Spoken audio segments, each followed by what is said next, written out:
Nope, that's not it. Huh?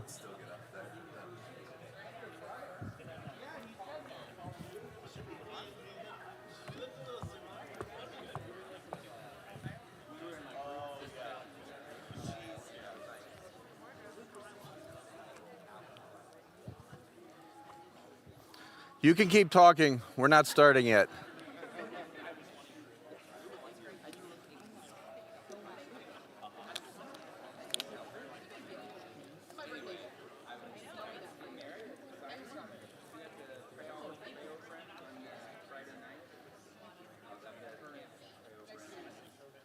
Hi. Keep talking. We're not starting yet.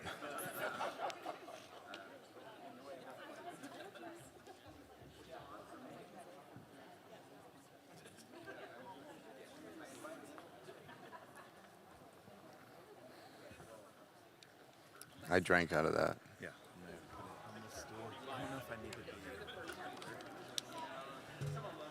You need to stay on the white rug if you're going to be in the video.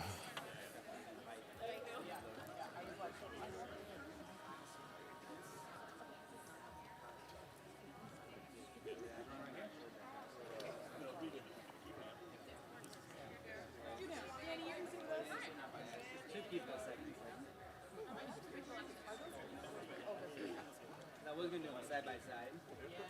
All three of us. And then I broke it. Yeah, that's okay.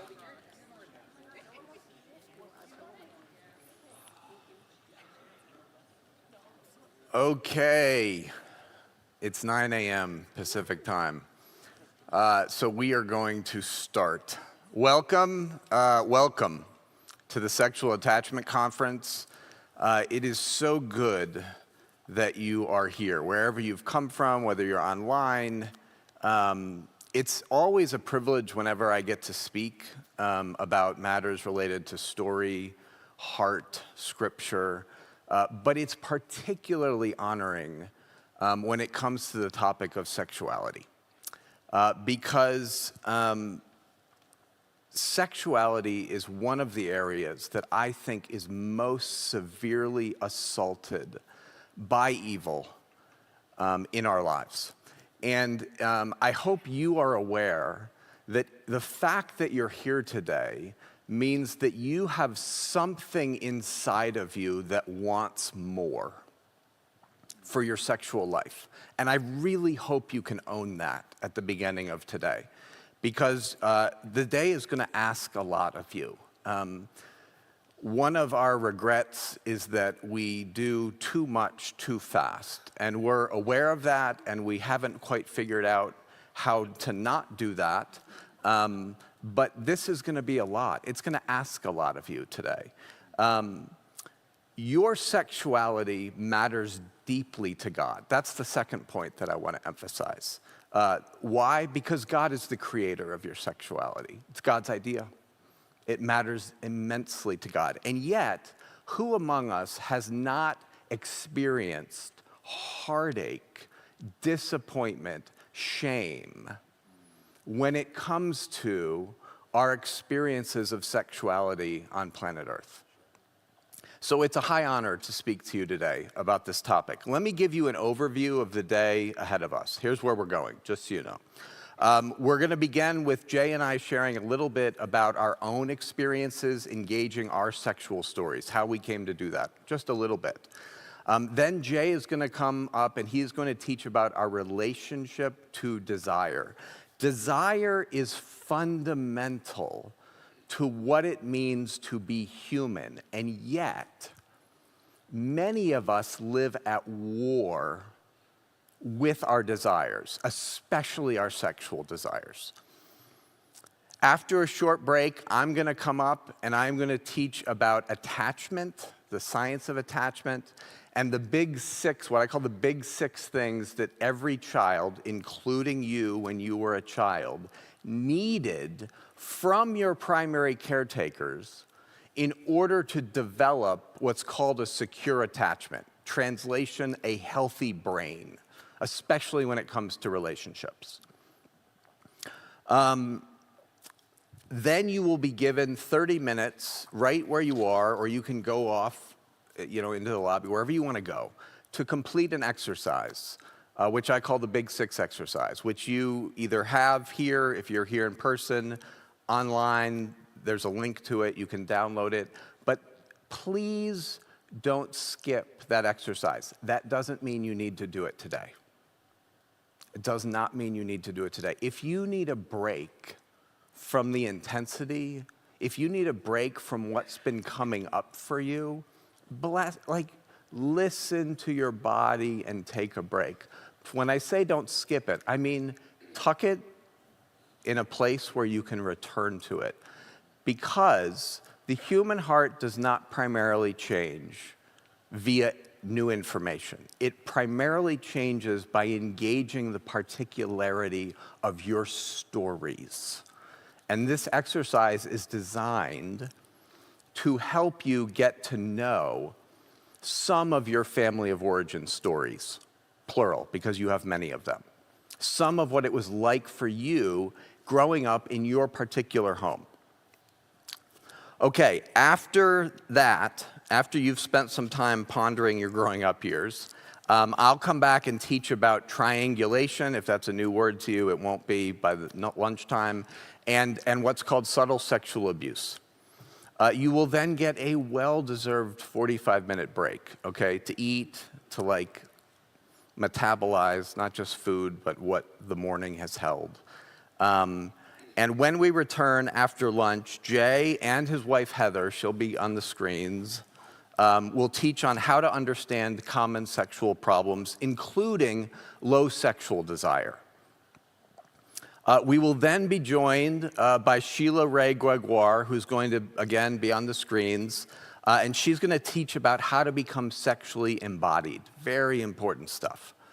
And then finally, Jay and I will come back. We'll talk a little bit about what does the path to healing look like? Like, what's involved in moving forward?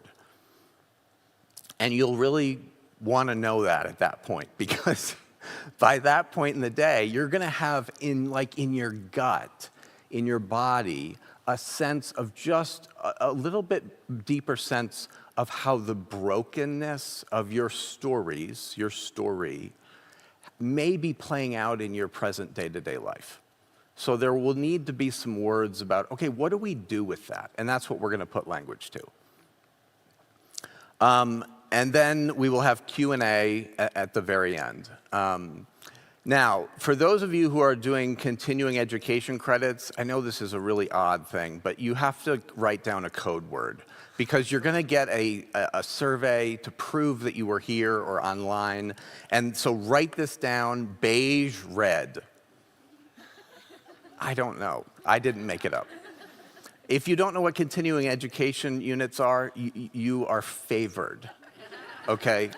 Because it's something that us therapist types need to do every year, and it can be a little bit agonizing. So beige red, write that down.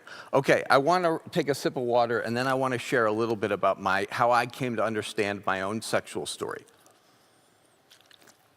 When I was 6 years old is the first time I remember having sexual awareness. Now, I had no knowledge of the mechanics of sex. However, this is what I knew. I would lie in bed at night, and I would fantasize about Mrs. McPherson and Mrs. Heidenreich. Mrs. Heidenreich lived across the street from me in Fairport, New York. Mrs. McPherson lived 5 doors down. They were the mothers of 2 of my friends, 6 years old. The fantasies that I had, when I say I fantasized about them, it didn't involve sexual intercourse. I had no knowledge of sexual intercourse as a 6-year-old. However, the fantasies were decidedly sexual in nature.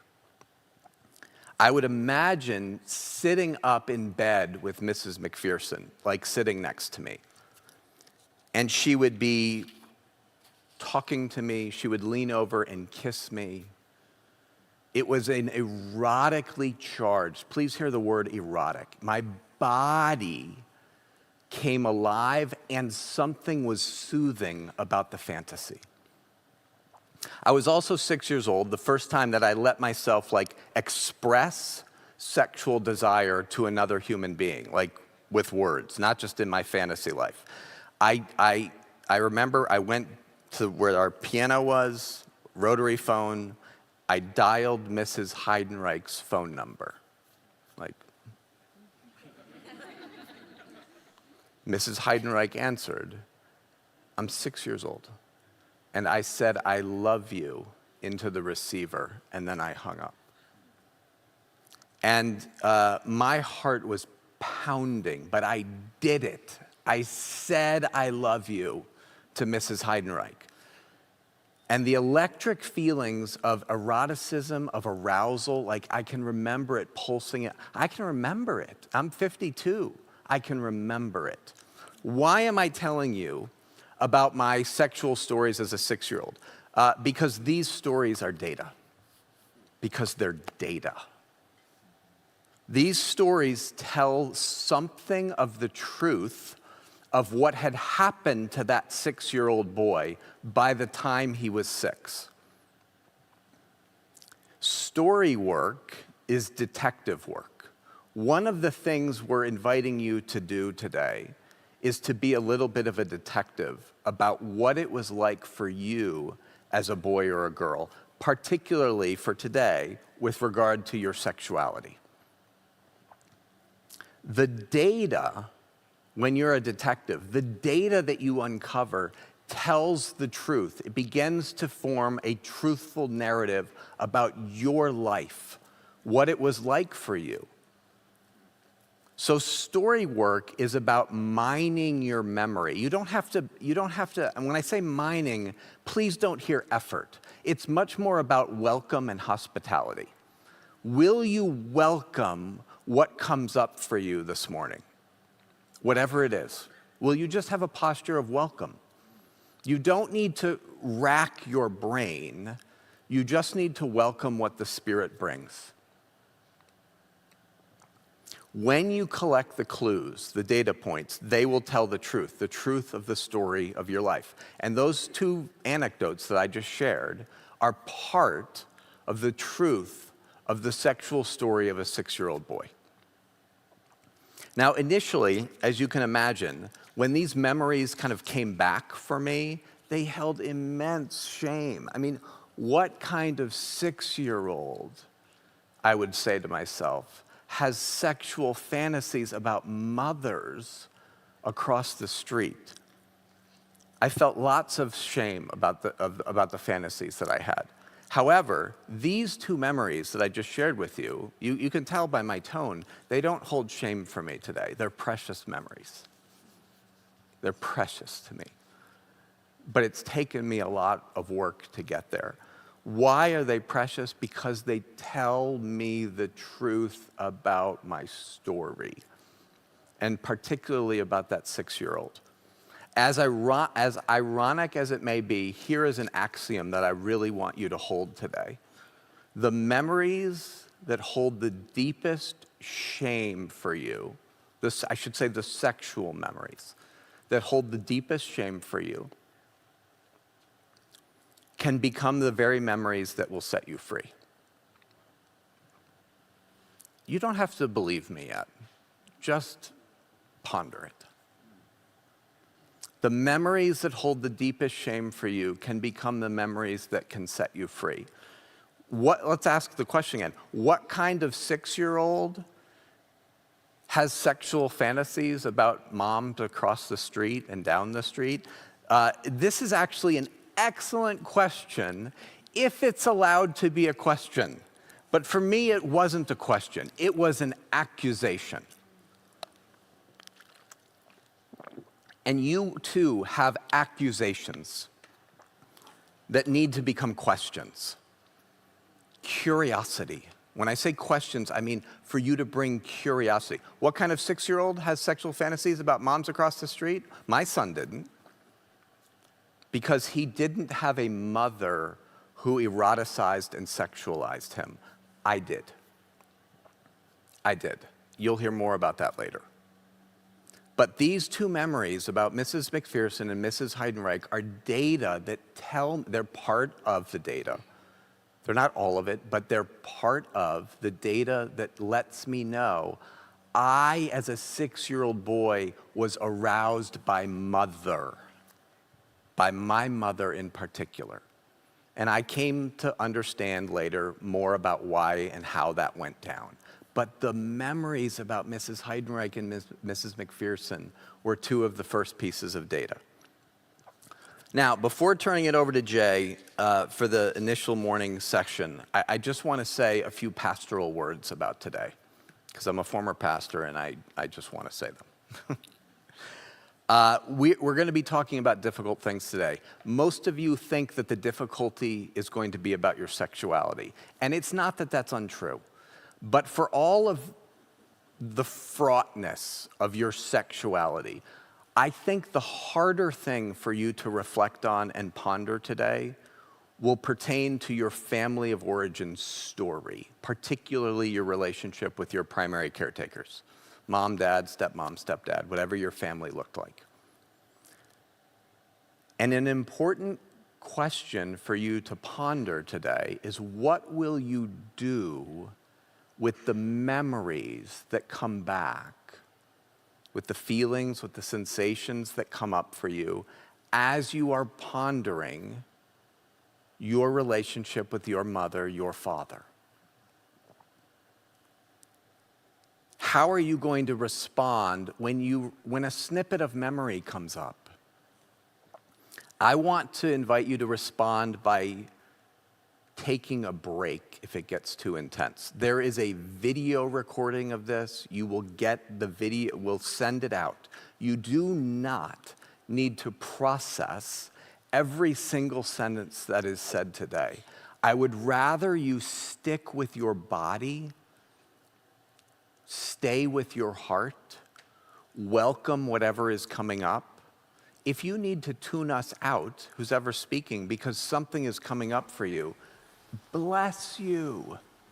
Bless you for that attunement to what the Spirit of God is stirring in you. Follow that. Stay with that. Jot it down.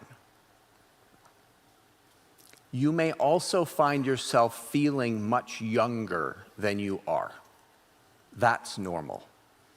If that happens, if you're 48 and something is said up here and you suddenly feel 8, what would it look like to just take some breaths and just to be with that 8-year-old?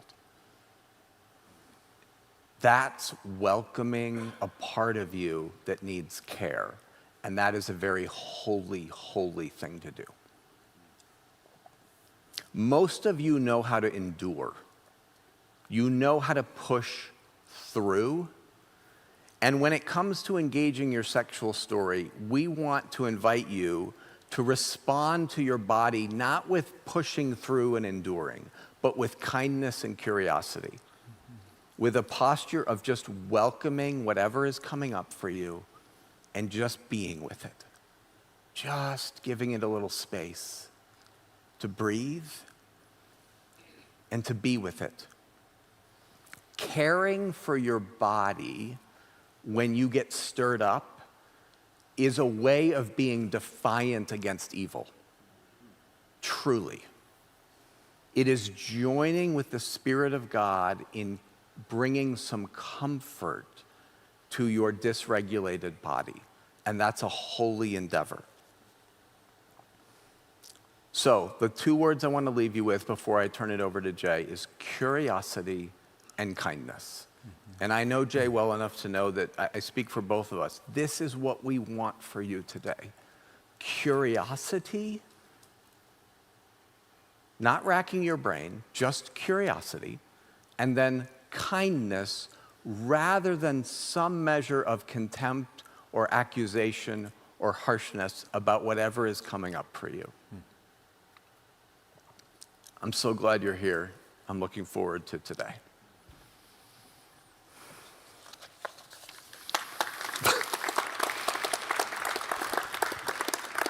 Welcome to all of you in this room and those watching online. I'm so thrilled to be here. I know, we both know that it takes uncommon courage to begin to engage these matters and to sign up for something like this. So for your courage, for your willingness to dive into these questions, these dynamics, you have my full respect as we start this day. I know that for so many of us, what brings us in here is heartache, questions. And so I bless the questions. I bless so many of the struggles that have led you to this particular moment. And I'm really looking forward to being with you all together as we go.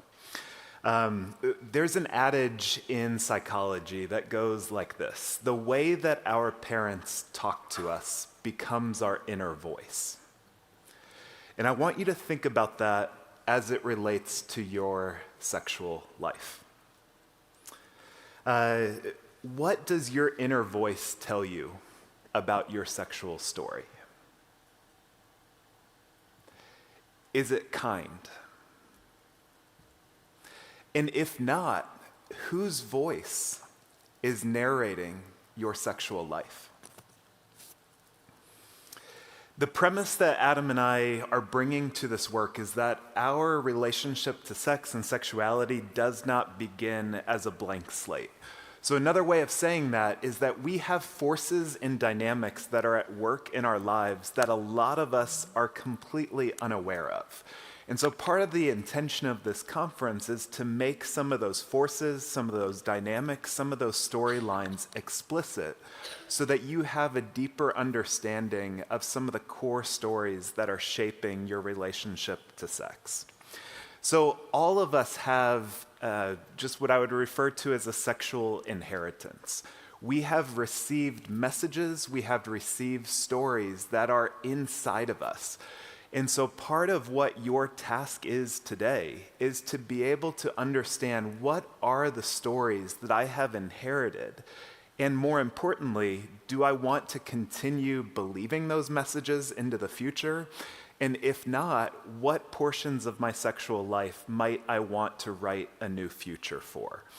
So, as we start, I want to go into just kind of two dynamics that I think are very influential with regard to the sexual inheritance that all of us are coming into. And the first dynamic would be that of church history. Well, probably the person who has shaped our understanding more than anyone else in the Western world with regard to sex is a gentleman by the name of Augustine. Has anyone heard of him? Confessions. Brilliant theologian, brilliant philosopher. But what we know is that he struggled immensely with lust. And, he was alive in the 4th century, so he's not dealing with internet porn at that time. He's dealing with like a desire for orgies, for affairs, and he is just troubled. There's a point in the Confessions, the first slide just says he says this: the frenzy gripped me and I surrendered myself fully or entirely to lust. And then next slide, this is Augustine in the midst of his own struggle with lust. He says, I was frantic, overcome by violent anger with myself for not accepting your will and entering into your covenant. I tore my hair and hammered my forehead with my fists. I locked my fingers and hugged my knees. This is intense self-hatred, intense struggle with regard to something like sexual desire.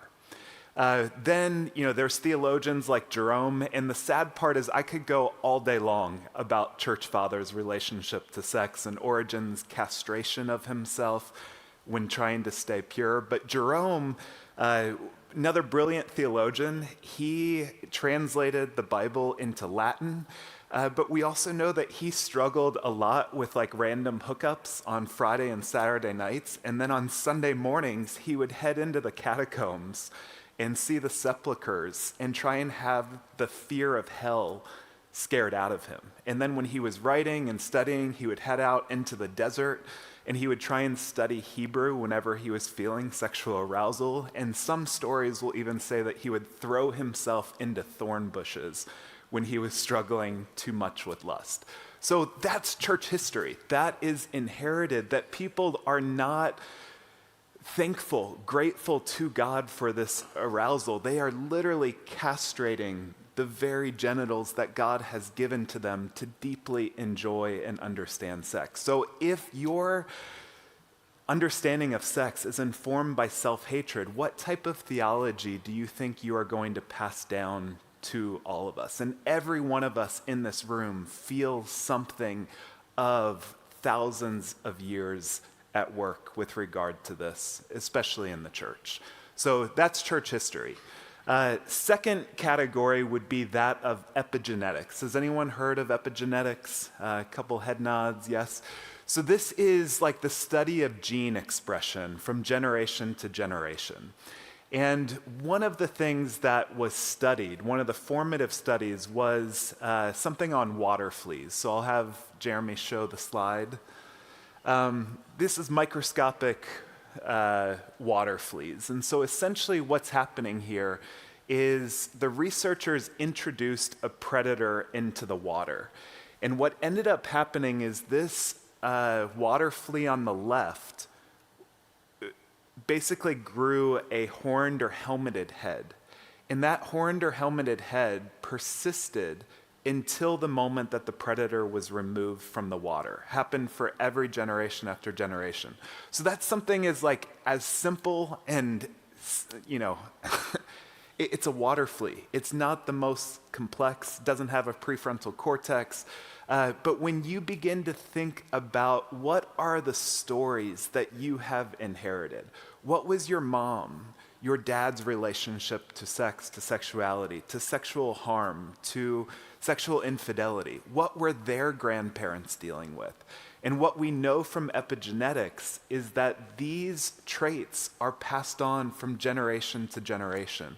So what I would submit to you is that you are not here just on behalf of your own sexual life or your own marriage. So much of why you're here is on behalf of the generations that have preceded you, that never had the courage, the willingness to step into understanding their sexual story. So you are breaking generational curses just by being willing to engage these topics. So all of us have an origin story as it relates to sex and sexuality. Origin stories shape us for good or for ill. My kids and I are listening to the Acquired podcast, which tells the origin stories of companies. And we have loved it because our family loves origin stories. One great example from history is Einstein. Einstein, when he was 5 years old, got the flu, and his dad gave him a compass when he was sick in bed.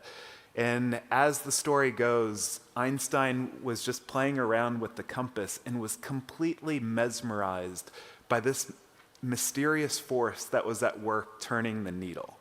And many years later, after he was reflecting on all of his career accomplishments, he cited that compass as kind of the origin story that started it all for him, that sense of mystery, that sense of longing. And so when I think about myself doing this work, my middle school self would be horrified that I'm standing up on a stage talking about sex and sexuality, and as I will get into a lot of my own fantasy structures and difficulties in my marriage. But I also remember I was a middle school boy who got the NIV Teen Study Bible. And about halfway through that Bible was this big 3 letters, SEX. And I felt like I had won the lottery, and I could not wait to read my Bible in secrecy in my room and lock the door to be able to what is this mysterious force called sex that I don't even entirely understand, but I'm drawn to? That's an origin story. An origin story with the Stringer family that I have shared in other contexts, and I'll try and make it short here, but I tried to get to know my grandmother on her 90th birthday. I realized that I didn't know much about the Stringer family name, and so I took my grandmother out to a cafe to learn more about her life. I gave her 3 skeleton keys, and I said, "Grandma, these 3 keys symbolize 3 lunches that I want to take you out to learn more about your life." I'm thinking this is the best grandson gift that has ever been given in the history. But does anyone have a good relationship with their grandmother or had a good one? Like you feel warm, cozy feelings? I mean, all I can say is that I envy you. That is not what I experienced with Dorothy. And so part of what Dorothy did in that moment of giving the gift is she didn't say anything. 5 seconds pass, 10 seconds pass. She says nothing. And if you've ever given a gift to someone, those moments last forever. And she eventually looked down at me, looked down at the box, then looked back up at me. And she said 2 sentences that I think changed the trajectory of my life and really solidified my calling. She said, Jay, there are some doors you just don't open. And there are some stories that you just don't tell. That's an origin story for me. I feel that in my body, that there are stories and dynamics that I should not be telling about my family of origin, that I shouldn't be talking about with regard to where I come from. But I also have origin stories that I am full of curiosity. I love to know how things work, and I need to honor both of those. And so what I hope you're hearing in this is, what are your origin stories? Where are you from?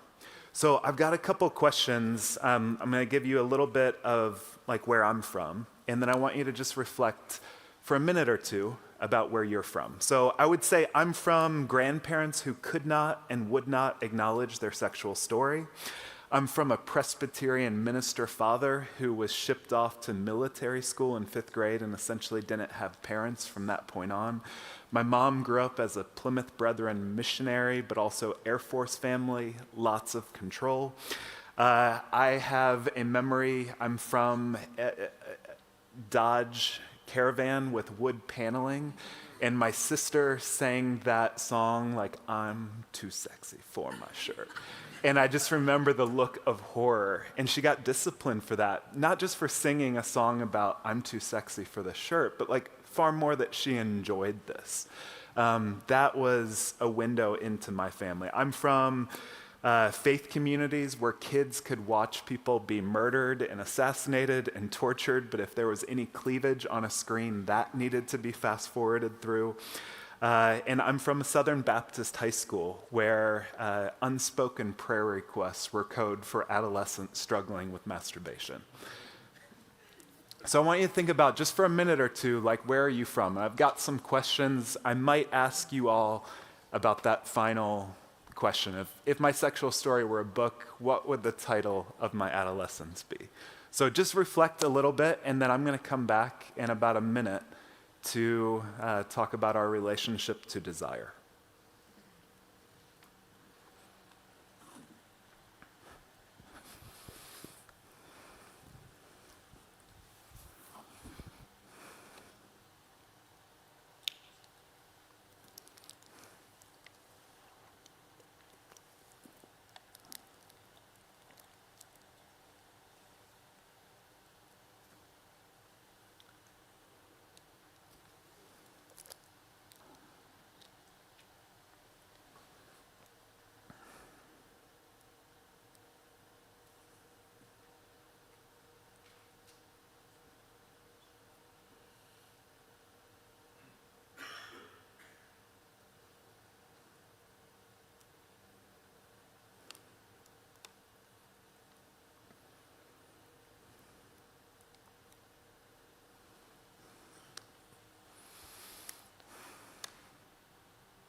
Before we dive into desire, does anyone have a chapter title that they'd be willing to share or that came to mind?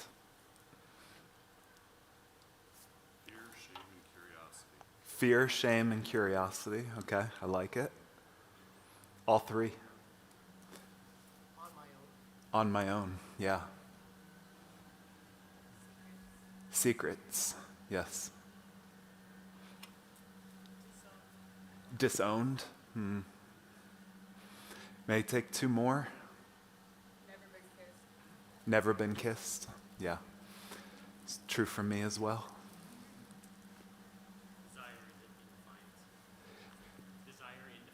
Desire and defiance. Yeah. Yeah, those are good. One more. I see a bunch of hands, so. Fast forward. Yes, I think that deeply resonates with a lot of us. And I think I'll take one more. Desperate. Desperate. Yeah. Yeah. Those are great. That's like the wonder of doing this conference is, defiant, never been kissed, fast forward. If we got locked in due to another pandemic, we could share stories for weeks on end. And that's what's so incredible about being able to share your story and understand it. So I hope you're feeling some of that, even as Adam shared about his childhood experiences, that these initial places that feel like they are full of dread and shame can indeed, as Adam put so well, be the very stories that set us free. So I'm going to talk about desire through the lens of your autonomic nervous system, your family system, and your adverse childhood experiences. And I want to acknowledge up front, this is going to be dense material, and it probably doesn't sound very sensual or very hot to begin a sex conference with. It's kind of like, why are we going here? But these three things are essential to understand about your relationship to desire, and also, how you relate to connection, how you relate to pleasure. You've got to understand these three dimensions. So the first dimension that I want to talk about is your autonomic nervous system. So it's comprised of three parts, but the two that are most important for our discussion today are going to be the sympathetic nervous system and the parasympathetic nervous system. Can you all say sympathetic nervous system? Sympathetic, And parasympathetic. parasympathetic. So your sympathetic nervous system is the gas pedal on the car. So I want you to think about kind of a gas pedal, a brake, and then I'm going to introduce the clutch in a little bit. But your sympathetic nervous system is what propels you out into the world. So when you are born, it's what brings you to connect with your mom. When you become a toddler, to be able to stand up in your crib, to jump out over your crib. When you're in middle school, to work up the courage to talk to that cute brunette. Adam's sympathetic nervous system was at play when he picked up the phone, and there's this sense of adventure and desire. So I want you to be thinking about what is this sense of sympathetic nervous system, gas pedal that you loved? What types of activities, what types of pleasure, what types of film, what types of television show, foods did you love? All of that is part of your sympathetic nervous system. We also have a parasympathetic nervous system, which is the braking system of a car. Now, kids don't have a fully developed braking system. They rely on their parents. So their parents to be able to say no, you can't eat that. No, you can't have a cell phone or social media before 15. It's probably not going to be great for you. States are recognizing that if you are an adolescent, it's probably not wise for you to have a lot of other adolescents in the car with you because of car accident rates, so we're going to say no to that. So we need parents, we need a culture to be able to have a really healthy no, because our brains are not fully developed there. I want to show a picture of my kids, to make this a little bit less heady. This was when we were still living in Seattle. I think my son was 5 at the time, my daughter was 3. This is the sympathetic nervous system in action. Does anyone know, anyone want to take a guess with regard to what movie they were watching? Spider-Man? Not Spider-Man. That's the number one guess. Free Solo, yes. So this is that great documentary by Alex Honnold, who basically free solos Yosemite. Free solo meaning he has no ropes. My limbic system is freaking out when I'm watching this. And midway through watching it, my kids just start turning our house in Seattle into the rock face of Yosemite. And that's what we are designed to do as kids, is we bring our desire, our sense of adventure to climb. And part of my job as a parent in this situation is to honor that they want to climb, but also to be available that, like, Iona, like, you're in a very precarious place, but I'm going to be there. I'm going to see you. I'm going to recognize all of this. And so those are kind of the origin stories that I want you to go back to with regard to your sympathetic nervous system and your parasympathetic nervous system. All of that is related to desire. So parasympathetic nervous system is crucial for rest and digestion. And so what I want you to begin hearing is good sex is the engagement of your sympathetic nervous system and your parasympathetic nervous system. Good sex should bring vitality, passion, adventure to your life. But it should also bring experiences of deep rest and satisfaction. But what ends up happening through the course of our lives is that neuroscientists, when they talk about the issue of shame, they introduce another pedal, and that would be the clutch. Now, does anyone drive a manual transmission car? Yeah? So what happens with a manual transmission car if you engage the brake without the clutch? It dies, it stalls, and what happens to the car? It jolts forward, right? And that's what the neuroscientists are saying that happens with regard to shame, is that, as children, as adolescents, as adults, we are designed to have our gas pedal pursue desire, sex, touch, imagination. But every once in a while, there's going to be a church system, a family system that is going to slam on that brake. And I don't just mean like you shouldn't be watching porn or you had premarital sex and you therefore are a sinner. I'm talking about just like if you wanted Legos or if you wanted to buy, you went out to Chili's and you got an old timer which was a burger, and you got it with cheese. One of my clients' families condemned him for being so selfish to order a 50-cent slice of cheese on his old timer. That's a sympathetic nervous system. He wants cheese. And if he can't have cheese, everything else in his life is going to be suspect because he can't even have that. So we need to be thinking about how did our family of origin relate to desire? And when they hit the brake pedal, was there a clutch? And what the clutch is really the clutch of kindness. When the brake needs to be engaged every once in a while in our lives, the core question is, was your parents, was your faith community, was your broader community kind? Did they help you to understand why they were putting the brake on? Or did something of that just shame you and your whole system began to jolt forward and shut down? So as we begin to talk about this issue of desire, there are some of you in this room who have had a family system, a church system on the brake pedal of your sexual life for way too long. And it's about time to be able to take their foot off of the brake of your sexual life so that you are free to be able to pursue desire. There are a lot of you in this room who you've been hitting that gas pedal a lot. And it's caused a lot of debris and a lot of complications. And then you see the damage that you have created, and then you try and slam the brake. And it's jolting your whole system forward. What all of us need with regard to these matters is we need a gas pedal. We need a brake pedal.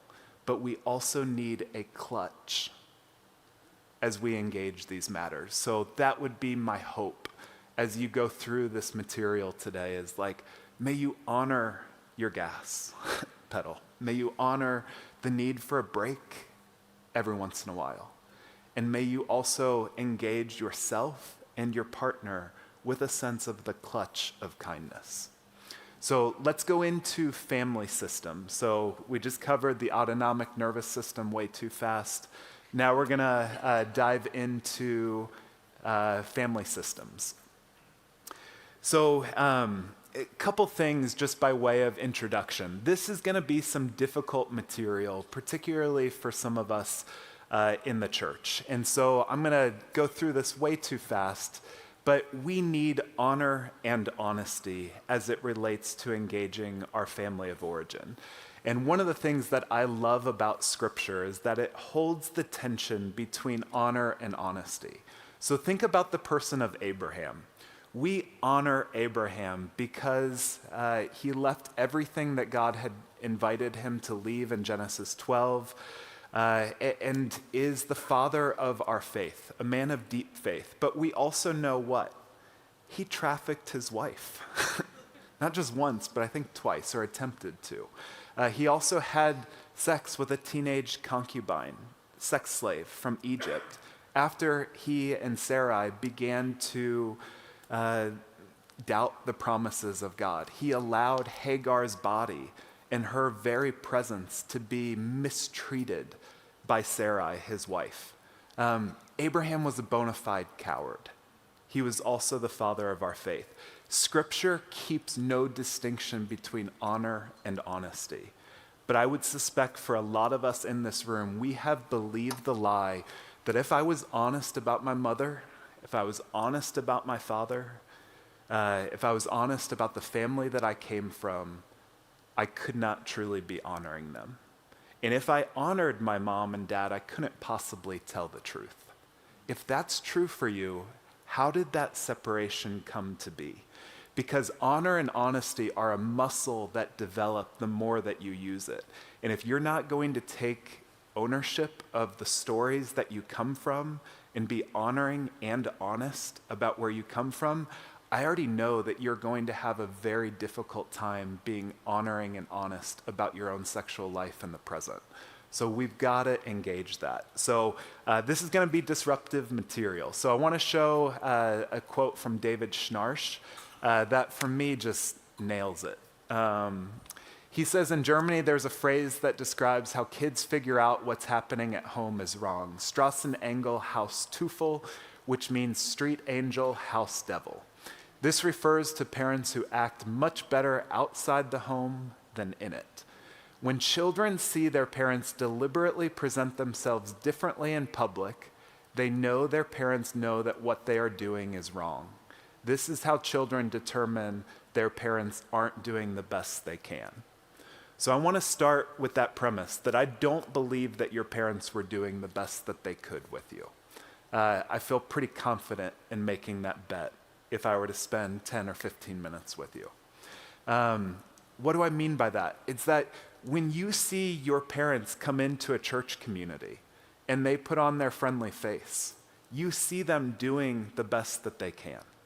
When they are, the head of a company or devoting themselves to a work project and fully attuned to that, or fully attuned to an affair partner that they had, that's them giving the best that they can.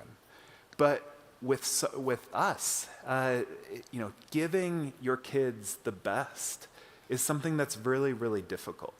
And so, again, not going to ask you to believe me at this point, but I want you to raise the possibility of what if my parents were not doing the best that I could? Because in Germany, there's phrases like Schadenfreude, which is basically finding pleasure at another person's expense. That's in Germany. Jesus would talk about how every single person struggles with lust and anger. So another way of saying that is that, Jesus is calling that there's something about your mother, something about your father that had an adulterous heart for you or for something else, that had a murderous heart. James 4 takes it even stronger, where it says that, what causes fights and quarrels among you in family systems? Well, your parents wanted something, and when you didn't comply, they made you pay. They isolated you. They disengaged from you. They yelled at you. They wanted you to feel that what you did or what you wanted was not something that would reflect positively on them. So all that to say, yes, our parents may have done better than the generations before them, but we really have to step into the heartache of the reality of where they did not give us the best. So I want to talk about kind of what is a healthy family system.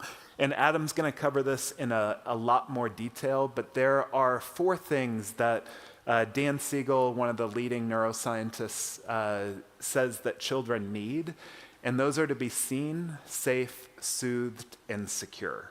So seen is just this experience of like you had a mother or father who saw the things that you loved growing up. They wanted to bring you your favorite ice cream. They loved to kind of be, on Saturday morning being like, let's go to this park, or let's go and engage this movie, or let's have a sleepover because I know that you love it.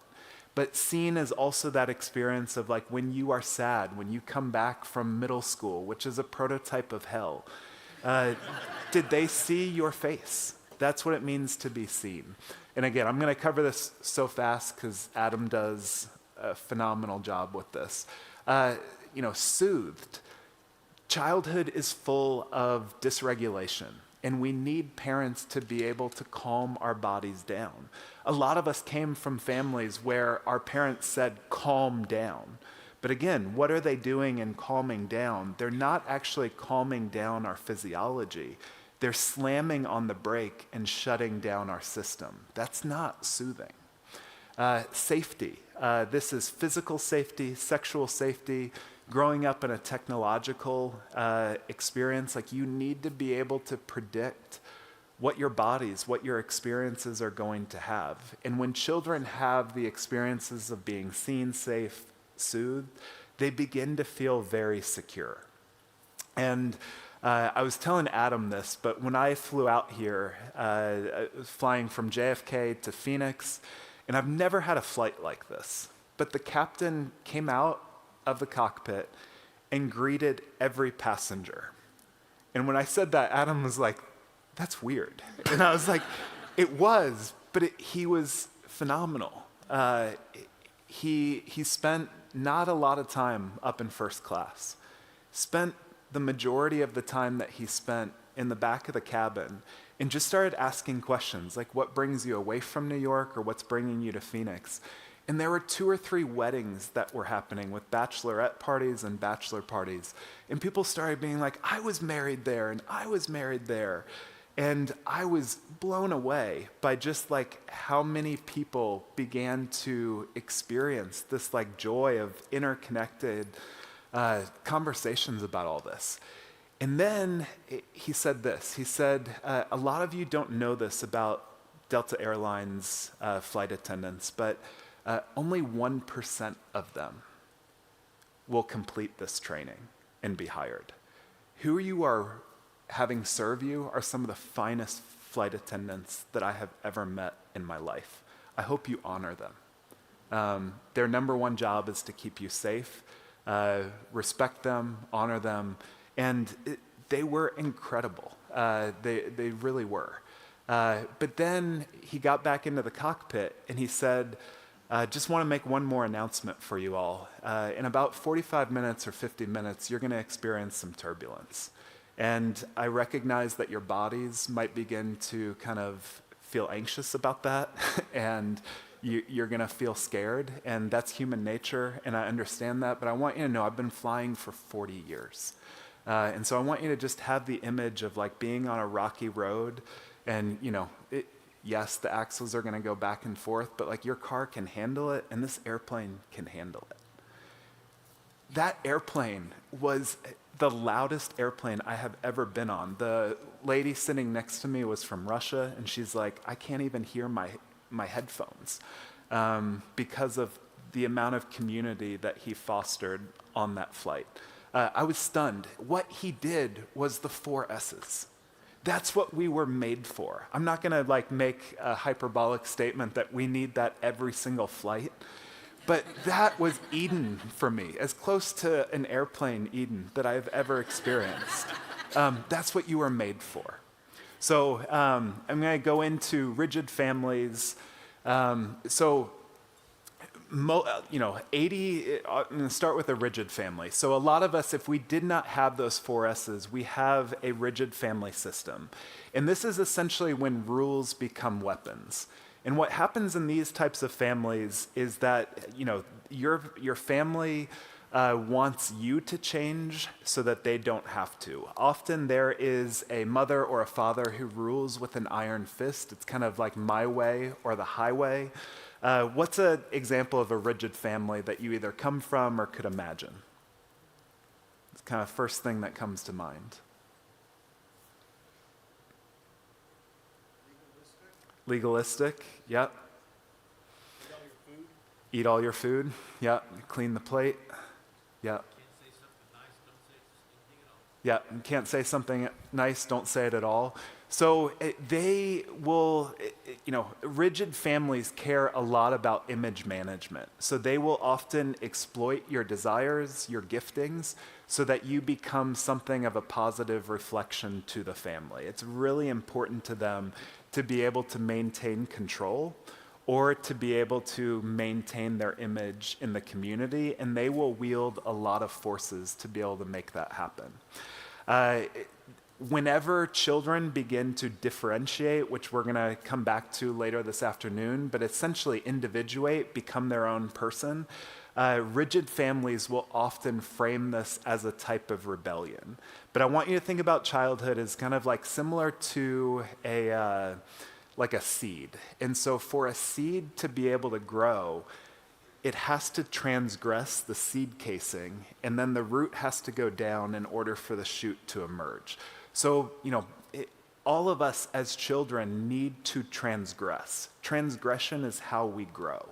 So that sense of yes, a family might want obedience in a particular realm, but a child also needs to be able to be free to bring their own unique desires, their own unique longings, and by nature, desire is going to be disruptive. We tell our kids that all the time.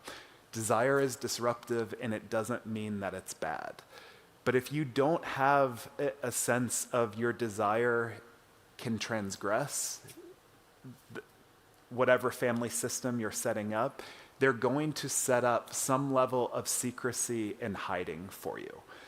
Because you can't bring the fullness of who you are to the family, those parts have to go underground. And so what I would say happens within rigid families is that they create fertile soil for anger to emerge. And that anger is really, really important for you to consider. What did you do with your anger? Because a lot of times what happens in rigid families is that they create this context for you to feel powerless. You can't get what you want, you can't get what you need, and so you have to go into secret to get it, or you have to have a lot of anger. So some of the research will show that people who are struggling with compulsive sexual behavior, something in the range of 77% come from rigid family systems. Why? Well, so much of unwanted sexual behavior allows you to deal with some of the difficulties and complexities of growing up in a rigid family.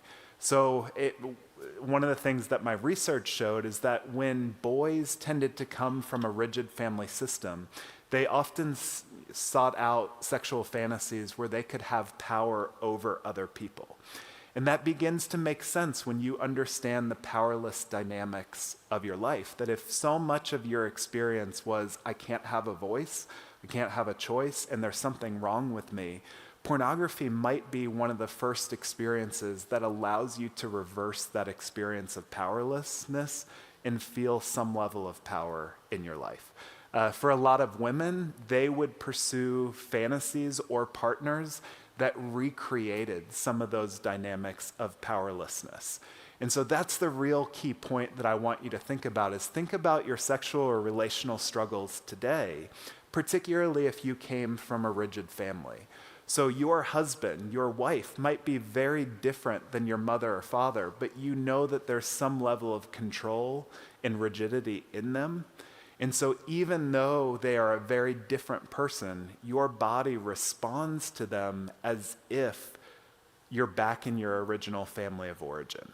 And so you really need to kind of begin to explore and connect those dots between how did the rigid family shape my relationship to sex and sexuality. So this isn't to draw hard and fast conclusions, but again, to begin to get curious about this. Second core family system would be that of a disengaged family system. And this is essentially when care is overlooked. So instead of feeling those 4 S's, you feel unseen, you feel upset, you feel unsafe and unconfident as you go through life.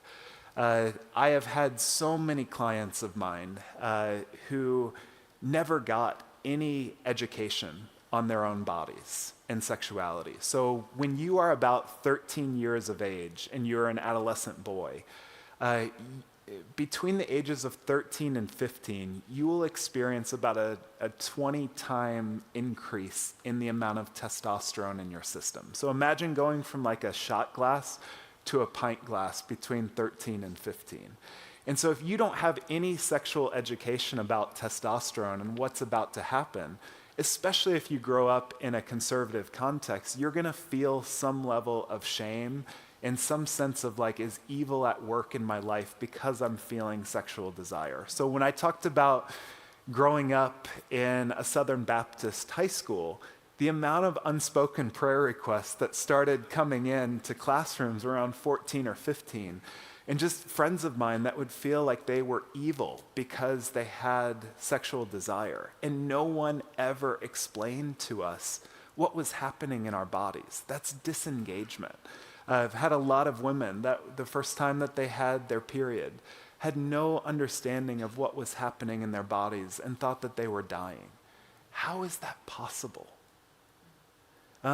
So when you think about your emotional life, when you think about so many of the places that you were meant as that Delta Airlines captain to be able, he can anticipate turbulence. How did your family of origin and your faith community not anticipate what was going to happen with regard to your sexual desire and arousal?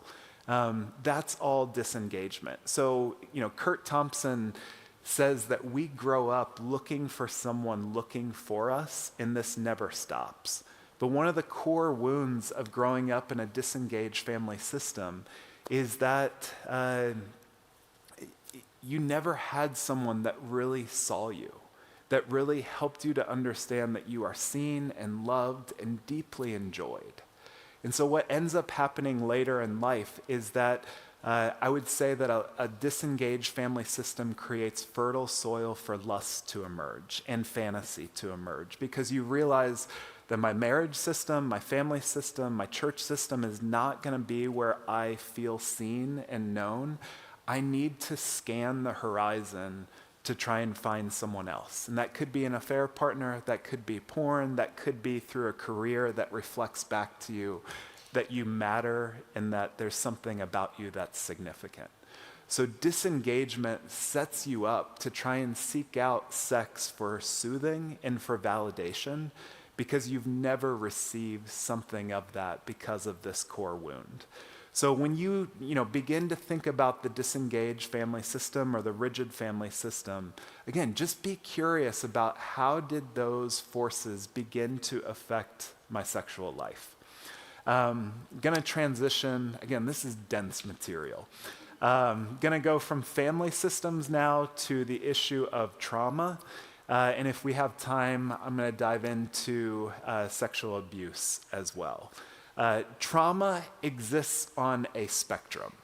There are, some psychologists will refer to, big T trauma and small T trauma, big T trauma being Hurricane Katrina, 9/11. Small T traumas would just be, it could be bullying. Next slide would be the adverse childhood experiences. And that could be any form of abuse, growing up in a home with domestic violence, mental illness, parental separation. But all of those are kind of coded as adverse childhood experiences and experiences of trauma. So the really important thing that I want you to know as we talk about trauma initially is that Bessel van der Kolk says that trauma is not just what happened to us, but it's the ongoing imprint of that event on us today. So some of you were traumatized, bullied, hurt back when you were in middle school. Well, what year does it feel like in your body? You feel that in the present day right now. So, when I was in middle school, my nickname was Donut. And so people used to put their index finger into my belly and go, ooh, because I was growing up in the era of the Pillsbury Doughboy commercials.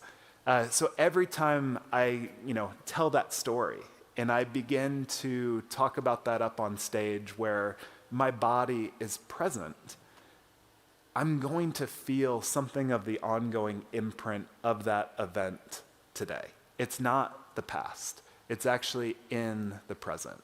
And so when you begin to think about some of the difficult moments in your life, very likely you're not going to have memories of your past trauma. The most important thing for you to get curious about are what are your reactions to things. Like if your friend or spouse critiques you, do you feel enraged? Do you feel like there's something about you that's worthless? When you fail at something, what does your inner voice begin to tell you? So those reactions are actually telling you about the nature of trauma. So I'm going to share a story from a poet by the name of Gregory Orr. And this would be a big T trauma, just so that you know, but then I want to unpack some of the significance of it. So he says, I grew up in the 1950s in the countryside of upstate New York and had had a rifle of my own since the age of 10. When I was 12 years old, I was responsible for a hunting accident in which my younger brother died. Since in the hunting accident, I was the child holding the gun that killed my brother, I also acquired an enormous burden of guilt and anguish, a burden that threatened to overwhelm my adolescent ego with despair and worse. My parents were so devastated and upset by my brother's death that they were unable to offer any consolation for my deed or even speak with me about it. At the time of my brother's death, a friend of the family counseled me that my brother's death was all part of God's plan, which was necessarily inscrutable to us on earth. The notion of a divine order that has the power to subsume such violent disorder didn't seem believable to me and had failed to help me live through the traumatic crisis that had become my life. So we have a traumatic story. What's the overarching trauma in this story? What's that? Accidentally killed his brother. That's all an important traumatizing experience. But what do you think really solidifies the experience of trauma? Yeah, his parents couldn't talk to him, didn't talk to him about it. And then he has religious BS in the midst of all that to be able to kind of like try to engage a matter of immense heartache and difficulty with something of, God's sovereignty in a moment like that. And so here's what Peter Levine will say. Go to the next slide. Or probably 2 slides from here. No, this is it. Trauma is not what happens to us. Trauma is what happens inside of us in the absence of an empathetic witness. And that's the key question that really defines whether or not you experience trauma, is that when you went through some of the difficulties of your life, did you have a caregiver, a mother, a father, a counselor, or for Gregory, or a librarian that began to offer something of an empathetic witness to you? So if you don't have that, there are 3 things that begin to unfold with regard to the nature of trauma. The first is that you will experience some level of fragmentation. So when you think about being a middle school boy like Gregory Orr, and you kill your brother, your faith community gives you language that's not helpful, your parents don't engage this, like how do you recover from that? And so a lot of us, when we are experiencing trauma, it's that sense of like our world begins to shatter. We have, a region of our brain called Broca's area, and that's the region of speech. And when trauma happens, language goes offline. So if I were to ask you, whether it's betrayal trauma or trauma from long ago, how'd you feel when that happened? You might say something like, I have no words, because your brain is literally going offline. And it's a sense of fragmentation. Like, I don't know which way is up. I don't know how to go forward. There are just pieces everywhere. The debris is everywhere. But then in the midst of that, trauma comes from the Greek word meaning wound. And so we cannot physiologically endure heartache. I can't live every single day with a sense of, the humiliation that my body knew in being called donut and being picked on. The second core category for people going through trauma is really the issue of numbing, because you can't stay in the wound for too long. And so what happened for me is that I would begin to eat more food in the midst of that. In the absence of an empathetic witness of a mother and a father during those years of my life, little Debbie became something of my empathetic witness. I would consume her, she was present, she was attuned, and I would eat oatmeal cream pies and ho-hos and everything. But do you see the complexity? Is that I'm being shamed for my love of sugar and fried dough. And at the same time, the very thing that I begin to numb myself with begins to amplify so much of my self-contempt for like, why am I eating so much? Why is my belly so big? Why does my face look like this? And then the more numbing, and again, that could be porn, that could be alcohol, that could be your drug of choice. With more numbing comes more shame and a deeper sense of isolation. That if people really knew this about me, they would shame me even further. And then in the midst of isolation, you begin to pursue behaviors that aren't going to be healthy. And so a lot of you might condemn some of your unwanted sexual behaviors in the present because of, doing things that you feel like are foolish or full of failure. But part of the invitation would be, can you go back to some of these formative experiences of trauma to be able to understand where did some of those initial experiences of fragmentation, numbing, and isolation begin to emerge? Because what happens in trauma is that we begin to make vows and agreements about ourselves that I'm too broken, I'm too weak, there's something about me that will never be okay. And those are core accusations that unfold within trauma. And so what happens to us many years later is that our sexual life reinforces the core accusations of trauma. And so that's the goal of repetition, is not to get you to think about like, why do I keep doing this dynamic over and over again? It's really a clarion call to go back to some of these original places of trauma so that you can begin to experience an empathetic witness there. Let's transition to sexual abuse. So sexual abuse is a form of trauma. And again, it occurs on a spectrum. For some people, this could be, something that you have dismissed as awkward, or boys being boys, or kids being kids, girls being girls. Could be the introduction of pornography. Finding a family member's pornography could be on the spectrum of sexual abuse. And then it could be people that endured just years of rape and violence. And so, obviously there's going to be some trigger warning with regard to some of the material that we're diving into. But one of the things I want to talk about with just like one of my clients is, she was going through an experience where her parents were getting divorced, and she got plugged into a youth group when she was in middle school. And this youth group went from Pennsylvania down to Memphis, Tennessee to do a church missions trip. And during that season of a lot of family disruption, she got really connected to the youth staff there And the team that she was paired with was a youth pastor. And you kind of know where the story is going, but he began to really attune to her, had a sense of some of the heartache that she was in, some of the difficulties of kind of living between two different homes. And they just had a week of what she would describe as just utter playfulness with him.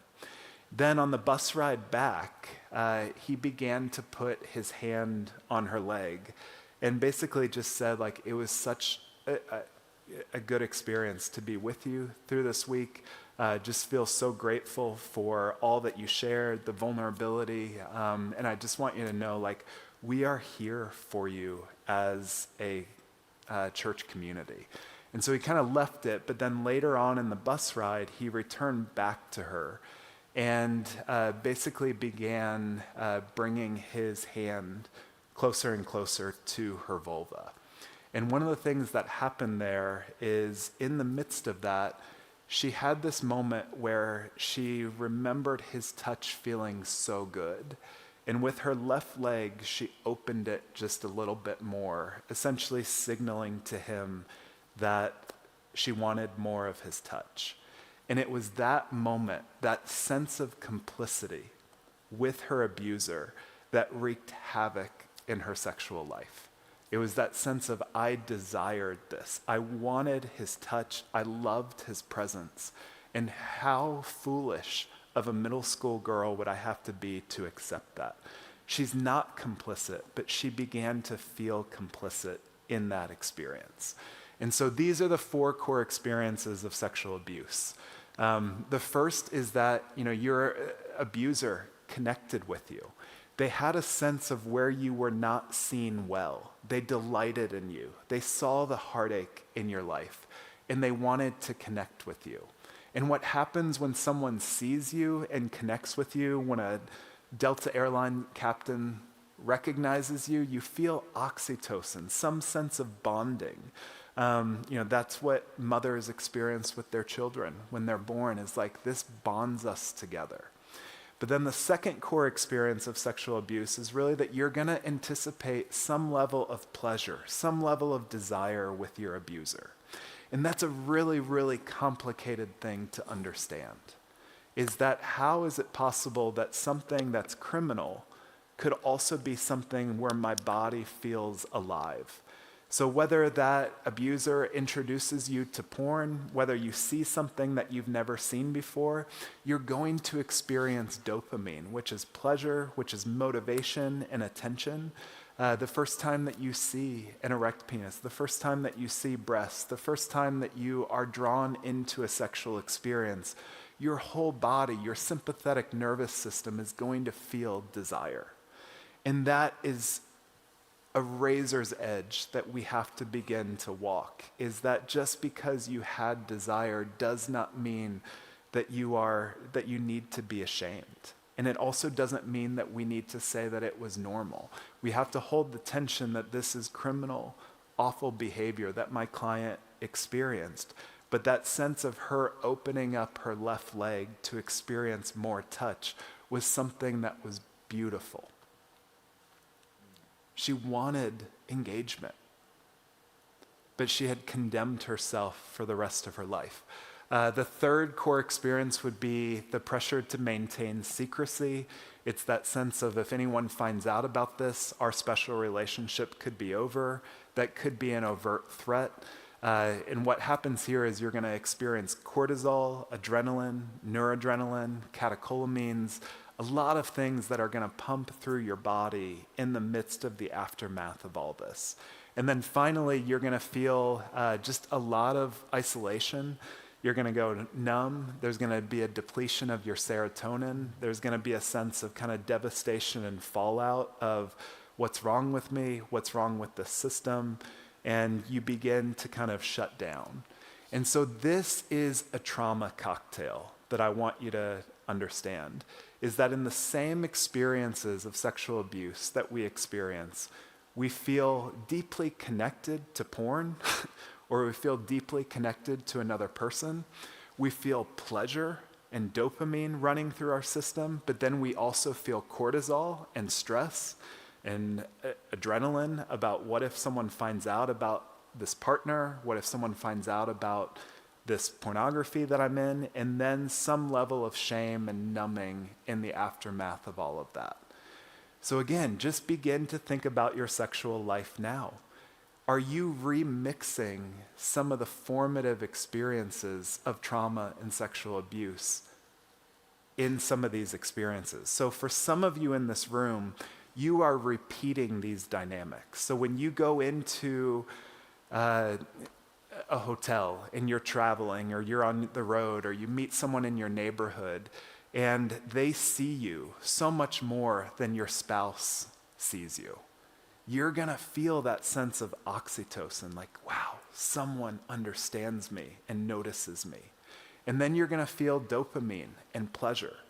And then you're gonna feel, oh shoot, what if someone finds out about this relationship that I have, or this pornography search that I've done? And then you're gonna feel numb all over again. You might see yourself as a sinner, which indeed you probably are, but also will you also recognize that you are recreating some of these original experiences? For some of you, you might try to reverse these experiences of, I don't want my body to ever come alive again. Because if it were to come alive, I would have to deal with my abuse. I would have to deal with the possibility of someone wanting me again. And so it's easier for me to just kind of shut down my desire altogether so that I don't have to deal with you and I don't have to deal with me. And so, again, don't want you to draw hard and fast conclusions, but as I shared these stories of clients, of my own life, as you heard Adam talk, if there are stories that are coming up with regard to your childhood, those are the stories that we would love to have you write down. Because here's what we're trying to do, is that the problems of your sexual life are not random. And so part of our goal is to begin to build a bridge between the present difficulties that you're facing and the unaddressed and therefore unresolved stories of your life. So until you build that bridge between the past and the present, you're going to continue to fight yourself or your partner without understanding some of the core dynamics that you're in. So again, as we're going to head into like a 4-minute bathroom break right now. But if you have stories that are coming up, please write those stories down, or just write down a word. And then when we come back, Adam will talk about the big sixes. So take 4 minutes, try and be efficient with this, and we will be back shortly.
Hey there.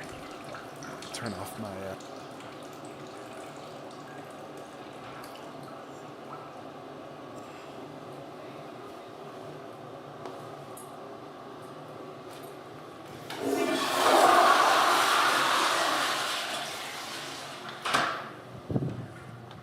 Hi.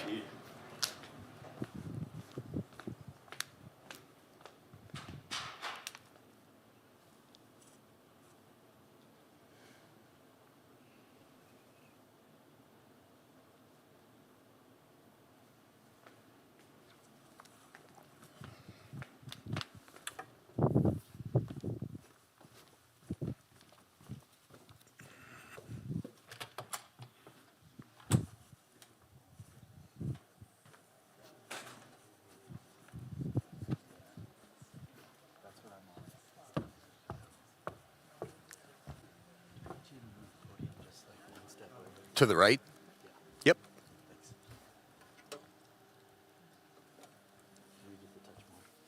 Touch more. Yep. Yep. Thank you.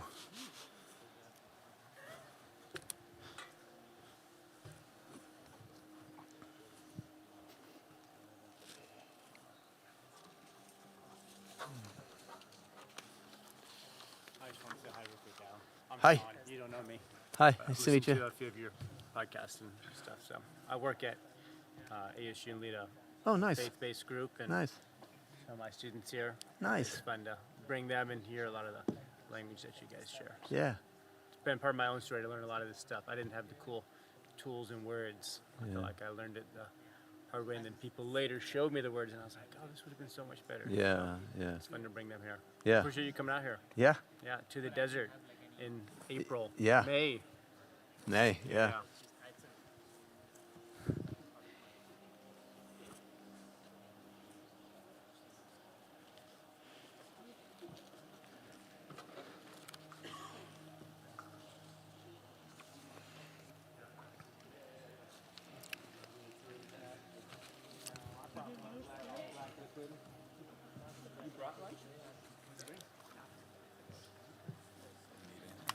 No, that was great. Thank you. Yeah. Yeah, I felt more was great. grateful at the beginning. Yeah, yeah. But it's just like that turn of like there's so much So much. Yeah. to spend the morning with, but I appreciated that start felt easy.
Let's resume. I know not all of you are back, but somebody could holler out in the lobby to let them know we're starting. Thank you, Vicki. Okay, next topic. When it comes to your sexual story, a very helpful place to begin is with the topic of attachment. Now, what is attachment and why does it matter? Attachment is the degree to which I feel relationally connected to you. Attachment is about relational connection. And it's the degree to which I originally felt connected to my primary caregiver or caregivers. So attachment is the degree to which it's like a felt sense in my body that I am cared for, and here's the key word, that I will be responded to when I have needs, wants, desires. If you want like a visceral understanding of attachment, a very helpful thing to do is to, don't do it now, is to spend 3 minutes and go onto YouTube and search for the still face experiment. The still face experiment. It's only a 3-minute video, and what it shows is what happens to a 1-year-old baby when her mother stops interacting with her. So the video shows what happens when the mom goes from a really expressive, animated, engaged face to a still face, hence the name still face experiment. And as the video, I'm just going to tell you what the video is like, but you really got to watch it to have the visceral understanding of this. As the video begins, mom and baby are like interacting with each other, and mom is just expressive, and she's responding to the baby, and she's saying, I see you, oh, you're looking over there, okay, I'll look over there, and they're both happy, and they're animated, and they're engaged, and they're responsive to each other. And what's being communicated to the baby is, I see you. I love you. You matter to me. I care about you. So through a flurry of nonverbal, that's key, expressive signals, mother and baby are communicating with one another, and they are both at rest. They are both settled. They are both in their nervous system. They are both regulated. They're responding to each other. The baby is calm, engaged, happy. Now, why is the baby calm and engaged and happy? It's because the baby knows that mom is responding. When you hear attachment, think responsiveness. That's the key word. It's not merely mom's expressiveness or her animated face that the baby needs to feel settled and happy. In fact, if you recorded a video of mom being expressive and engaged and happy and smiling and saying all these little coo, coo, coo, I see you, I love you, and you showed that video, you put the video monitor in front of the baby would not be settled. The baby would not be happy. It is not mom's animated video presence that the baby needs, it's the synchrony. Okay, it's the responsiveness that's happening in real time. If it's out of sync, then even if mom is smiling and happy, the baby is not going to be well. Now, what happens in the still face experiment is that after a minute of this back and forth, expressive, synchronous relating, mom turns her face and comes back and just has a still face. It's not sad, it's not mad, it's expressionless. And the baby begins to be distressed. And as it continues, and the baby kind of reaches out and tries to get mom's face to move, and the baby begins to, the technical term would be decompensate. In other words, flail. Cry, grasp. It is movement into torment for the baby. And that flailing is a deeply dysregulated bodily experience that is terrified, and it's moving toward despair. If they had let the still face experiment keep going for more than the 60 seconds that they let the mom be expressionless, the baby would not be wailing and crying. The baby would go listless. The baby would go into a state of hopeless despair. And it's the hopelessness of what?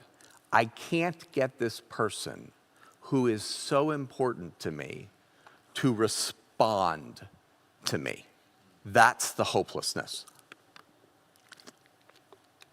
And who among us has not felt something like that in our romantic relationships or in our close friendships?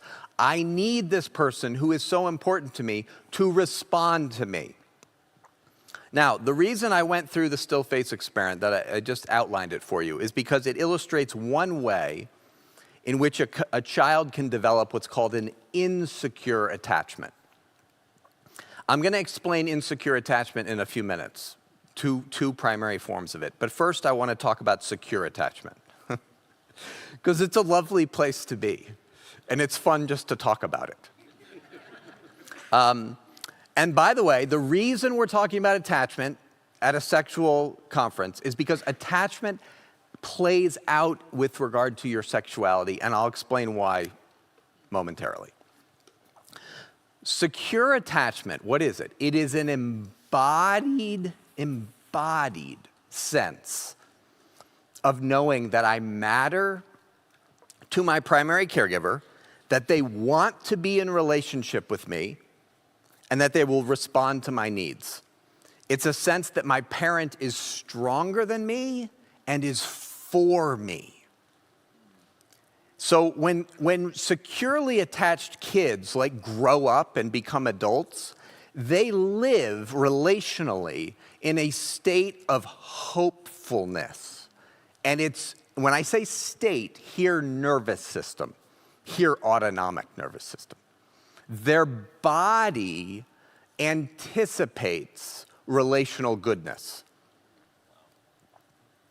What that means is that their nervous system assumes that when there's relational conflict and rupture, which happens all the time in life, it will be restored, the relational connection will be restored, and soon. And it will come about without me having to sacrifice my individuality and my perspective, and without you having to sacrifice your individuality and your perspective. I'm not going to have to stuff my feelings. You're not going to have to stuff your feelings. I'm not going to have to sacrifice my individuality. Neither are you. We both get to have our different perspectives, and there can still be relational connection.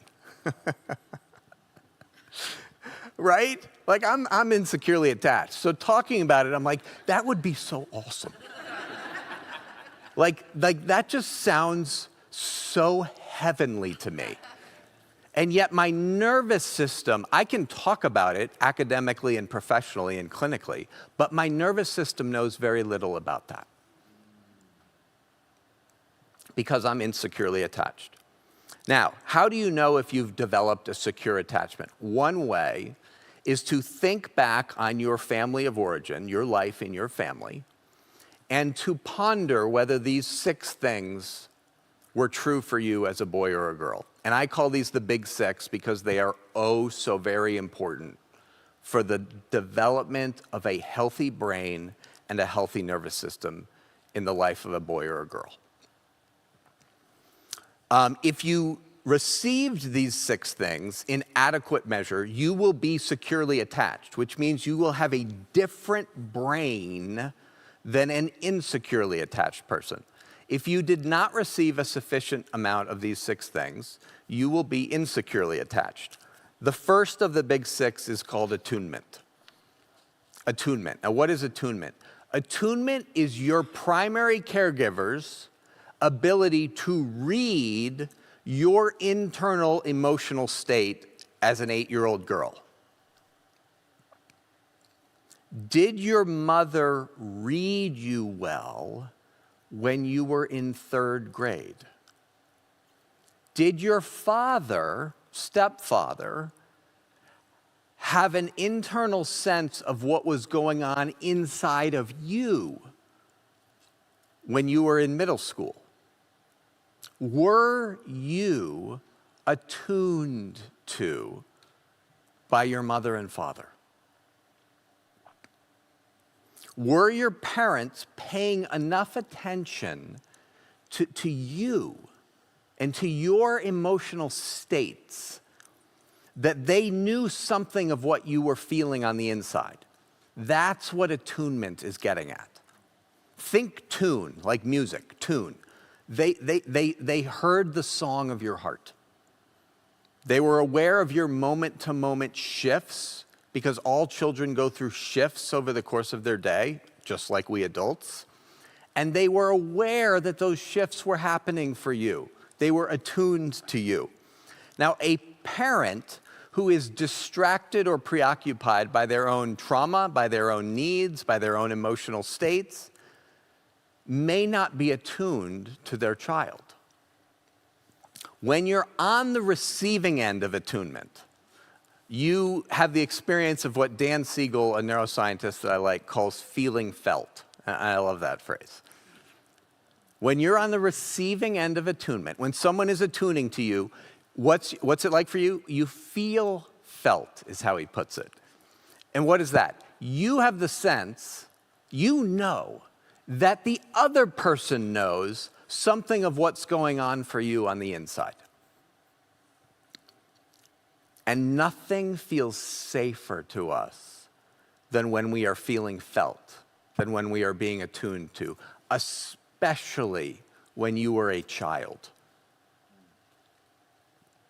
You needed to know when you were 14 years old that your mother got you and that she wanted to get you.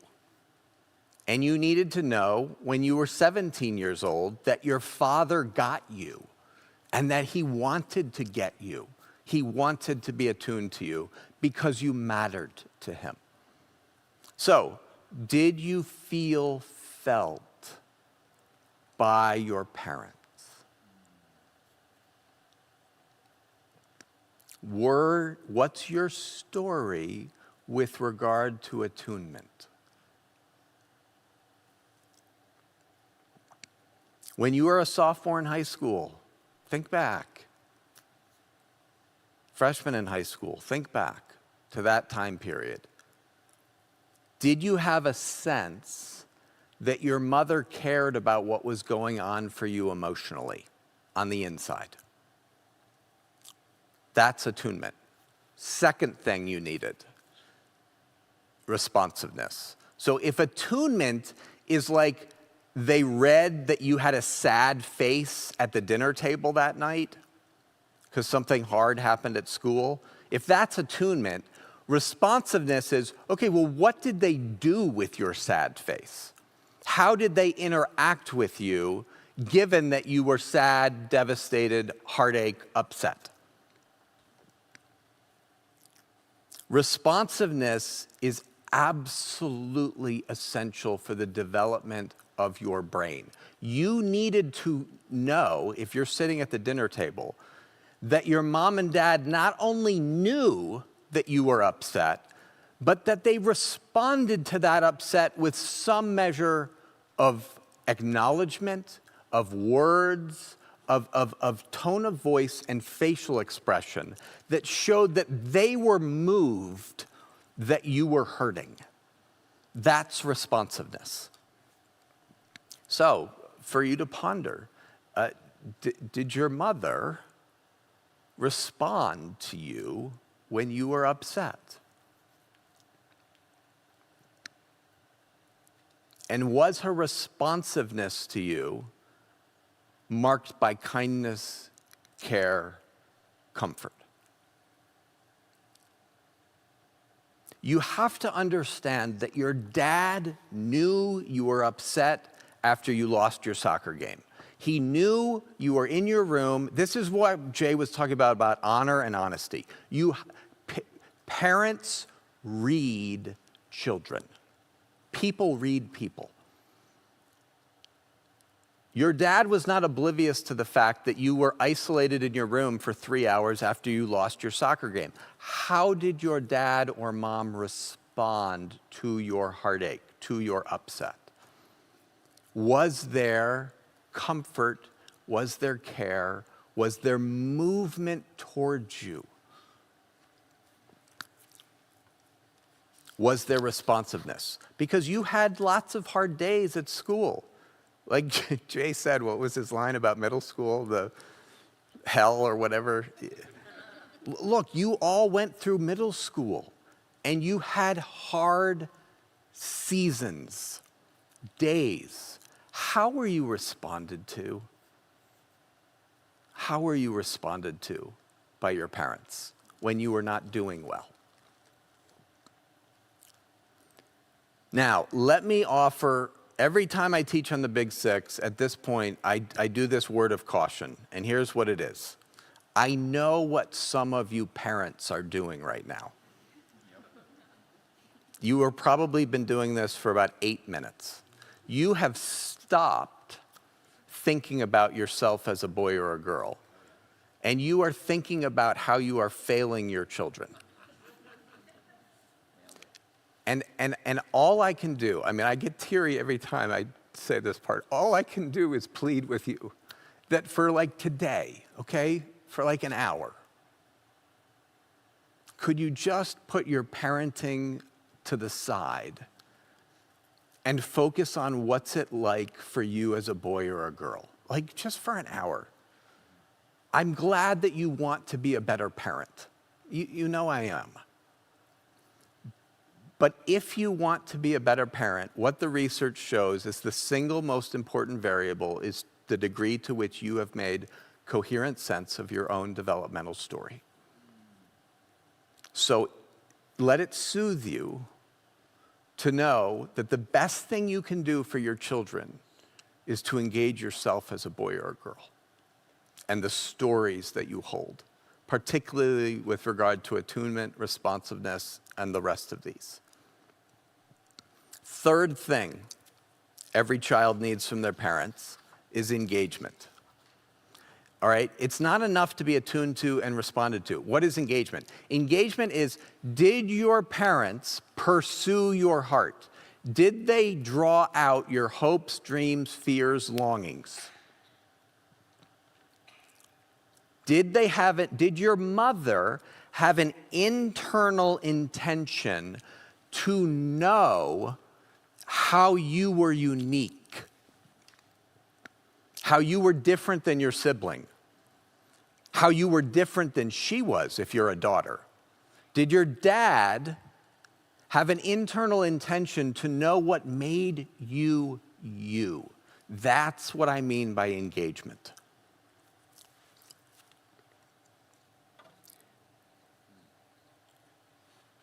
So just ponder it for a minute. The most important part of today, in my opinion, is what happens internally as you're pondering your own story and how you hold what comes up for you. Engagement means that your parents had a genuine desire to know what made you you. And sadly, for many of us, our parents wanted us to be other than the unique creation that we were. And so it wasn't merely that you had a lack of engagement, it was that you experienced some measure of displeasure being communicated to you because you weren't who they wanted you to be. I was going to go to the Naval Academy when I was a senior in high school. I had applied, I had gotten a senatorial nomination. If you know anything about me, you're probably like, Adam, you never would have done well at the Naval Academy. You're right, I wouldn't, but I was going. And I said to my dad at one point, I said, Dad, because my dad was a Marine, military was really important in our family, and I said to him, Dad, if I go to the Naval Academy, it's me who goes and not you. And he didn't miss a beat, and he said, that's not true, Adam. Fathers relive their lives through their sons. Okay. So I was feeling in my 17-year-old body immense pressure, even though it had never been verbalized, to be someone other than Adam.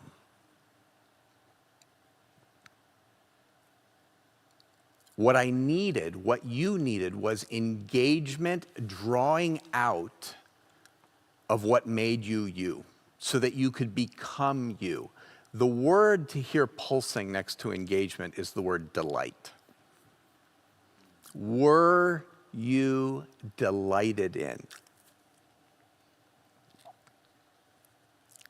Fourth thing that you needed was you needed your parents to be able to regulate your affect. Okay, what does that mean? Regulate your affect. Well,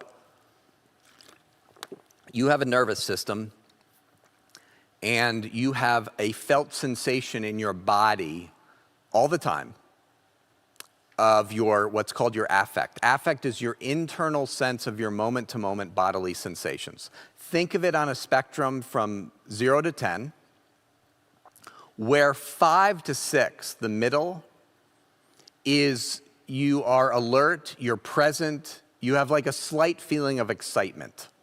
So hopefully most of you are in 5 to 6 land right now. Okay, that's a lovely place to be. Your body is regulated. Your affect is said to be regulated. You're present, you're alert. Now, when distress happens, you begin to dysregulate, and you can dysregulate in either direction. Up into what's called hyperarousal, 8, 9, 10. And that's marked by panic, terror, and or rage. Or down towards 3, 2, 1, which is called hypoarousal, and that is like a feeling of hopelessness, helplessness. It's a shutting down sensation, a numbing sensation, a detached sensation. When you were a child, just like us adults, you got dysregulated all the time. Your body left the sweet spot of 5 to 6 because of something that was happening in your life. And you either amped up into hyperarousal or you started shutting down into hypoarousal, but your body got dysregulated. You know what that feels like in your body when you get panicked, terror, rage. You feel differently inside. Okay, that's dysregulation. When that happened to you in middle school, and it happened a lot in middle school, you needed your parents to help you regulate that. You needed them to help soothe you back into 5 to 6 land. Why did you need that? Because your brain does not have the developmental structures in place to self-regulate as a child. The way you develop those structures, if you're sitting there now and you're thinking, you know, I get dysregulated all the time as an adult and it's really hard for me, by the way, I can relate to that. The reason that's hard for you is because the way the brain develops the necessary structures to self-regulate is by having your affect interactively regulated by your parents. It's this, in my opinion, it's the single greatest gift that a parent gives to a child, is the interactive regulation of their affect so that they can develop descending fibers from their prefrontal cortex down into their amygdala and limbic brain that allows them to self-regulate when they're adults and things are funky and stressful and hard. So, if you get in a fight with your partner and you find your body either amping up or shutting down, you know something of affect dysregulation. And if you have a hard time soothing yourself back into a regulated state, please know you came by that honestly. Said another way, you did not have a sufficient amount of regulation interactively from your primary caretakers. And so your brain doesn't have sufficient neurobiological structures to self-regulate, not yet. And you can grow in that. All right, that's 4, affect regulation. 5th thing you needed from your parents, you needed them to be strong enough to handle your big feels. All right, your big emotions, especially the so-called negative emotions, sadness, anger, fear. So as a child, you needed to be able to express your big emotions to cry, to rage, or to just be silent, knowing that you would be responded to in a loving, meaningful way. You needed your parents to be strong enough to handle it when you were deeply sad, deeply mad, deeply afraid. So let me just ask some diagnostic pondering questions. Were you allowed to be sad as a child? Like, was that welcomed in your home? Was that allowed? Some of us come from, Christian families where it's like, rejoice in the Lord always. I will say it again, rejoice. Get that sad, which is code for get that sad look off your face. What about anger? Were you allowed to be angry in your home with your mother? Could you express anger? I don't mean at your brother. I mean at your mother, at your father. Was anger allowed in your home? Could your mother bear in her body you saying, I hate you?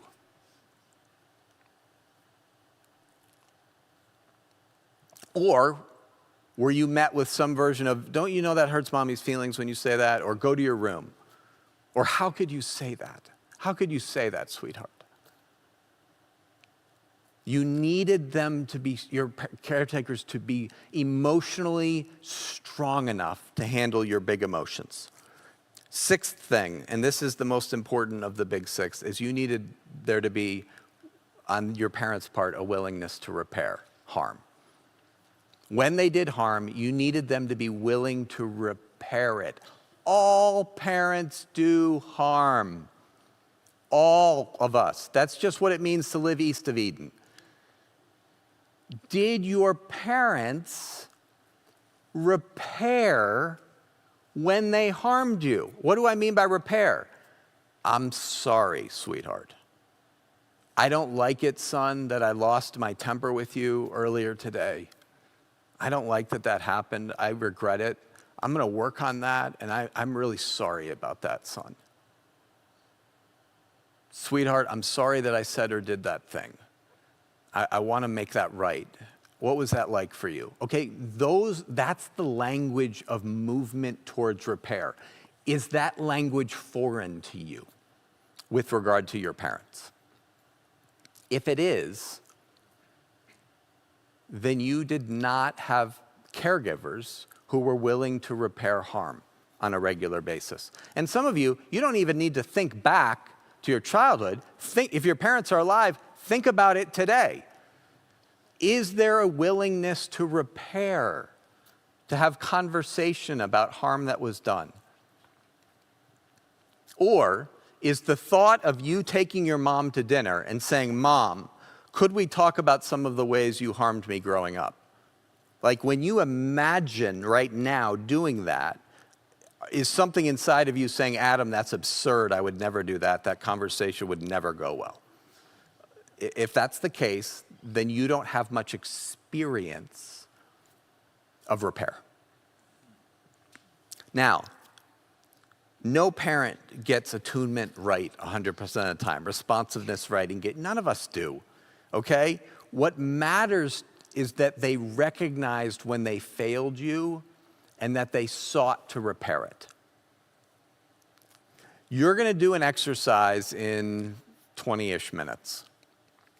Probably a little bit later, 25. I'm not going to finish on time.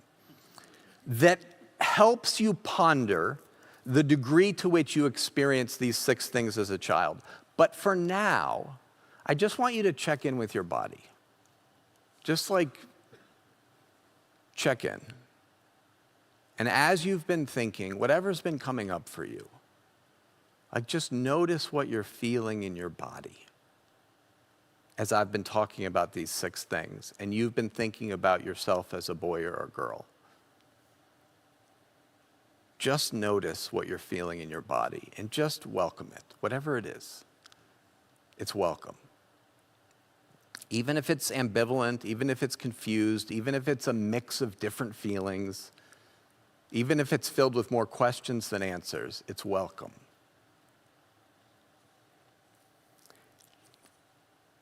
If you didn't receive the big six as a child, you developed likely what's called an insecure attachment. And I want to talk about two primary forms of insecure attachment. One is called avoidant, one is called ambivalent. There's a third category called disorganized, but I'm not going to talk about that. It's basically ambivalent and avoidant on steroids. It's very hard. Avoidant attachment. How do you know if you developed and what I'm going to do is I'm going to talk about avoidant attachment, and then I'm going to talk about how it plays out with regard to sexuality. So if your caregiver was dismissive, unavailable, or rejecting, you likely developed what's called an avoidant attachment style. I could care less, by the way, of you labeling yourself today. I am much more interested in you just pondering the stories that come up as we are discussing these things. So the goal of this is not for you to identify whether you're ambivalently or avoidantly attached, if that's even true for you. The goal is for you just to welcome whatever comes up for you as we're discussing these categories. So, did you have a caregiver that was unavailable, dismissive, rejecting? If so, you likely developed an avoidant attachment style. Now, I'm going to talk about this in the context of males, but I know a boy analogy. But I know plenty of women who are avoidantly attached. Plenty. When I do ambivalent, I'm going to talk about female, and I know lots of ambivalently attached men. I'm an ambivalently attached man. So, avoidant attachment. When the little boy, the 8-year-old, becomes distressed, his caregiver does not provide sufficient comfort, care, kindness, engagement. And when the boy tries to communicate that distress, say something, cry, act out. When he tries to communicate it, it has little to no effect on the caregiver. And so the child is forced to calm himself, to regulate himself, to be by himself. His core narrative becomes, I am on my own. I am alone in this world, particularly when it comes to my upset and my distress. I've got to self-regulate on my own because she or he, dad, is not interested in helping me in any way. They're unavailable, they're dismissive, or they're shaming and rejecting. So the boy learns that his needs are not responded to, they're not met, and communicating those needs has little to no effect on the caregiver. So the reasoning of the boy goes like this. Mom is either not going to understand me, or worse, dismiss me, so I guess I'm on my own. The boy's decision to go it alone is his desperate attempt to avoid further evidence that mom is not there for him. The thinking goes like this: if I don't ask for help, they can't fail me. So I just won't ask. And eventually, the boy learns that he has to rely upon himself, that he's the only person he can trust, that he's alone in this world. And he stops trying to express what he needs and he wants because there's just no point. So he becomes self-reliant, independent, because after all, the only person he can trust is himself. So I want you to hear this. The avoidant boy does not avoid closeness to others. It's not a menu option for him. There's no one to attach to. So even though it's called avoidant, that doesn't mean that the boy avoids connection and closeness. Oh no, he wants connection and closeness. All of us do. That's what it means to be created in the image of a triune God. But it's not a menu. There's no one there for him.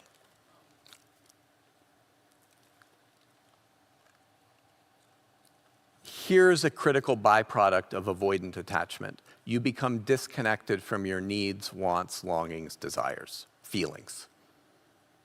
You fail to develop a robust sense of your own hopes, dreams, longings. It is simply too painful to want when those wants are never responded to and met. So how do you know if you, as an adult, if you are avoidantly attached? Here are some ways to know. You will feel more comfortable with relational distance and separateness, which you'll call alone time, iPhone time, me time. Since emotional interdependence is so foreign, you manage your emotions independently from others. And when I say that, I mean your nervous system is primed to self-regulation, auto-regulation, not interactive regulation. Second, you will enjoy relationships at times, but you will never really need others. Oh no. You will generally only let yourself rely on another when it is abundantly clear that that person is going to come through for you. That's the only time you let yourself rely on another. Because as a kid, remember, you couldn't rely on anyone else for comfort, care, kindness. It wasn't there. So you are allergic to truly needing others. Third thing is I already mentioned it, but I'll emphasize it again. You develop what's called an auto-regulatory way of being. So how do you self-soothe? By yourself. It's interactive soothing is not something that you gravitate towards. You like being by yourself, especially when you're upset or distressed. And when your partner, now we're moving into sexuality, when your partner makes a bid for connection, you might experience that as intrusive and kind of reject that bid for connection. You're not trying to be cruel, you're just trying to self-soothe. So you require little interaction and you cause little interpersonal stress relationally. Stan Tatkin is a psychologist that I like, that he puts it, he has a motto of avoidantly attached adults, and his motto is, I want you, speaking of the partners of an avoidant, like if I'm an avoidant, I would say to my partner, I want you in the house, just not in the same room with me. So fourth, avoidantly attached adults may show initial resistance when a partner makes a bid for interaction because they feel like their partner wants something from them. All right, avoidantly attached adults, they know, they have the experience of feeling needed but not wanted. And true mutuality and interdependence is not normal for their nervous systems. I really want you to understand, this is rooted in biology. This is not choice. This is about how your nervous system has been conditioned, primed, shaped. So, fifth thing to know if you're an avoidantly attached adult, you will expect other people to handle their big feelings just like you handle your own big feelings. So your motto is, I'll take care of me, you take care of you. Why? Because you were forced to take care of all your big feelings as a boy. And so now when your partner expects a little interactive regulation, you're like, oh, wait a second. I never got that as a kid. You need to deal with this stuff by yourself, just like I've had to deal with it by myself. All right, now I want to talk about how do avoidants experience sexuality. And let me start with a huge disclaimer. There are so many avoidantly attached adults on the planet, lots of them, all right? The things that I'm going to say are going to be true for some of them, but not all of you, all right? These are generalizations, but I want to give you some categories for you to ponder and talk about with your loved ones what's true for you. So, with that as a disclaimer, if you're an avoidantly attached adult, when it comes to sexuality, it may be hard for you to emotionally connect to your partner during sex. Emotionally. Why? Why? Well, your partner might, and by the way, your partner might experience that as you're objectifying them. And it's not necessarily that you're objectifying them. It's that you are terrified of being emotionally present to the relationship, including in the sexual realm. It would require, why? Because to be emotionally present would require you to feel your attachment wounds, your unmet longings for care, comfort, engagement, kindness, which your body still holds. And you have found a way to keep yourself distant from what Dan Siegel calls the attachment circuitry in your brain, because it's too painful to go there. Second, given how difficult it is for you to emotionally connect with your partner, you might have an affair. Why? Because when you're having an affair, there is much less emotional intimacy. And for an avoidantly attached person, that's like bingo. That works for their nervous system. Because they're a sexual being, they get to have sex, but they don't have to do the emotional part. But in their spousal relationship, where there's emotional commitment, the emotional piece is always there, including when they're having sex, and they have to deal with that. But with an affair, they don't have to deal with that. And so it's easier on their nervous system. It's easier for them to actually be emotionally present when it's someone that they're not in an emotionally committed relationship with, like an affair partner. Third, avoidance sometimes turn to sexual fantasy. Now, for some of them, why does the fantasy work? Because you get the emotional component off the table. You just get that away. You subtract that out. And your body can be present in a way that it can't when the emotional connection is there. Now, for other avoidantly attached people, the fantasy is not with another person. Their fantasy is, leave me alone. I just want to be alone. Their fantasy is not sex with another person. Their fantasy is, I want to be alone so I can breathe. Because what they perceive as your neediness, your desire for relationship, is overwhelming to them. So you might not fantasize about another person. You might just fantasize about your partner leaving you alone more of the time. And that makes sense. Neurobiologically, it makes sense. Last, if you are avoidantly attached, you will likely have, and this is a hard one, have trouble wanting your partner, desiring them.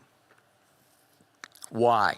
Because wanting connects you to all those unmet relational longings that you had as a boy or a girl.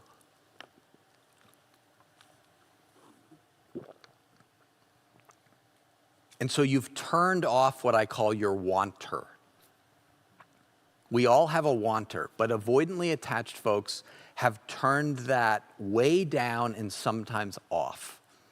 And so it's hard for you to have desire, arousal for your partner. Now, that's avoidant attachment. Ambivalent attachment. What's that? Well, if you're two key words for your primary caregiver, intrusive and inconsistent. If your primary caregiver was intrusive and inconsistent, you will develop what's called an ambivalent attachment. So, female example, I said I would do it. The little girl is in her crib, 9 months old, cries, bid for connection, expression of need. Sometimes mom comes in and tends to the child. Sometimes mom is too preoccupied by her own trauma, her own wounds, her own whatever's going on for her, that she does not attend to the child. Inconsistency of care is what marks that little girl's life. And so the girl develops a franticness inside. Can I depend on my caregiver to come through for me or not? Sometimes she does, sometimes she doesn't. Which will it be today? I don't know. And so anxiety, franticness, frazzledness begins to fill the little girl's heart. Now, this idea of mom, sometimes coming in and sometimes not, this is really important.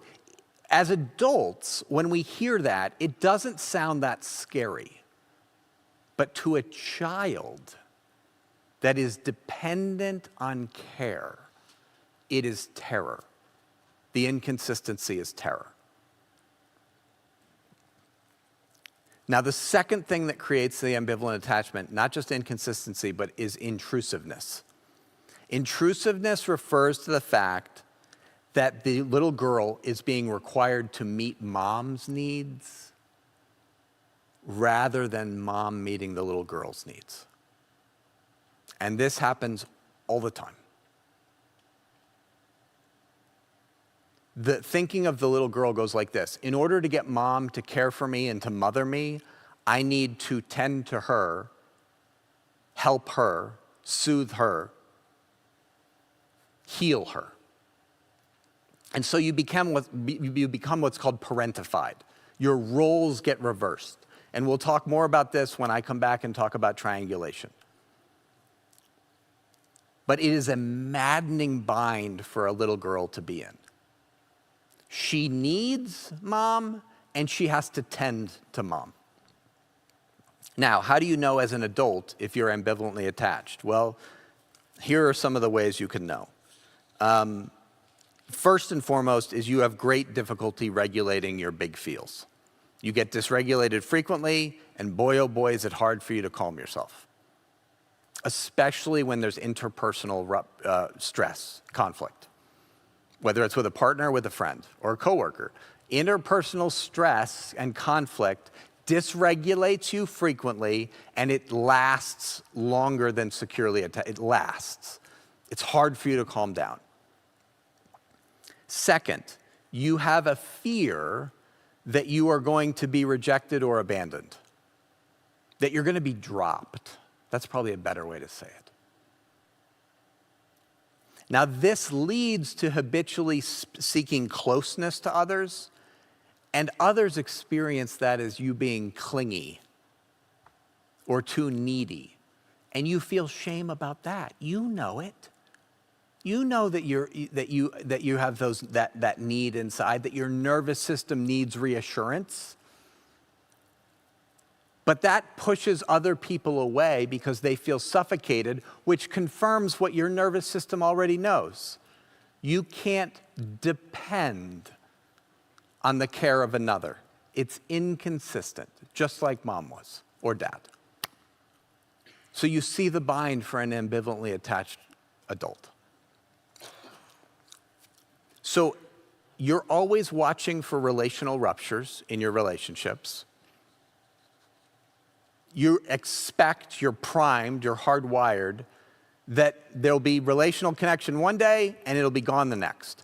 So I mentioned Stan Tatkin earlier. His thing for ambivalently attached people is you're allergic to hope. And that's a really good way of putting it, relational hope. You can't count on the relationship to be restored if there's rupture. You're predisposed, you're primed to anticipate relational failure, and relationships are so important to you, connection is so important to you, and yet you don't have any sense that it's going to come through and be there for you. It's a horrible, horrible bind. You also will tend to dramatically express your pain, like kind of turn up the volume, to get the other person to respond to you. Because the idea is, just think of the still face experiment. I have to cry louder, harder, make more noise for the other person to respond to me. Now, what about ambivalently attached people and sexuality? Well, number one, your sex life is largely about reassuring you that you're truly loved by your partner, that they care about what matters to you. So if your partner says yes to sex or yes to the particular sexual thing you want to do, it communicates to your nervous system that your needs, wants, desires matter to them, that you matter to them. That's very reassuring to an ambivalently attached adult. In contrast, when they say no to sex or no to the thing that you want to do sexually, that puts you in a state of mild to severe panic. Because it's not just about the sex. It's about, is this person, do they care about what matters to me? And are they going to respond to me? Are they there for me?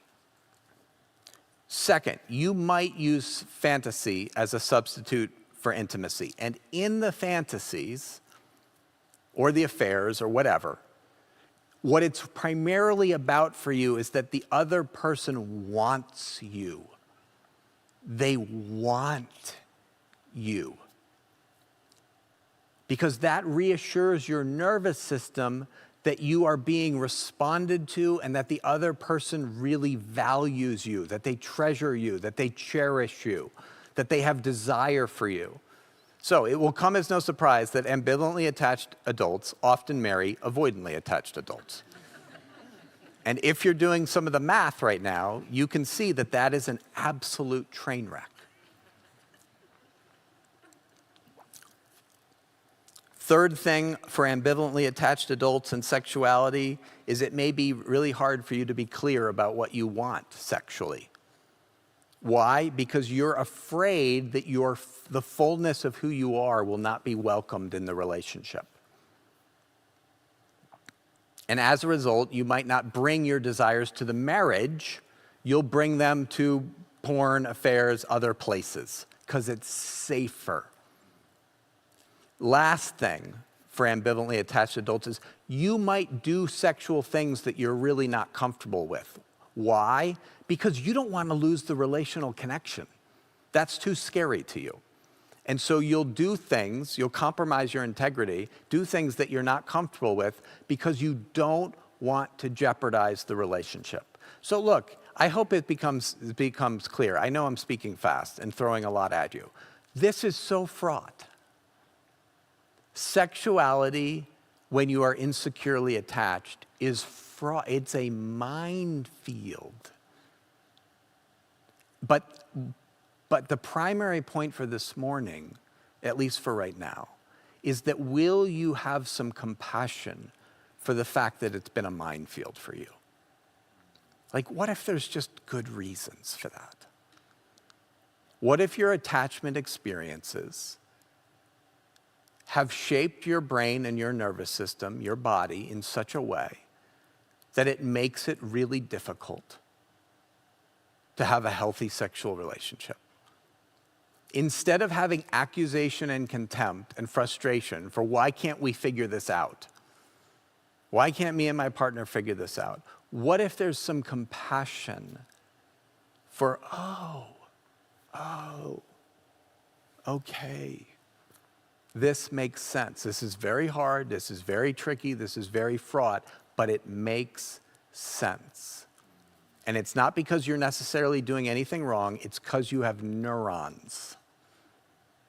And you had attachment experiences that set you up to anticipate certain things that are colliding. Your story and your partner's story are colliding in a way that is deeply disruptive and at times incredibly painful.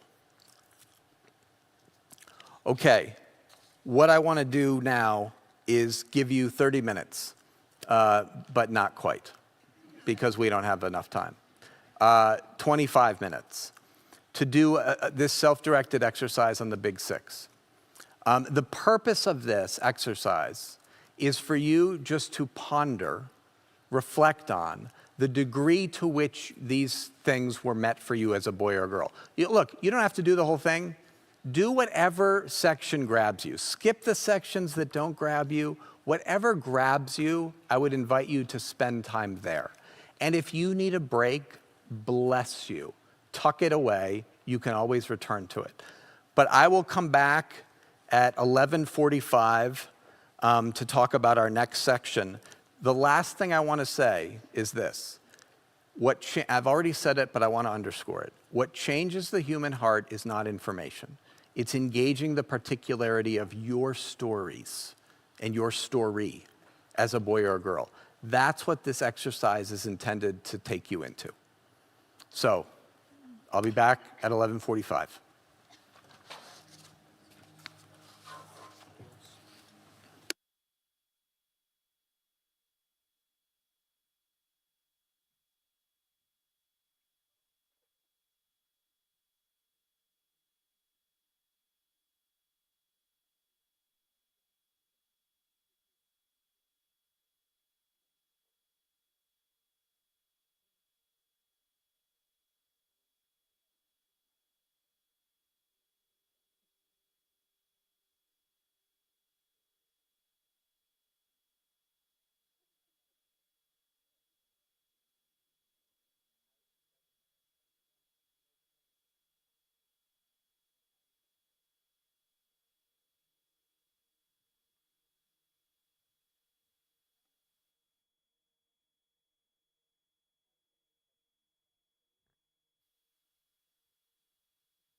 questions that are coming in.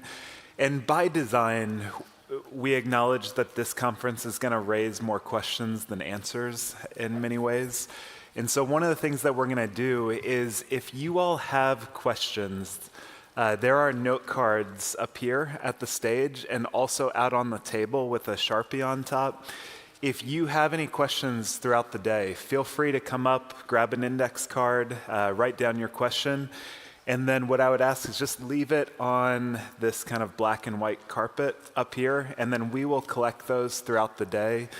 And I'll probably try and assemble them and just kind of look at, like, are there some common themes or dynamics that are emerging? And we will take questions at that point. So, and then for those of you watching online, if you want to respond to any of the emails that I have sent out from, I think it's a jay@jay-stringer.com. There's another British crime fiction author. That's why there's the dash in the stringer, but jay@jay-stringer.com. If there's some questions that you want to submit online, happy to take those as well. Otherwise, for people in person, we'll take it with the index cards. Adam? Okay.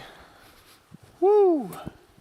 So for those of you that did that exercise, I imagine you're in, somewhat of a tender place.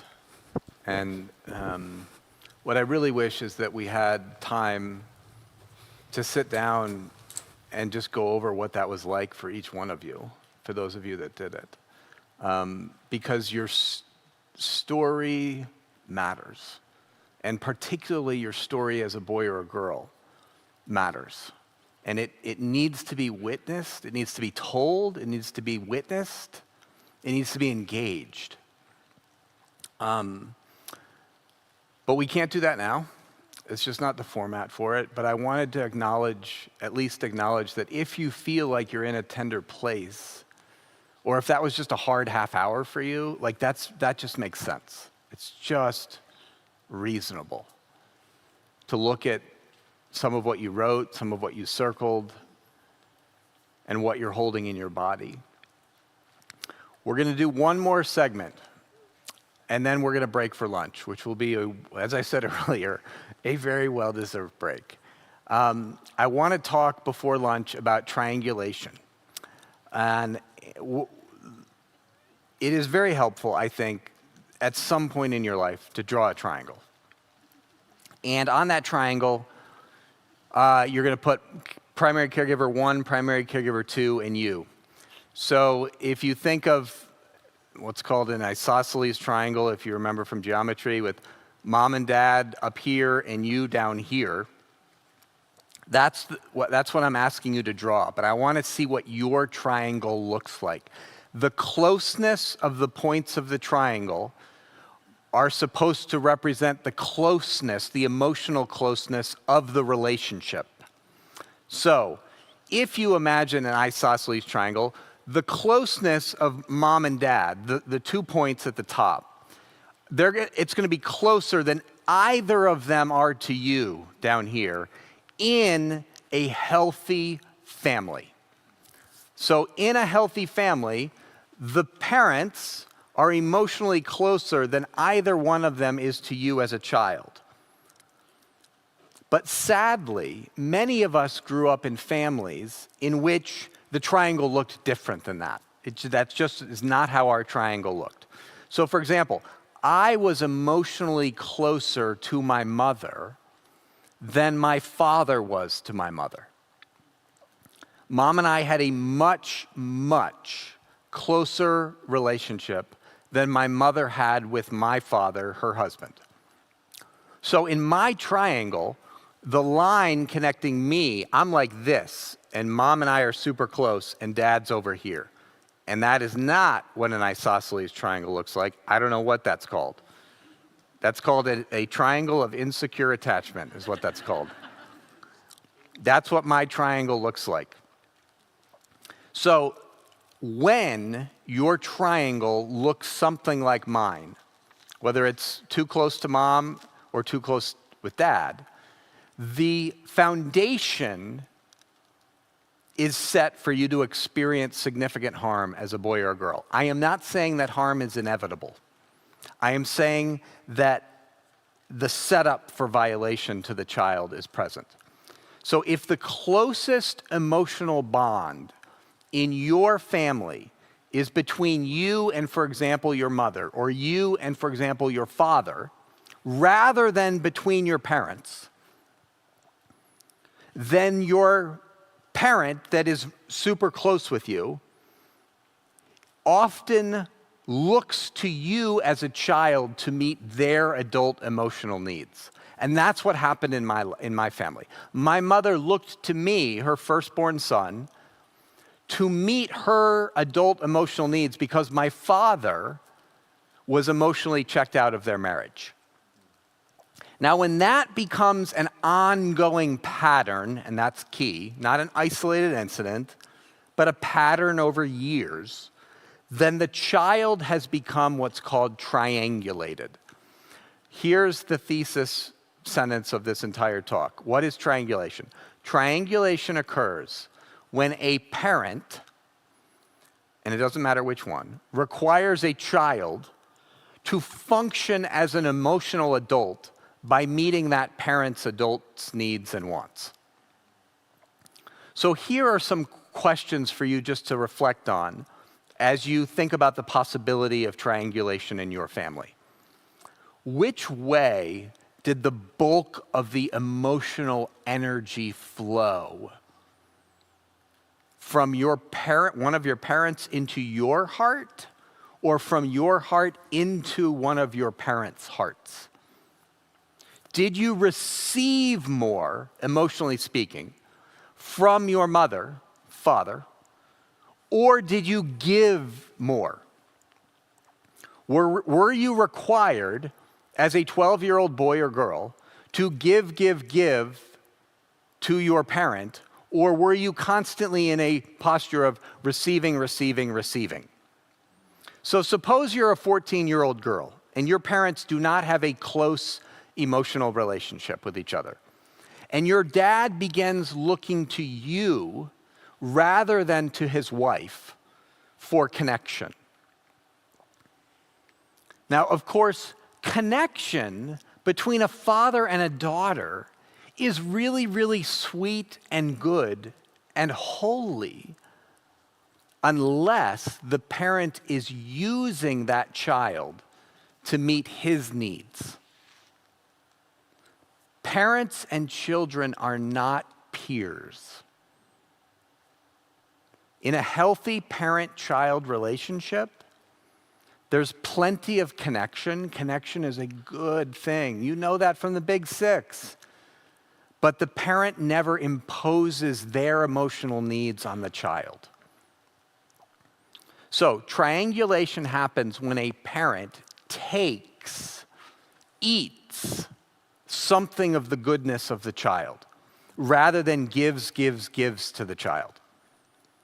The root problem in triangulation is that a parent looks to the child to meet their adult needs. That's the core issue. So it's important to understand, a parent-child relationship is not intended to be reciprocal. It's intended to be non-reciprocal. Parents are supposed to give. Children take, receive. Now, here's an example. Let me stop speaking in abstractions. Perhaps dad was the parent who always took you to your softball games, your volleyball games, just the two of you. It was special time with dad. And in the car, you would have meaningful conversations. And sometimes dad would talk to you about the frustrations he had with your mom in the car on the way to your volleyball games. A child is not supposed to be brought into their parents' marriage in that way. You see something of triangulation happening in that car. Here's another example. Perhaps dad was always working on his car in the garage. He loved doing that, and you, his daughter, firstborn daughter, always kind of found yourself out in the garage with dad, spending time with him. And your siblings, your younger siblings wouldn't do this. It was just special time between you and dad. And mom never did that. Again, it was just this thing that you and dad did. Now, this can appear to be innocent. It can even appear to be sweet and good.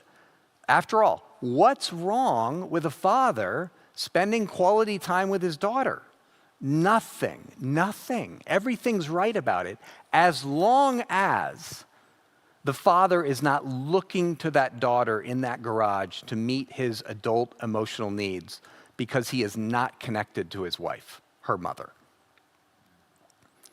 But what if your father enjoys your goodness, what you bring with your presence, who you are? What if he enjoys your goodness more than his wife's goodness? What if your father actually prefers spending time with you over spending time with your mom, his wife? In these cases, it is very likely that this special relationship is deeply harmful to the child. And I want to spend time fleshing this out. I know this is hard to metabolize. So just bear with me. Significant damage occurs to a child's heart whenever the parent uses that child to satisfy their needs. Now, looking back as an adult in this story, this woman, she grows up, becomes an adult. Looking back, that relationship with dad may feel sweet and good. All that time in the garage or at the volleyball games or whatever. But the daughter is being used, here's the term, as a surrogate spouse. Someone in place of mom. The daughter is being, here's the other key word, consumed by her father rather than fathered by her father. There's more energy flowing from the child to dad than flowing from dad into the heart of the child. Now, let me share some caveats, okay? Because I know there's lots of family constellations and you're asking questions in your head. First caveat, many couples go through difficult seasons. All couples, I would say, go through difficult seasons where they do not feel emotionally close to one another. This does not mean that one parent will necessarily triangulate a child. The question is, are husband and wife committed to emotionally engaging with one another in the hard times, in the difficult seasons? And that doesn't mean every day. There are times when days pass and their fights happen. Look, I know, I'm married. I know. That doesn't mean that triangulation is inevitable. Triangulation occurs when the parent-child relationship gets flip-flopped. It occurs when one parent expects a child to meet their needs rather than them fathering or mothering that child. So if parent one and parent two don't have a deep emotional commitment to work things through with each other in time, if they're not taking responsibility for how they're harming each other and repairing that stuff, then the setup exists for one of the children to be triangulated. It's not inevitable, but the setup exists. Caveat number two, lots of people grow up in single-parent homes. Does that mean you are necessarily triangulated? Of course not, no. Consider a boy whose parents divorced when he was little, and he lives with his mom, and mom doesn't remarry. And so is the boy necessarily triangulated? Of course not. Please don't misunderstand me. As long as mom does not look to that boy, as long as she takes her needs, wants, longings to other places, including God, and grieves her pain, and has friends, or dates other, as long as she doesn't take the longings of her heart to that boy, then that child is not going to be triangulated, even though dad is not even in the picture in that story. So I know women who are emotionally closer to their children than they are to their distant husband or their ex-husband. That does not necessarily mean that the child is being triangulated. All right, the question is, does the mother or the father require the child to function as an emotional adult and to play the role of a surrogate spouse? Many people grew up in families where the dynamics changed over time, right? Your parents may have divorced. One parent may have died when you were little. Or your older sister may have been triangulated by your father, and then she goes to college and it starts happening to you. There are lots of different family dynamics. The invitation right now is not so much to categorize yourself or label yourself as I was triangulated or I was not triangulated. No, the question is, in what season of your life? Because this is about repeated patterns over time. In what season or seasons of your life did you experience perhaps some measure of triangulation with a parent? I just want you to ponder that. It is important to remember that all of us experience both intentional harm and unintentional harm, just like we do intentional harm and unintentional harm. So triangulation is about a sustained pattern of relating over years. It is not about an isolated incident or 10 isolated incidents. It's about a pattern. Relational dynamics are established over lots and lots of years of time. And isolated incidents, they may be isolated, but sustained patterns of relating are not. And even if you don't believe, I'm not going to talk about intentionality, but even if you are sitting there and you're like, I don't think my dad meant to do that. Okay, you still have to grapple with the impact, even if the intentionality was not there. The impact of being required to meet one of your parents' emotional needs when you were a child, the impact of that on your heart, believe me, was severe and needs to be named and needs to be grappled with. Children are not designed to do that. Okay, next key point. Triangulation results in two deadly dynamics. Two. First, your goodness that you bring with who you are is consumed by one of your parents. Usually the opposite sex parent, though it doesn't have to be. Second, as a result of being chosen and consumed by one parent, you are set up to be envied by the other parent. So the two deadly dynamics are, number one, consumed by one parent, and number two, envied by the other parent. If your parents weren't each other's best friend, okay, if they didn't have a deep, emotionally connected relationship where they were working stuff through with one another, then you may know something about being consumed, and you may know something about being envied.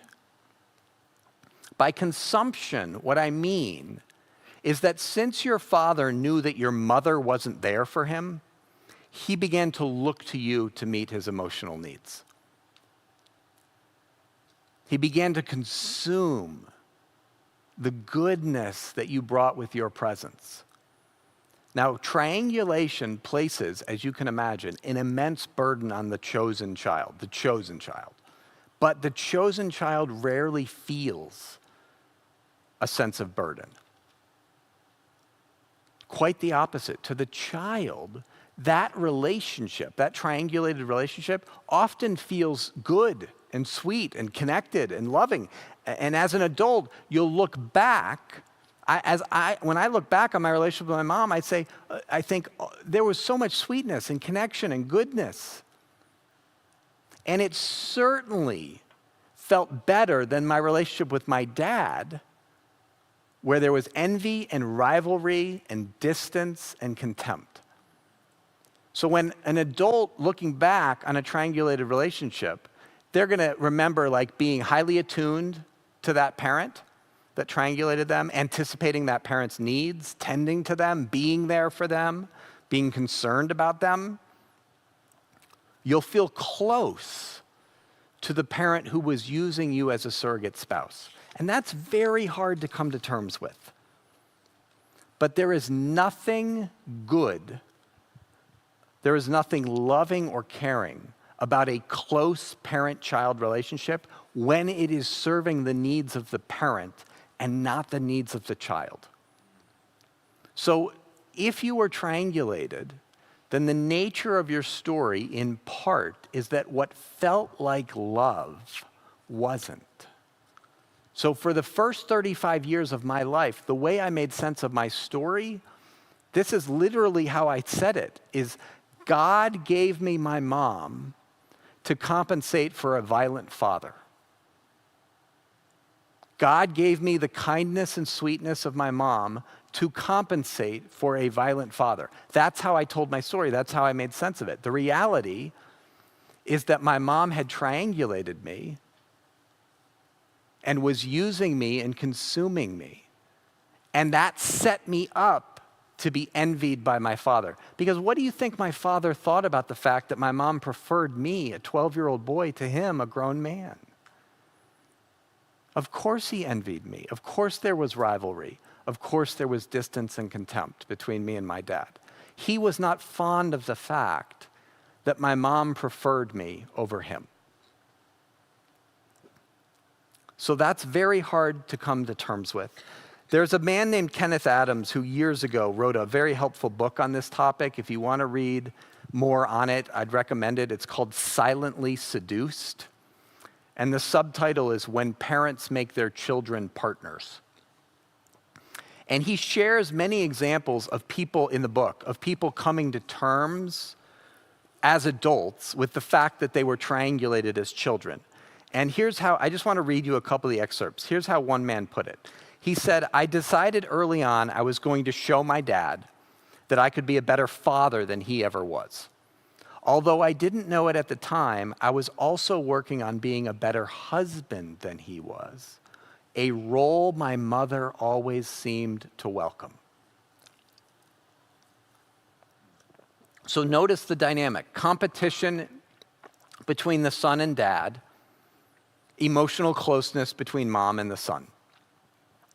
One of the heart-wrenching realities, if you've been triangulated, is that it feels really good and powerful as a boy or a girl to come through for your parent in this way.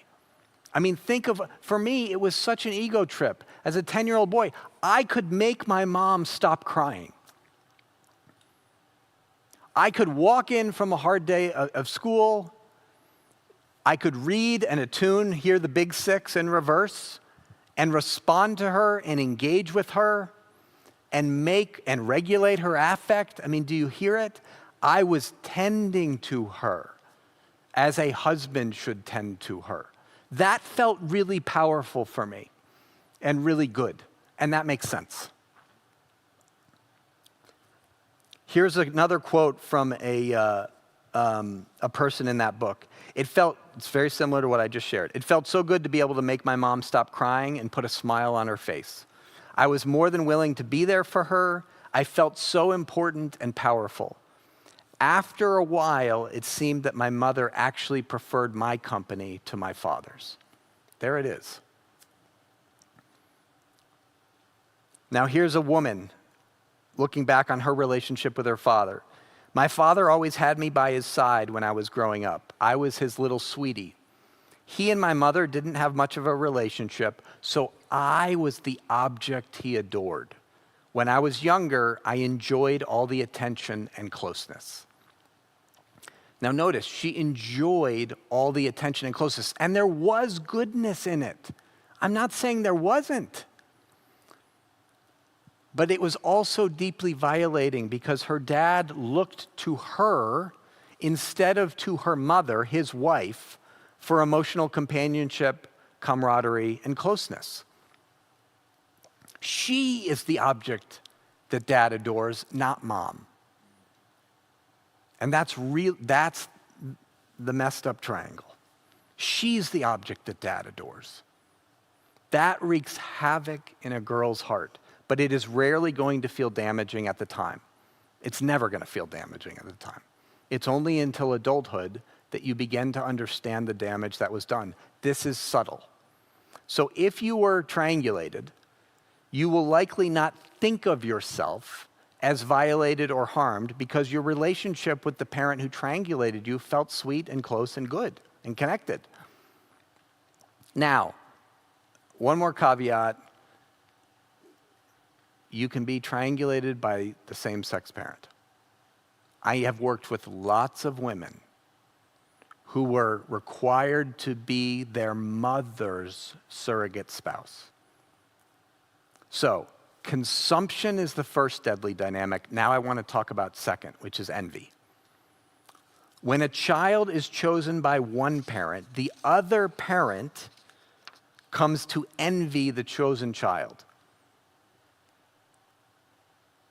And to make matters worse, the chosen child is often put at enmity with their siblings who are unchosen. So all children are created for parental delight. All children. And when one of the children is clearly the favorite, as I was in my family, my mother chose me. She did not choose my two younger brothers.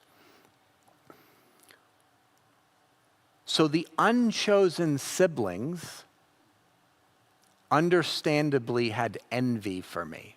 This, of course, is the Joseph story. Please understand, Joseph's brothers did not envy him because he had a pretty coat. They did not throw him into a pit because of a coat. They wanted to kill him because it is an understandable reaction when the father favors one son above all the others. When one is chosen and the others are not, envy. Envy. So is there tension between you and one of your parents? And do you know why? Or between you and one of your siblings, and do you know why? There's always a reason for interpersonal tension and relational distance. Always. We are intentional creatures. There's reasons for this stuff. There is a reason that you've never felt close to your mother, if you haven't.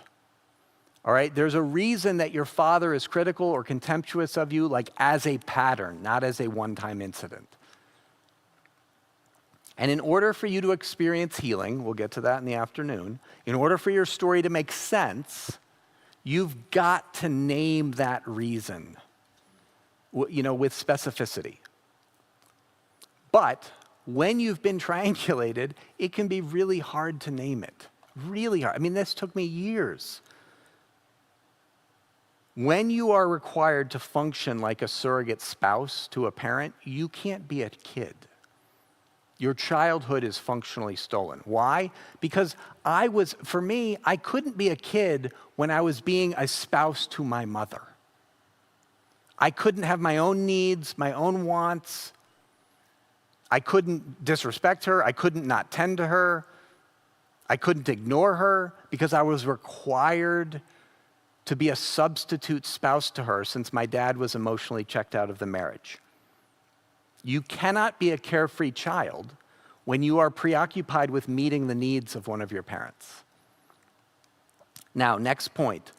I need to talk about when triangulation is sexualized, because it often happens. By sexualized, all I mean is that there is erotic energy between parent and child. There are dynamics at play in families that we don't tend to think of as erotic, but they are. Now, eroticism is not merely what happens with genitalia, all right? Eroticism is far more about the hands than about, no, I said that wrong. It's about the eyes, not about the hands. It's about the energy between two people far more than what's happening with body parts. So eroticism pertains to what makes your body come alive. And my body as a boy came alive when I was making my mom go from crying to a smile. There was a connection between us, and it was erotic. Here are some of the signs that a parental relationship was sexualized. I'll just give you 4. There's lots, but when you hugged mom or dad, mom or dad, the hugs lasted slightly longer than you were comfortable with, and they felt, you would have said the word like gross or weird. Just felt a little weird, a little off maybe. You felt a little repulsed and you wanted to stop the hug. But you didn't know you wanted that because you're an 8-year-old boy or you're a 12-year-old girl and you can't let that in. But looking back, you can feel it.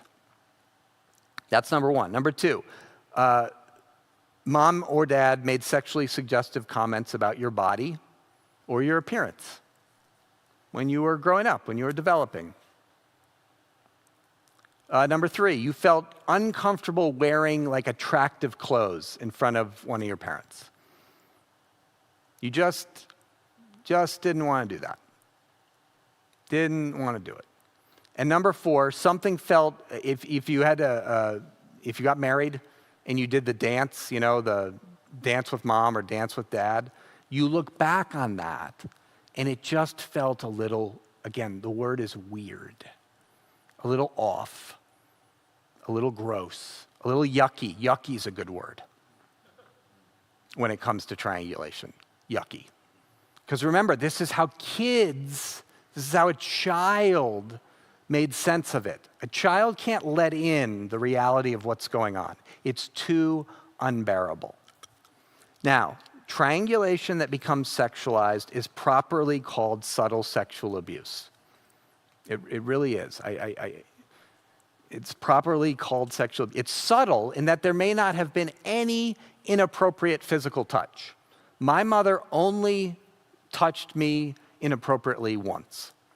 And when I say only, I'm not minimizing it. I'm saying that there was lots in our relationship before she physically violated me that was sexualized and therefore abusive. Why is it called subtle sexual abuse? Why is the word sexual in there? Because there's energy between the adult and the child that is erotically charged. Now, can you be subtly sexually abused if there's not any inappropriate violating touch? Absolutely.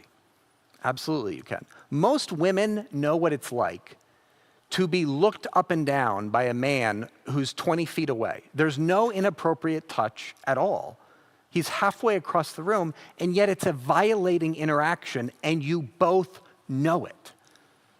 That's the energy that I'm talking about. So please understand that when I say subtle, I am not saying less severe. In my practice, my counseling practice, I have found this phenomenon of subtle sexual abuse to be the root of immense torment for many people, especially in their sexuality, but it flies under the radar. Oh, how it flies under the radar. Now, I want to talk to those of you who were not triangulated. You may not have been the you may have been the unchosen younger sister. You still need to name the dynamics of triangulation in your family of origin, even if you were not the triangulated child. Why? Because you need to understand what that was like for you to be unchosen. Consider this vignette. Cheryl and Susan. Cheryl's the older sister, Susan's the younger sister. Dad looks to Cheryl, triangulates Cheryl. They have a really close relationship. He'd go to all her field hockey games, and although mom came to some of the games, it was really special time between Dad and Cheryl, the firstborn daughter. Susan is the unchosen younger sister. Now, Susan was spared the madness of being triangulated by her father, but she wore the crown of unchosen. She always had this vague sense that Dad preferred her older sister, Cheryl, to her, and her awareness of that was devastating, but she could never put language to it. Moreover, throughout her growing up years, Susan had this nagging sense of envy and resentment toward her older sister, and she didn't know why. She actually liked Cheryl, but she would frequently catch herself envying the time that she got to spend with dad. So it's hard to overstate the heartache that comes with being unchosen when you are created and intended for delight from your father and mother. What happens inside the body of 12-year-old Susan when she watches dad like light up when Cheryl comes into the room or does something good? But that doesn't happen for Susan. It's a deep agony to hear the warmth in dad's voice or the light in his eyes for your sibling, but not for you. And she bears the heartache of envying her older sister and having to deal with that in her body. I worked with a woman who had a very different tucking in ritual than her older sister. In this family, dad was the one who put both girls to bed. And after dad would tuck it in my client, the younger one, he would go and get an apple in the kitchen, slice it up, red apple, and bring it to the older sister's room. And they would eat their apple slices leisurely and share about one another's days. And my client had to listen to this every night. She would never get an apple, and she would never get the conversation with dad. And it happened like for years. If you are the unchosen sibling, all right, there is debris that you carry in your body because of the triangulation, even though you weren't the triangulated child. For example, in the Susan and Cheryl example, how might Susan's unchosenness affect her sexuality? One of the most common ways is that Susan will begin to do anything to be chosen by a man, including using her sexuality. So you may have been Cheryl in your family, you may have been Susan. The point is, have you named the dynamics that were present in your particular family? Because there's fallout for all of the children when a parent looks to any one of them as a surrogate spouse. Since I've said I was triangulated, my dad being emotionally checked out of the marriage, in 2009, I actually had a conversation with my dad when I was beginning to uncover this stuff, and I asked him, Dad, what was my relationship with mom like? I was beginning to explore this category, and I needed some more data. And I asked my dad, I don't know. I was at an airport, at Atlanta Hartsfield-Jackson International Airport. I had my laptop open.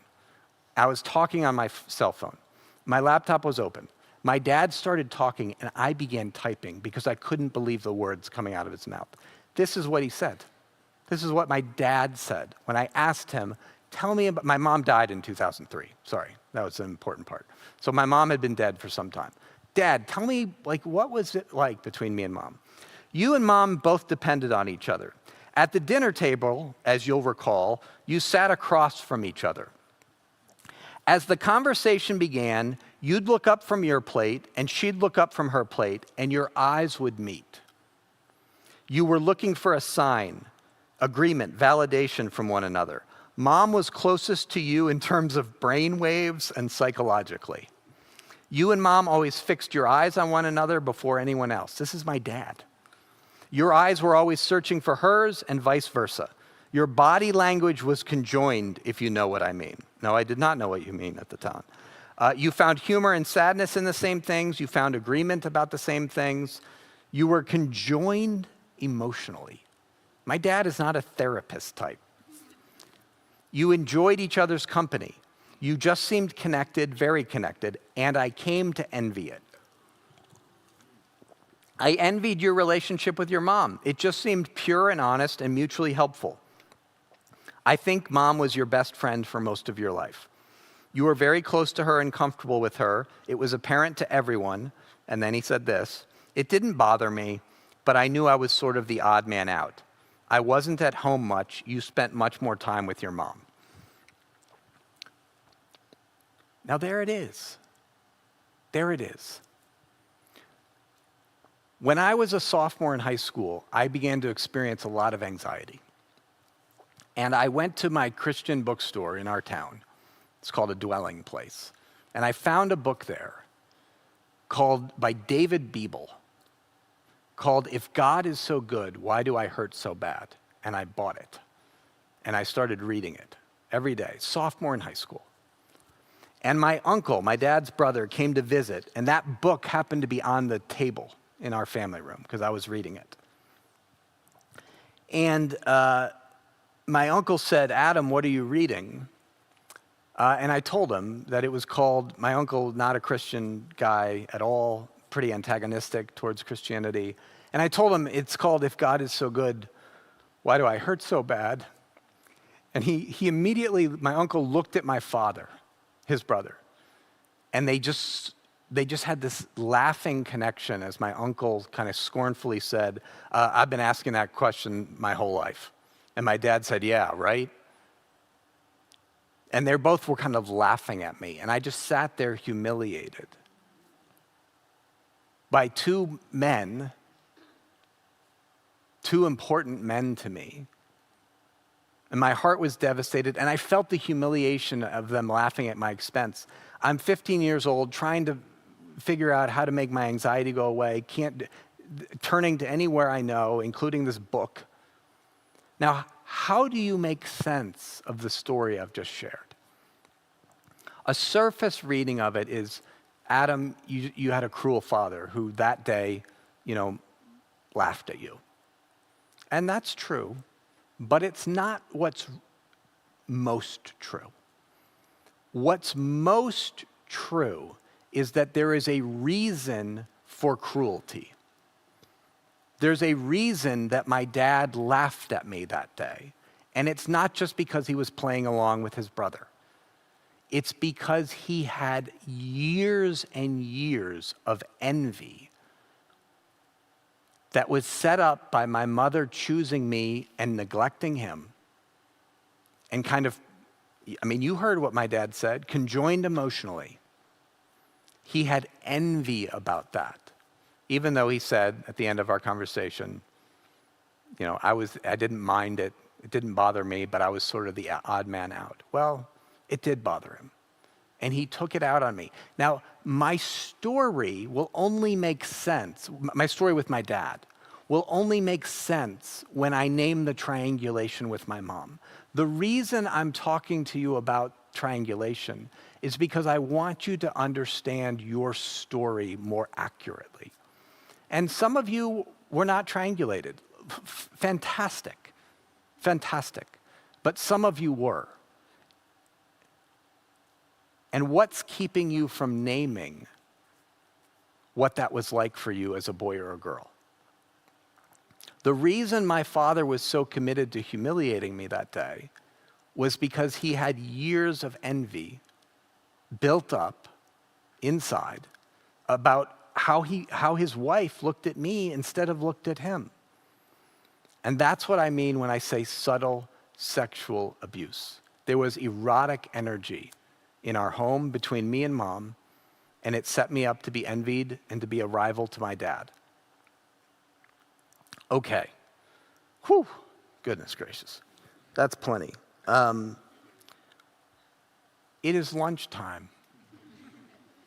It is time to just pause and eat. And you don't need to ponder anything for the next 45 minutes except the nature of the sandwich that you're eating. We will come back here promptly at 1:15. Lunches are out there. Enjoy.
We are going to begin shortly.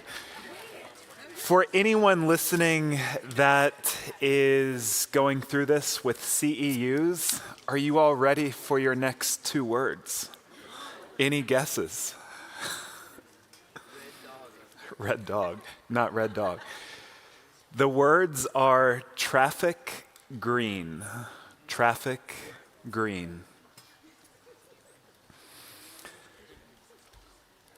Well, welcome back. I hope you all had a great lunch. The title of this session is Understanding and Transforming Common Sexual Problems. So, one of the things that I have just loved about doing this conference in person, this is the first year that we are doing it in person. And so the first year I was in a hotel in Manhattan, and there was a couple next door in my room having some intimacy during this particular session. So that was really difficult. And then I think the next year, maybe it was the same year, Adam, we were on Zoom large meeting format and everybody could see each other. And then a gentleman started taking a deuce live on screen. So we had to find a way to manage that. And then someone else was feverishly trying to get dressed, and she was in her closet getting ready. So those were some of the early days of the Sexual Attachment Conference. So one of the things I was telling Adam about during break was, especially when he was talking about, ambivalent and avoidant, just to be able to watch some of the couples in the room kind of give a little elbow jab, yep, that's you, or just, yep, I am avoidant. It's been so sweet to see that. So, that's our hope for this conference, is that these are really significant, weighty themes, but there is a lightness as you all have engaged some of these topics, or as Adam was engaging triangulation, there was a sense of, oh, wow. Yeah, that affects me. And that's our hope for this conference. So grateful for just the playfulness that I'm sensing in this room. And I know that there's a lot of heartache too. So the main idea of this session is that sexual problems are overwhelmingly normal, but they are never random. And your ability to find growth and healing and transformation comes to the degree to which you can begin to identify the unique reasons that are embedded within your sexual difficulties. So this isn't a very clear distinction, but the distinction that we're gonna make is kind of, on one hand, we're gonna address unwanted sexual behaviors or compulsive sexual behaviors. Some demographics will call this a sexual addiction. Some people will call this out of control sexual behavior. And then probably about 45 minutes from now, my wife is going to join, and she's going to talk about some of the core dynamics of low desire. And when Sheila comes on as well, she will be addressing low desire as well, but also engage this from a marital perspective and kind of what solo desire, dyadic desire is all about. So that's a little bit about where we're headed. I'm going to primarily be addressing unwanted or compulsive sexual behavior. Does that make sense? So let me just go over some stats to show how overwhelmingly normal you all are if you've faced a sexual difficulty. 43% of women and 31% of men report some sexual dysfunction. 29% of women had orgasm problems, and 40% felt anxious or inhibited. 35% of men had moderate to severe erection problems.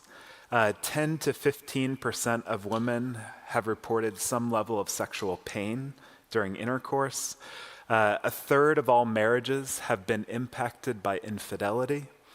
Research is showing that long-term monogamy is very difficult on sexual arousal, especially for women. And then hypoactive sexual desire affects both men and women, but depending on the research study, somewhere in the range of 10 to 30%. So again, just want to reiterate that these are normal issues that all of us are dealing with, and normal does not mean that they should be existing. Normal does not mean that Let's celebrate them. Normal just means like sexual difficulties are part of being a human being.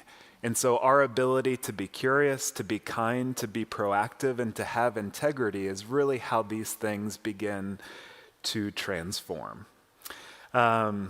So part of the difficulty that we are dealing with is, I think the two dominant sexual paradigms of our day are keeping us underdeveloped as individuals and as couples. So when I look at a lot of the conservative or Christian framework, I have kind of labeled it as the lust management approach. And lust management is, this attempt to try and bounce your eyes from sexual temptation. You might get some internet monitoring on your computer. If you're really struggling, you should get some internet monitoring accountability. If you're really struggling, you should go to a Conquer series or a Journey series because this is clearly an issue that you cannot begin to outgrow. And so what ends up happening is there's a very militant approach to addressing compulsive sexual behavior or out of control behavior. So you slap a rubber band around your wrist, you try and take cold showers. I had one clinician say, "How many push-ups do you recommend for clients dealing with this?" And I was like, "Why?" And he's like, "To change their self-state, to get them out of sexual desire." And I'm like, "Well, probably not too many push-ups, because if he begins to feel too strong, that might bring a lot of arousal for him as well." So just a lot of bizarre ways to address this. And again, think back to Jerome throwing himself into a thorn bush.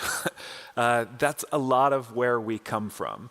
And then what this does, this is connected to purity culture, but this sets up obligation sex messages to a lot of women in these dynamics, because the men cannot be helped. They are just always struggling with lust. And so, one of the best-selling books ever in the pornography space and compulsive sexual behavior would tell wives that, when your husband is trying to outgrow or leave porn behind, present your body as a merciful vial of methadone to him. Direct quote. Well, what does that do to libido when you have to present your body as a merciful vial of methadone to keep your partner from struggling with lust or entitlement? It sets up marital rape. It sets up so many difficult dynamics. And what I want you to hear very clearly is that it keeps both partners very underdeveloped. Obligation sex, sex management, arousal management, that's a paradigm that I would love to bury if I could. The other dynamic that we see a lot in culture today is the progressive dynamic. And we see this in a lot of communities that they would say shame is the primary difficulty that people are feeling. So let's empower people. Let's mitigate the role of shame in their life, and let's encourage them to be empowered, to be able to pursue the life and the energy and the sexuality that they want to pursue. And so when I read a lot of these, best-selling books in this space, you are encouraged to bring your partner into your personal red light district, watch ethical porn together, and it's a sense of like, what is the meaning of any of this behavior that people are beginning to engage in? And so this sense of like, if you give people carte blanche to lessen the role of shame, which I'm all for, but what are you actually inviting people to understand? Like, why am I drawn to this? Or what does it say about our relationship that this is what we're drawn to? So what I hope to do over the next 40 minutes or so is to really offer something of what I hope would be a third way to begin to engage specifically unwanted sexual behavior. One that kind of encourages integrity, that encourages sexual formation, and also allows for people to be deeply curious and to have shame be immensely lessened so that they can really begin to engage what's happening. So I want to start with Romans 12:2. And Romans 12:2 says that, do not be conformed to the patterns of this world, but be transformed by the renewing of your mind. Really key passage. The problem with so many people is that especially in the church, when was the last time that you ever invited to understand what was going on inside your sexual mind? Like, why is it that you go to that to orgasm? Why is it that this particular archetype of a person is appealing to you? And so most of us in the midst of discipleship, we don't have sexual discipleship in the church. And so that sense of, be transformed by the renewing of your mind, that's all about repentance. And repentance is not like feeling like crap about yourself and then taking communion and then feeling redeemed. It's just like if I am driving on I-10 and I'm trying to get to Los Angeles and I start seeing signs for Tallahassee, Florida, I need to repent. I need to renew my mind and turn back in the other direction. And so that's would be the encouragement is like, you've probably been approaching this thing, trying to manage it, trying to hate it, trying to dismiss it as irrelevant. And what would it mean for you to allow your sexual mind to be renewed? So that's the theological basis of where I'm about to go, because I'm going to talk about sexual fantasies and ask you questions that you've probably never been asked before in a church. And I'm excited for that. The second dynamic that I would want to bring you into just psychologically, and I found this fascinating. I would say this was a core part of the book I wrote on Wanted and kind of just got me thinking about this. But there's a gentleman by the name of Lacan. And Lacan was a French psychoanalyst. And he does this wordplay between symptôme and symptôme. Well, symptôme, and I could be mispronouncing, I don't know French, but symptôme is the French word for symptom. And for Lacan, every single person has a symptom. And those symptoms are revealing something to the patient, to the client, that they don't know how to articulate or talk about. So it comes out as a particular type of symptom. But then he does this great wordplay between every symptom is a symptôme, and symptôme in French is the holy man or the holy prophet. So for Lacan, every symptom that you are dealing with in your sexual life and the difficulties in your marriage is the holy prophet that's trying to get your attention. But most of us don't want to listen to our symptoms. We want to manage them. We want to get rid of them.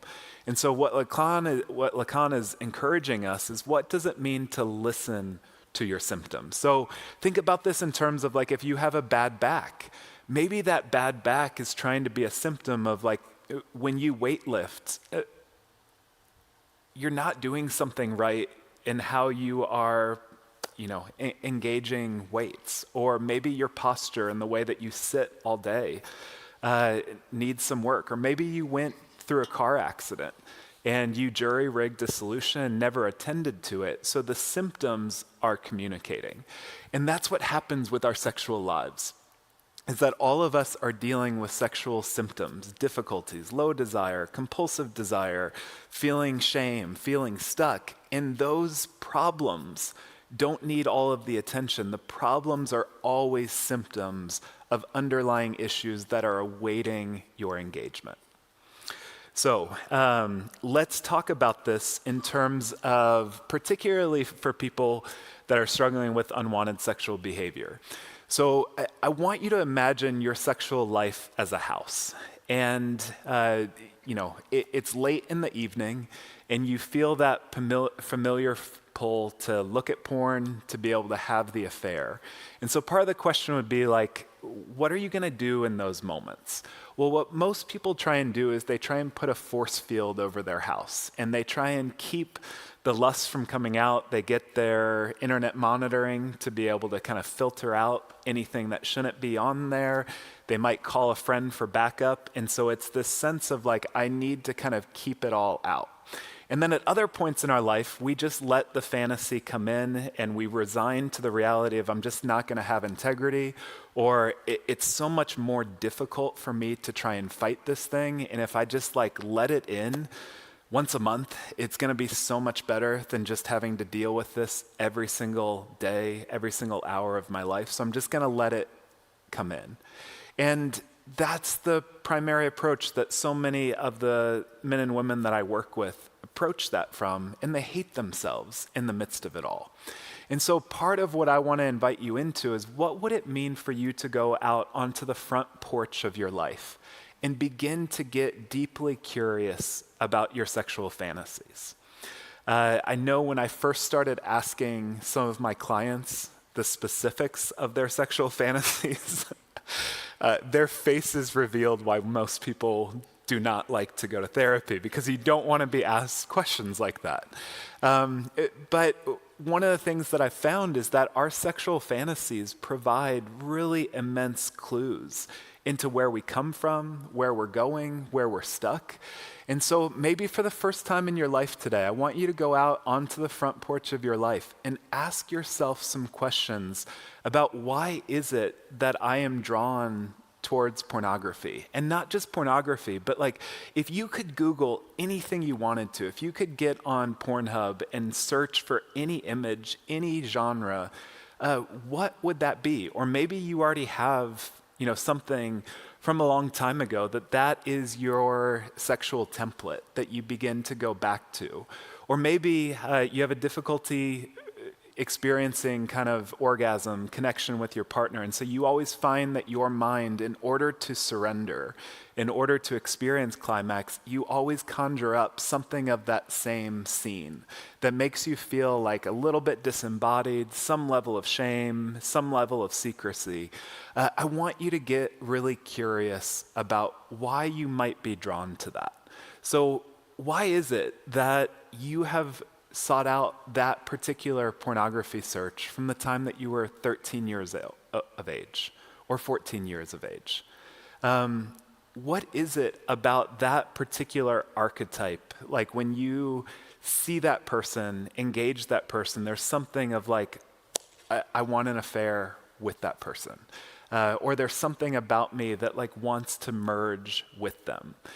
So I just want you to take a couple 30 seconds to really begin to kind of consider, like, what are the primary places that my mind goes? What are the primary strategies that I begin to pursue? And then I'm going to talk about some of my story within this, but just want you to kind of think about why those fantasies might be.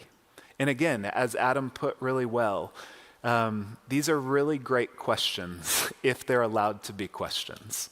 But most of us are like, how could I do that? What's wrong with me? And again, part of what we know from, the Psalms is that God knows our mind and our thoughts before we can even think them. And so that notion of like, do you realize that the God of the universe knows your sexual mind and still loves you? Like, these are not places that are unknown or hidden for you. God is neither surprised nor ashamed of your sexual mind, but he wants to allow these places of brokenness and fantasy and struggle to be the very searches, the very dynamics where you begin to understand something of the kindness of God.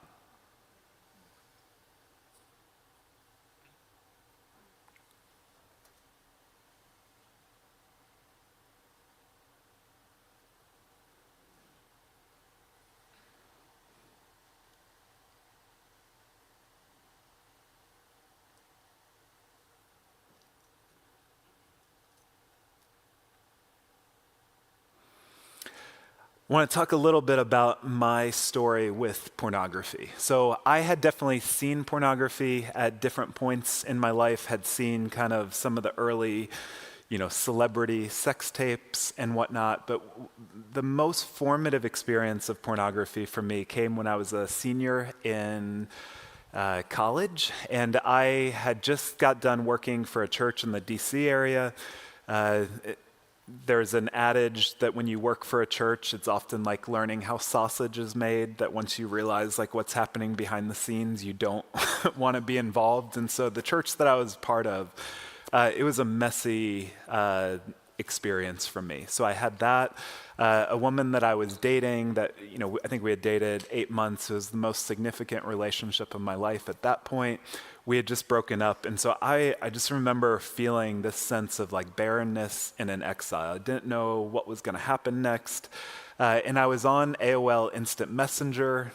Any aim? I can still hear that, like, the door opening and closing is like a dopamine hit for me. Like, I love that so much. Those were like early counseling days for me too. But I remember talking on AOL Instant Messenger, and I got this random kind of message request, started talking to someone, and she just started telling me about how she was a single woman and kind of was looking for a good man to talk to. And we started talking, and basically just kind of realized that she was, really needy, that there was something that she was going through, that like the questions that I was asking, she said were really kind and thoughtful. And then she said, "Can I send you a link?" And you know where this is going, but she sent me a link, and it was a porn site. And again, I had seen porn and realized I had been duped. But the genre of pornography that I first clicked on was a category of porn called MILF, or Mother I'd Like to F. And so again, I had seen porn before, but there was something about this particular porn search that kind of like, I felt like I bit hook, line, and sinker. Like there was something about this that merged with me in a way that was like, wow, this is a powerful drug. I worked in community psychiatric clinics in Seattle for a long time, and sometimes when my clients would talk about using heroin for the first time, especially if they lack the big six, they would often tell me this heroin fix felt like the first hug I had ever received. And there was something of that spiritual, emotional bondage to this type of porn. I didn't understand it at the time. So get really into this genre of porn, watch porn more through my senior year, and struggling with it. And then by the time I get to grad school, I am in seminary and struggling with porn. I also have, disordered eating, very much kind of bulimic presentation in terms of watching a lot of porn, feeling so much self-hatred for what I had done. And then my housemate worked the closing shift at our local Starbucks, and if you know anything about that, at least back in the day, is he would just come in with bags full of blueberry and pumpkin donuts and turkey wrap sandwiches, and then to me the most alluring of all was the apple fritter. And I can remember just microwaving that thing for 16 seconds and getting sizzling dough, drizzling white chocolate sauce over it, and just having myself an evening. But that would kind of come after all the self-hatred with porn, and then I would have disordered eating, and then a sense of like, I need to get all this out, and just hating myself the next day. So that was a lot of what I was experiencing while in seminary. But then during that time, the nickname that I got in seminary was that I was Candyman J. And what they meant by that was that I would ask people a lot of really good questions about where they came from, about their story. And I just had this sixth sense always for where a relationship was broken and where a husband, a boyfriend was not coming through for that particular significant other. And that would be how I would position myself in relationships, as I would kind of begin to enmesh myself into some of those dynamics. And so women in my cohort basically just said, like, it's like you're offering us emotional candy and, making some of our boyfriends, significant others uncomfortable in this. And to me, that was just the waters that I swim in. Is like, where did this sense of like, I have a sixth sense for any broken marriage. Had not heard Adam's triangulation talk at that point in my life. So one of the things I'm forever grateful for to my grad school is that they required all MDiv students and Masters in Counseling Psychology students to go through counseling. Otherwise, I would have tried to avoid it. I would have tried to spiritualize it. I would have tried to say, like, if I really understood the gospel and if my heart had really been captured by the goodness of the cross and the power of the resurrection, I would be able to outgrow and overcome this thing. That would have been my approach. But thankfully, this grad school and Dan Allender, who has formed so much of Adam and I's thinking around some of these matters. Like I, would often ask that question in Genesis 16 that's to Hagar when the angel of the Lord finds her and says, "Where do you come from and where are you going?" And so what therapy really asked me to do was not just to spiritual bypass things, but to really say, where is it that I come from? And so I start talking about some of the sexual dynamics that I'm experiencing. And therapists that, she was brilliant. And she basically just said, like, what do you find yourself like feeling ashamed of in your sexual life? Because I was just being vague, wasn't really talking about the specifics. And I talked generally about porn, talked generally about my fantasy life. And it would have been easier for her to just say, like, you probably shouldn't get ordained. You probably shouldn't get licensed until you address this thing. But she just said, like, tell me again about your role that you played in your family. And I was annoyed at her question, even though I understood it as a counseling student.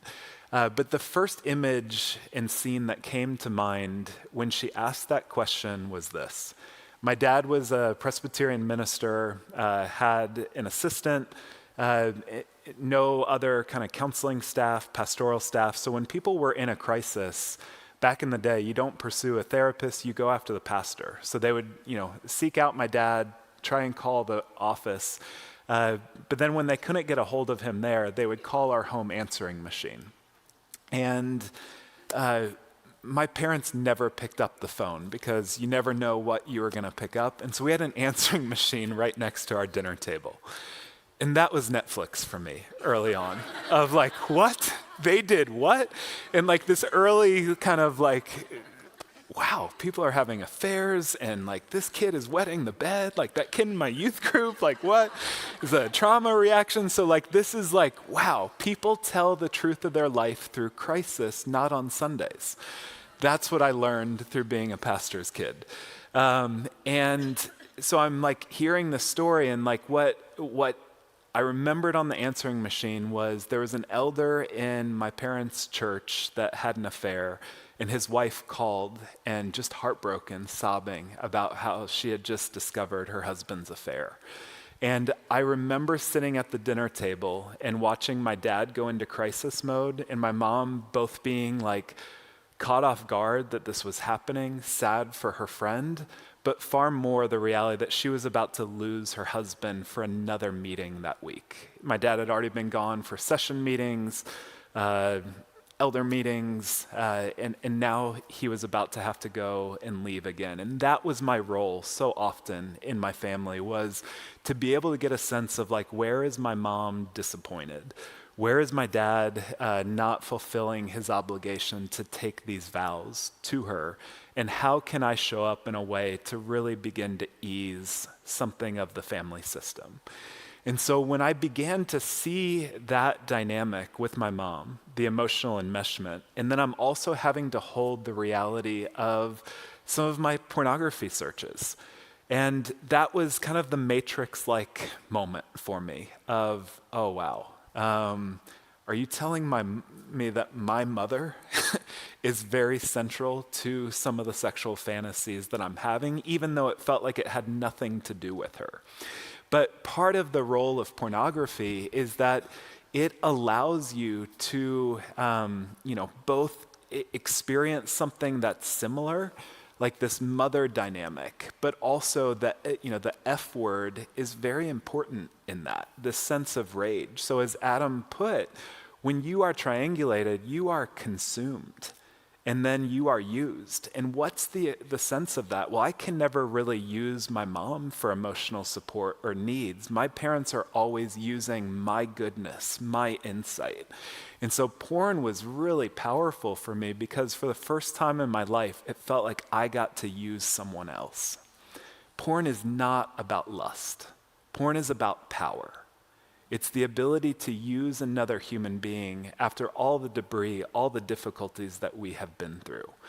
And so that was kind of, again, when some of the matrix of my sexual fantasy, and it didn't just cure it all for me in that moment. Insight alone doesn't change us.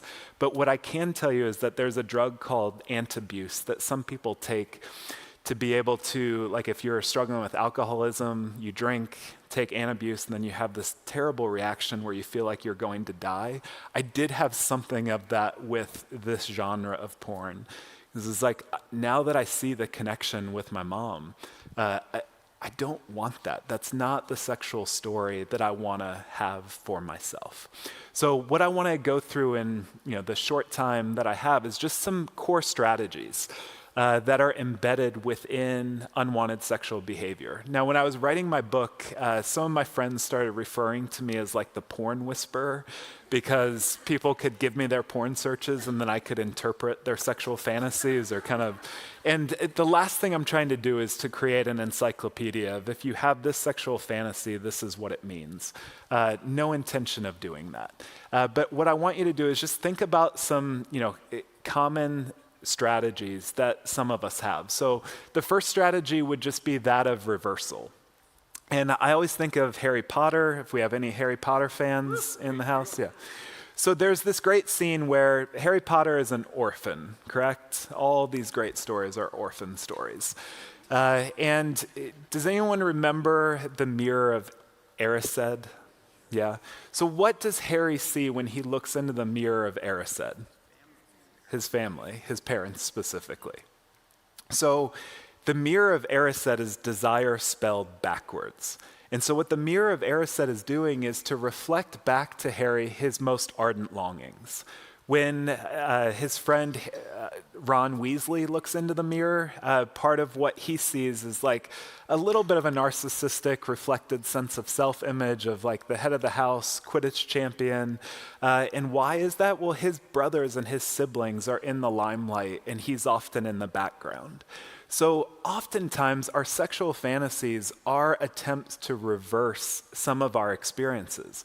So if you grew up without attunement, you might try and find someone in pornography that their eyes or an affair partner or an emotional affair partner, there's some sense of like, this is reversing some of the experiences of my life.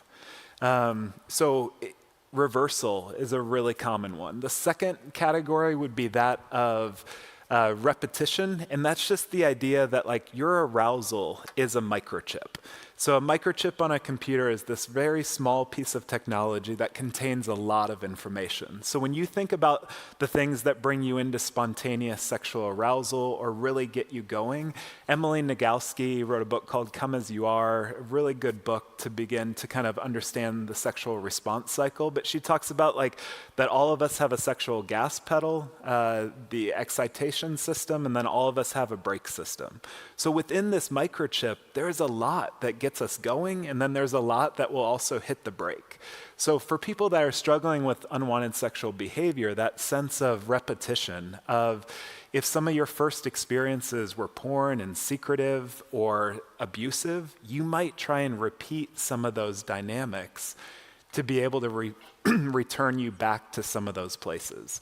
One of my big pushbacks against things like just saying that these are self-medicating behaviors or things that we are just doing for escape, I think that's partially true. But after you've done the same behavior hundreds of times, thousands of times, what you're going to experience more than anything is that sense of judgment of like, what's wrong with me? Why am I stuck?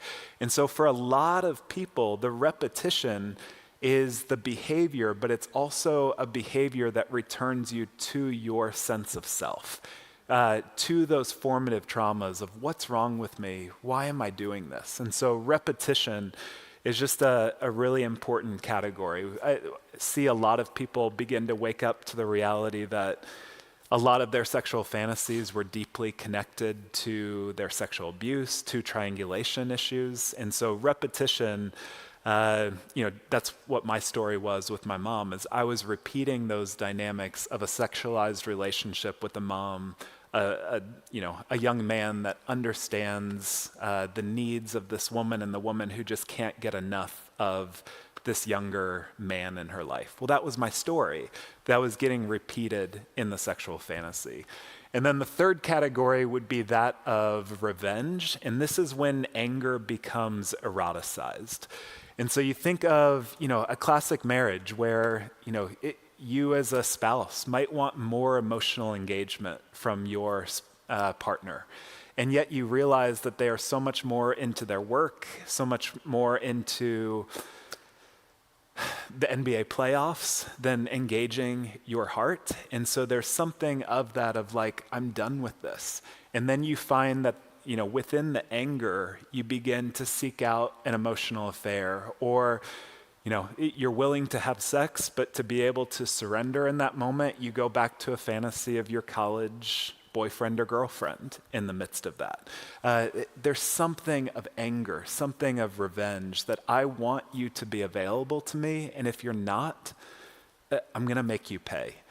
We see this a lot, at least in the work that I do with men, where they will make bids for sex to their partner, and if they are turned down, they don't have much of a window of tolerance that we'll talk about later today. And so they don't know how to regulate their bodies. They don't know how to deal with their big emotions, and it's all rupture for them. And they come from a family system where they don't understand how to repair. They don't know how to self-soothe. They don't know how to co-regulate or auto-regulate. And so they are out of their window of tolerance in full-on distress. And then they go back to the basement to look at porn or to fantasize about something.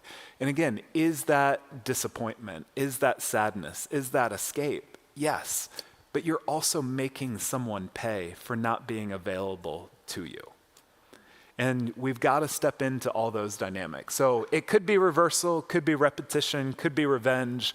I've had all of them. It's not just like a sense of one or the other.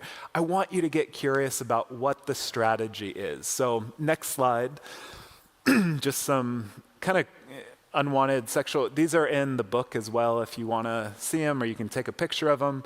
But one of the things that my research looked at was, we could basically begin to predict not just how much porn people watched, but what types of porn they watched based on the unresolved parts of their story. So we said if you had a fantasy about finding power over others, which was labeled as, teen porn, college porn, a race that suggested to you some level of subservience, we found that there were 3 key drivers of that. One was a strict parent. Second was a lack of purpose, and then third was high levels of shame. So just play like armchair psychologists for a little bit. Like, this isn't rocket science up here.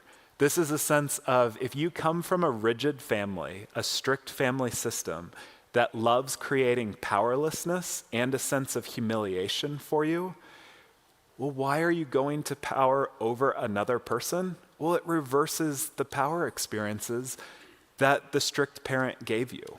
We found that men in my survey, when they lacked purpose in their life, meaning you look back over the course of your life and feel some level of futility, you don't like where your life has been, you don't know how to make meaningful movement, you were 7 times more likely to increase your involvement with porn.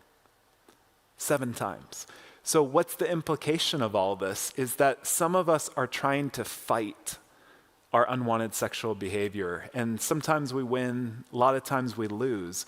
But if you really want to engage it, address the core themes that are driving it. Engage the stories of powerlessness that your parents set up.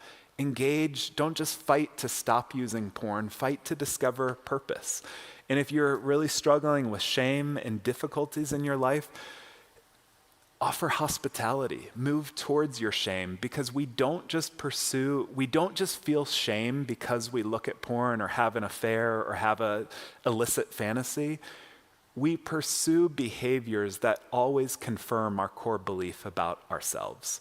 So it's not just shame in response to an unwanted sexual behavior. I will actually pursue the unwanted sexual behavior because it confirms my core belief that I am a deeply shameful person.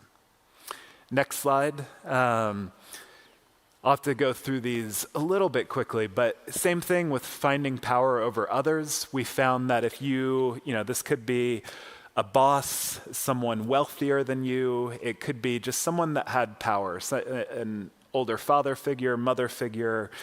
These were kind of the genres that we looked at for men and women. And what we found is that these people had parents that were emotionally confiding in them as kids. They had childhood sexual abuse with power dynamics involved, and then some level of depression. And so again, just disengaged families or enmeshed family systems that if you're used to relating to people that are older and have more power than you, and there's some sexual energy or some emotional attachment, of course that's going to begin to affect your sexual life, and then you're going to pursue behaviors and people that reinforce that. So one more slide, go to the next one.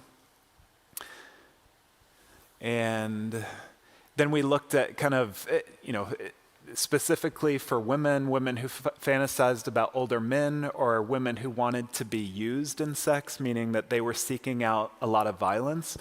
That was one of the biggest surprises in the research that I did, is like if there was a genre of pornography that appealed disproportionately to women versus men, women actually sought out more violent sexual images than men did by proportion. So that sense of, we were curious, like what does that say about where they come from? And again, older men, triangulated, unmet needs, high levels of shame, a mother who is strict. So think about if you had an enmeshed relationship with your father, you had a strict mother as a result of some of that, that's going to affect your sexual fantasies and desires. And then same thing with people who were used is, it could be unmet needs, could be strictness that they were experiencing.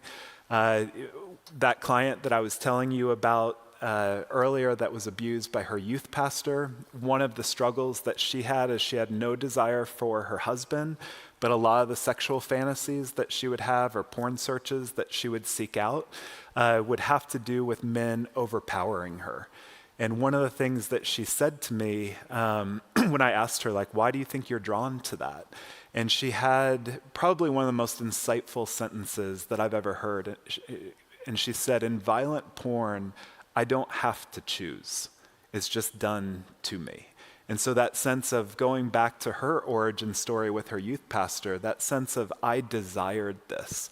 What's wrong with me? But in porn, she got to kind of just have some image, some fantasy of someone overpowering her so that she didn't have to deal with her sense of complicity and choice. So all that to say, I covered that way too fast, but like there is meaning in your sexual fantasies.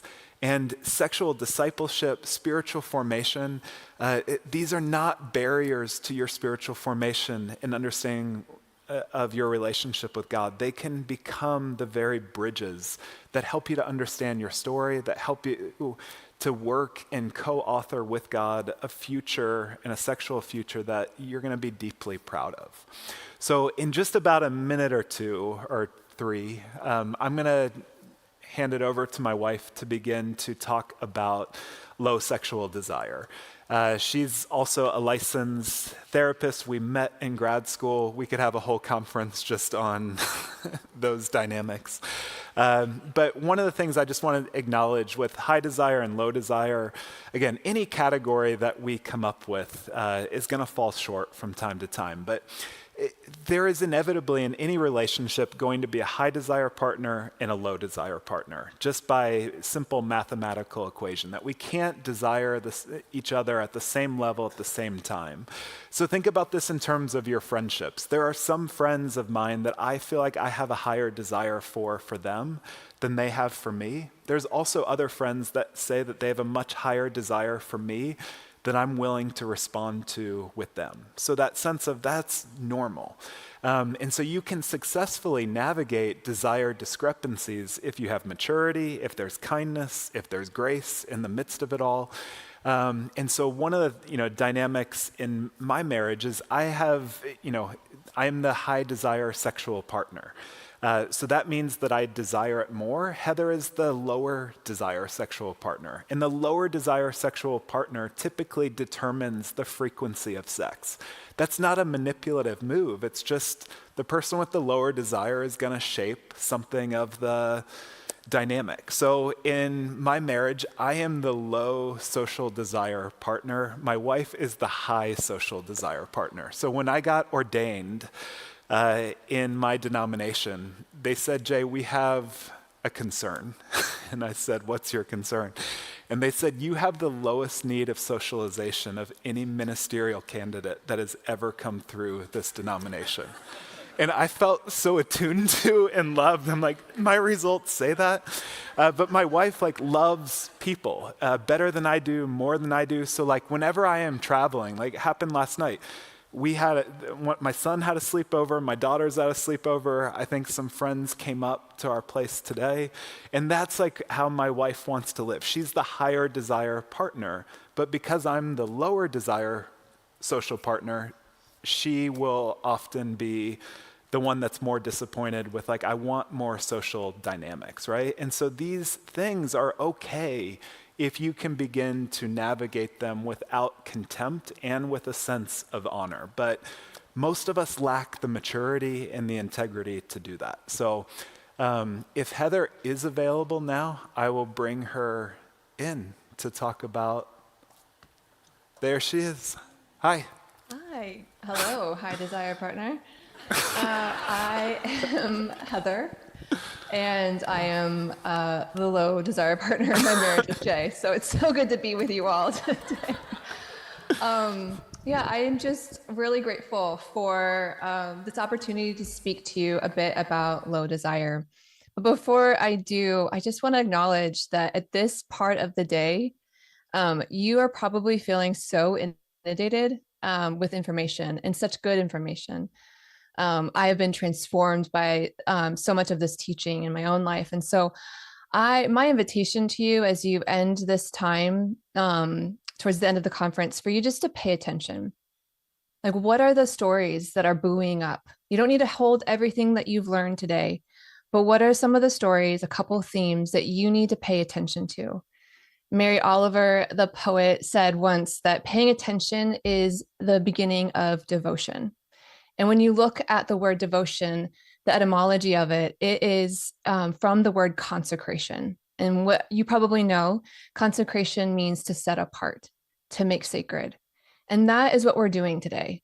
We are asking you to pay attention to your stories, because as you pay attention, you get to make sacred these stories. And God is a God that says all stories get to belong. All stories, even the shameful, painful, confusing stories, belong in your narrative arc, and they are to be made sacred. So let me begin with the reality that I'll be speaking about low desire. And if you're a high desire partner in the room, I would invite you to still stay and listen, because my hope is that as you hear more of my story and more of what it means to struggle with low desire, that you'll have more compassion, and that you will not participate in some of the dynamics that come up between a high and a low desire relationship. So let me begin, probably unsurprisingly, let me begin with my story. It's heartbreaking for me to say this, but I was my story is the makings of a low desire girl. I have home video footage of me as a 4-year-old with long brown curly hair, twirling, dancing, being so playful and engaging. And it's heartbreaking for me to watch that video footage because I know that this little girl is going to be set up to war with her body and to war with her desire. And it's so grief-stricken for me, because it's, on one hand, what would my life have been had I been released, had I been encouraged to move into my vivacity, into my life, into my desire? But that's not the story that I have. So if I take you back in time, I come from a highly enmeshed family. I'm going to give you a little window into how enmeshed my family was. It's a bit an innocuous example, but it really shows you kind of just how enmeshed my family was. So my parents were in Amway. And Amway, if you don't know, it's a multi-level business. Amway has every product imaginable, so you don't need to go anywhere else but to Amway. And with every product you purchase, you get points, and then you make money. And so this was in the height of Bath and Body Works. And I desperately wanted to smell like cucumber melon. Anyone remember that scent? Can you smell it right now? I mean, it's so potent. I don't know what kind of chemicals they put in that stuff, but man, it smelled so good. And I wanted to smell like that. But I knew in my body, in my bones, like I cannot let my parents know that this is what I want. I can't let them know that I secretly bought it at the mall. And so I learned how to smuggle cucumber melon shower gel to and from my bathroom and my bedroom. And so I would hide it. I would go into the bathroom, I would use it, I would dry it off and then smuggle it back into my bedroom and stash it somewhere where my parents wouldn't know. And I say that is like, it's a little bit like silly and funny, but I really like, it would have been so disappointing for my parents to have found out that I was using something other than an Amway product. So that gives you a window of the enmeshment in my home. I was also triangulated with my dad.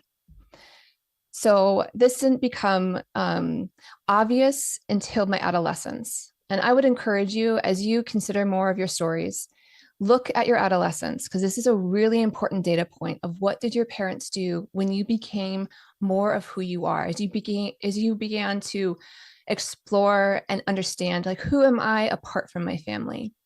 Because often this is the moment where our parents become either really controlling, or because our bodies are developing, they become distant and disengaged. And so pay attention, like what was it like for me to become more of my own person? And how did my parents respond to that? For me, my dad became far more intrusive. And I learned, just like the cucumber melon shower gel, I could not share certain things. I could not reveal parts of my story. And so I started dating a guy in secret in my 8th grade year. And the more that I became hidden in my family, the more that my dad became preoccupied. And so he would use like different manipulative tactics to try and get stuff out of me. Like, what are you doing? Who are you with? What are you thinking? And I was always in this dilemma of like, how much do I tell you? Do I give you a little bit of something so you get off my back? But when I do that, I'm compromising something of myself. And so it became this game for me, the strategy of how do I navigate this man who is really intrusive and who wants to know about everything. This culminates in a moment in which he picks me up from a sleepover. And we have about 45 minutes in the car from my friend's house to our house. And I realized early on, oh no, there's something happening here. And he begins to pry about what are you up to? What's going on? You're hiding. You're not sharing. I know that you're dating someone. I know you're dating this boy. And this boy, well, I'll say, was so different from my dad. He was experienced. He was more like hardened. My dad was spongier, kind of needier, more emotional. And this kid was someone I could kind of become attached to. And he relieved me of some of my dad's need of me. But he also was pushing me in places sexually that I was not comfortable with. But it was better to be loyal to him than to come back to my dad. But my dad was telling me that I know that you're dating this guy. What are you doing? What are you doing with him? And I remember feeling like, oh, I don't want to tell him anything that's going on with my body. And yet I know that I am stuck here for the next 45 minutes and I don't know what to do. Plus, I know that I've been like hiding. So I felt a profound sense of guilt for hiding, but also a profound sense of I don't want to tell him what's going on. And if you can hear, there's no mother in the picture. My mother is absent. My mother is elusive. I'm left with a father who's trying to find out information about my body and what was happening with my body. So I eventually, in the agony and in the dilemma, I gave him a little bit of information. And he said, there's more. I know there's more. And I'm like, oh no, like I cannot be in this any longer. Well, we were about to be home. We were about to get home. And he took a turn and he took me to a forest preserve. And at this moment, I felt a profound sense of I am even further trapped than I was even in the car. Like I'm not getting out of this. And I don't think it's hyperbolic to say this, but it felt like a little bit like a rape. not a physical one, but an emotional, spiritual one, in which I had to give up something of myself in order to relieve the moment, in order for this moment to be over. And we got out into the forest preserve, and I told him more information, and he screamed no. And he sounded like, when I go back into this memory, it sounded like a betrayed lover. And I run into the forest, and he runs after me, and I fall to the ground. It's this very dramatic scene. And he's crying, and I'm on the ground looking at my hands, thinking, okay, I'm relieved that this is over, but I am resigned. And this is like a significant moment where I'm not being put at, this isn't about low desire in this moment. This is about desire loss. And in this moment, I realized that my body, and this is not necessarily explicit in my mind in that moment, but I realized my body is not mine. My desires are not mine. And it is better to just to resign, to give him what he wants, and then to be a bit relieved. And this story, amongst other stories, shaped how I moved into marriage eventually. It shaped how I viewed my body, how I viewed what it means to be free and open and in the light. I then went to, I then became in a relation. I entered a relationship with Jay in my mid 20s, and as Jay has said, he was, a high desire partner. He also would be threatened at times when I'd find life outside of him. And these are the early days where we're working this out, where he has high desire and I am elusive. Like, you can't have me. You can't have all of me. And so the more that I was elusive, the more that he would be triggered and demanding. And that would then make me more elusive. And so that was this horrible game of cat and mouse. And he also really wanted mutuality and reciprocity. But at this point, there was so much desire loss in my life that I almost felt like, I don't even know if I need sexual intimacy. I don't even know if I like my life. Like, it feels pretty good and alive. Like, I couldn't connect with the possibility that sexual pleasure and intimacy would be something that would enrich my life. Like, is it even necessary? But his desire for good intimacy persisted. And so I began to look a little bit more closely at my story. And I realized I had rarely had an experience of pleasure or desire that was purely my own. It was often in relation to someone else. And this is so often the story of women. This is not just my story, but like across millennia, throughout millennia, women have been at the mercy of others and what they want. But I was shaped by what others wanted, what my dad wanted, what my dad needed, what Jay wanted, what he needed, and what they found desirable. So my body became an appeaser. Or if I did find arousal, it was in the realm of forbiddenness. It was in the hidden places, again, like the cucumber melon shower gel. It was hidden, but that often compromised my integrity. Like, I wanted to remain faithful in my marriage. And so I would shut that off. Like, don't go there. Don't even go there, because you're not being faithful. So my wants were submerged beneath a constant scan of other people. Like, what are they wanting? What are they expecting? Like, how much do I need to give in order to stay safe? I wasn't really allowed to explore what I liked, what I longed for. I really didn't have moments of knowing that about myself. What brought me alive, because that would have required room for differentiation. And Jay will talk about differentiation later, but simply put, differentiation is this experience of I can be separate and still be connected to you. And so much of my world was, you can't be separate and connected. So I had to lose my sense of self in order to remain connected to my family system. And that really isn't true connection, as we all can assume. So I lived managing proximity with those who wanted or needed me.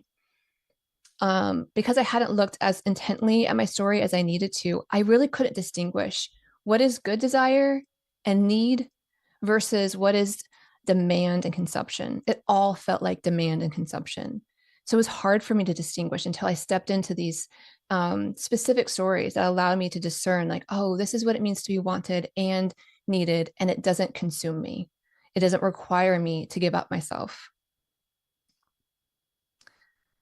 You know, so when desire is only shaped by someone else, it becomes a performance, obligation, and it turns into a burden. And you begin to disconnect from your heart and body. And this disconnection is often seen in society as dysfunction. Low desire people get a bad rap. They often get pathologized. But I think what we're really doing is when we disconnect, it is about survival. So if desire has only been shaped by what other people have demanded of us, then what if disconnection is actually wisdom? What if when we disconnect, this is an act of wisdom, not dysfunction? For me, disconnecting from my dad and later with Jay kept me somewhat protected, a way of preserving something sacred until it could be offered freely. I didn't know how to offer myself freely yet. So disconnection was essential. It was a kind of boundary forged in silence. It says, you don't get to have me. I might give you just enough to ease the pressure, to stay safe, but the heart of me, my longing, my aliveness, you don't get that, not until it's mine to give. And I don't know if you feel and sense the dignity of that statement. But for me, it dignifies, I think, a long, long journey of being at war, of not feeling like I'm enough, of not figuring out, like, how do I have more desire? How do I have more connection to my body? There's something in me that could not give myself. I couldn't give the core of me, not until it's mine to fully give. So I think the beginning of healing here is to locate the stories that have caused not low desire, I would say desire loss, kind of similar to blood loss, where it's like there's a loss of vitality, and we have specific stories that have shaped that desire loss. And we name those stories and we dignify why it was better to go offline. So what I've come to believe, in addition to the disconnection being something of dignity, but I've also come to believe that desire loss, and remaining in that place is a way of protesting. It is protest, a refusal to let the systems and relationships that have possessed our bodies, a protest that's saying no more, but not with words, because words were probably dangerous for us to speak out loud, or they would cause a kind of conflict that we wanted to avoid. So instead, it was our body's quiet way of saying no. So as I reframed my lack of desire, not as dysfunction, but as resistance, I could begin to dignify this reaction as well. I saw how disconnection cut me off from my own body. So I stayed safe. And my protest offered me some sense of power. So I felt somewhat in control. And I didn't belong to anyone. Yet in this state of disconnection and protest, I didn't belong to myself either. I didn't belong to anyone.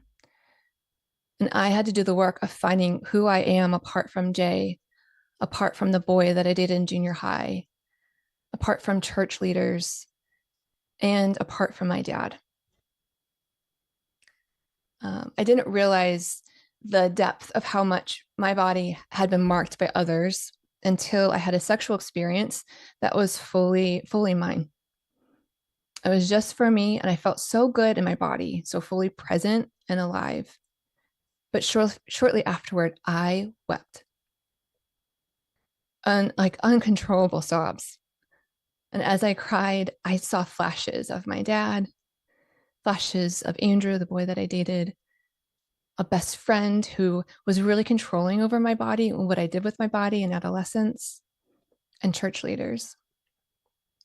Faces that had laid claim to my body in overt and subtle ways.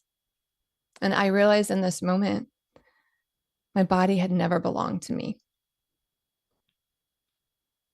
The irony of this is that it was through pleasure, through allowing myself to feel, I was broken open. And in the breaking, something broke free. Grief that I think had lived in my body for decades surfaced. Grief that was only accessible through the door of desire. Arousal became a kind of revelation.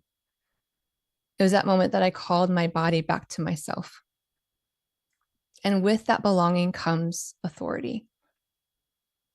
I get to choose how I engage, how I want to give and receive. For so long, I gave just enough to people, just enough to keep people and Jay and my dad close, but never really connected to me because I didn't know who I belonged to. My hunch is that many of us in the low desire camp are not struggling with a lack of desire, but rather like the accumulation of being possessed and being marked by others. If this is you, please begin with your story if you haven't already. Whose hands and eyes were on you? When were your boundaries crossed? Or your no ignored? When was your desire shamed or viewed as a threat? What parts of you had to hide in order to survive? And there's the invitation of, will you let yourself feel what it was like to be consumed, what it was like to have certain intrusion? Because we need to return to these agonizing stories where it was better to not feel. And I'll tell you something, the story, that car scene story, I would tell it as comedy. I remember one time, probably a little over 10 years ago, I told this story to a group of 15 people, 15 friends, and I made them laugh out loud. And it was a comedy in my mind because if I allowed myself to get closer to like the agony that I was in, like the dilemma that I was in, it was overwhelming. So it was better to turn it into a comedy. So look at those stories that maybe you tell for comedic value, or that you blame yourself, or stories where you just minimize. It's not that big of a deal. It was just a car ride. Like he just wanted to know. He was a concerned dad who was like worried about what his daughter was up to. I've gotten that before. Watch where you minimize. And then another part of healing is finding our no. And one that's not hidden, one that's not, one that is spoken out loud. Because we need to be able to survive saying no to other people's like demands and desires. And because the thing is, if you can't have choice, then our libido will die. Like choice allows for our libido. And I mean that libido is in like literal libido, but then also metaphorical. Like to have choice, to be given choice allows us to become fully alive. And we then get to decide, how do I want to move in the world with others? Choice allows us to find our holy yes. This work is slow, sacred work. It can't be rushed, especially in this realm of desire loss. It cannot be rushed or done for anyone else. It's not about flipping on a switch and finally, oh, I'm turned on and now I'm ready. That's not how it works. It has to be rooted in story, rooted in what it means for you to belong to yourself. And then the next thing that I'll say before I begin to close out is notice what brings your body and soul alive. This isn't about chasing arousal. This is about rebuilding trust. It's about rebuilding trust with yourself, with your body, with your longings. Pleasure can be holy, but first it must be yours. So where do you feel most alive in your world? That might not be sexually or genitally, but other places. And there's places like creativity. Where is your imagination activated? What do you dream about? What do you create with your hands? What do you like baking or cooking? Or do you love the garden? Like, Where are you alive when it comes to creativity? That's a clue. Or your sensuality. Like, what's it like? Maybe you love eating really good food. So how do you allow yourself to relish in a great bite? Or it's music that brings you alive and you feel attuned to your body, attuned to how to move and how to express yourself in with music. Your sensuality can help you know like what it means to be alive and to have choice and agency. Or it's relationally, right? You love a good conversation, or you love to play and um, um, like find humor with your friends. Like that's a place of being aroused and alive. Or spirituality. What is your relationship with God? Like, how do you find yourself connected to God? How do you find yourself receiving kindness and love? These are places to begin to explore that are probably safer. But they're clues to what it means for you to be aroused and enjoying yourself and fully alive. And the next thing I'll just say about that is when you are enjoying a good meal, for example, like, can you like yourself there? Can you delight in what your face looks like and what your body and how your body is responding?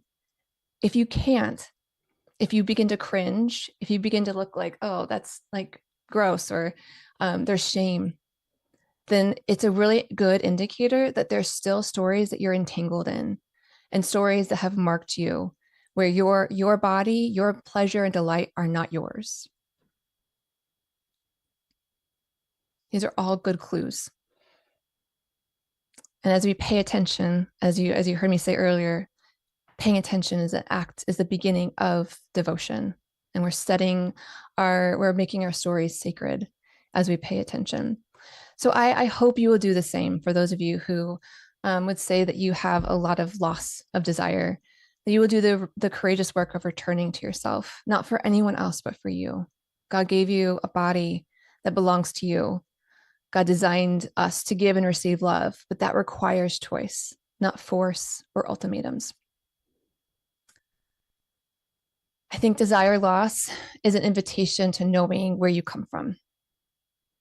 And it's the revelation of how you get to invite others into a mutual and honorable relationship. This is the sacred path of reclaiming desire. So may it be. Thank you all for your time.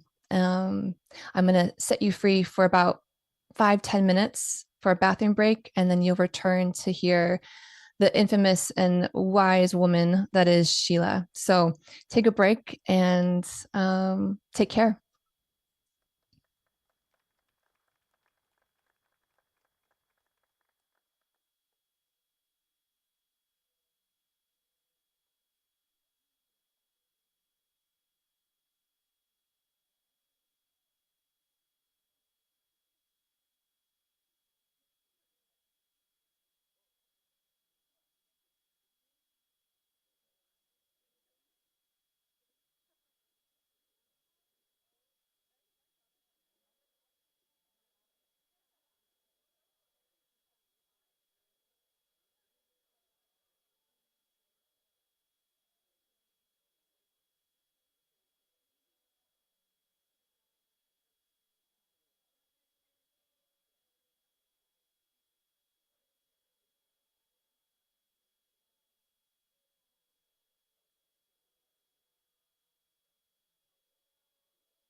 In. If you all want to find your seats, come in from the lobby.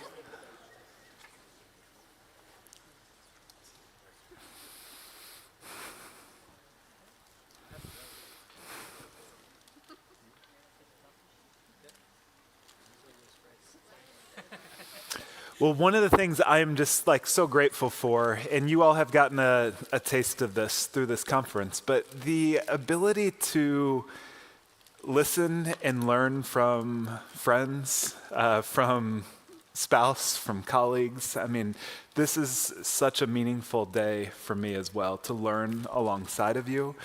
And one of the reasons why we wanted to bring in this next speaker, Sheila Wray Gregoire, is that early on when Adam and I planned this conference, we're both therapists. So the way that we see the world, I've heard it said that sometimes therapists will see shapes where there are only shadows at play.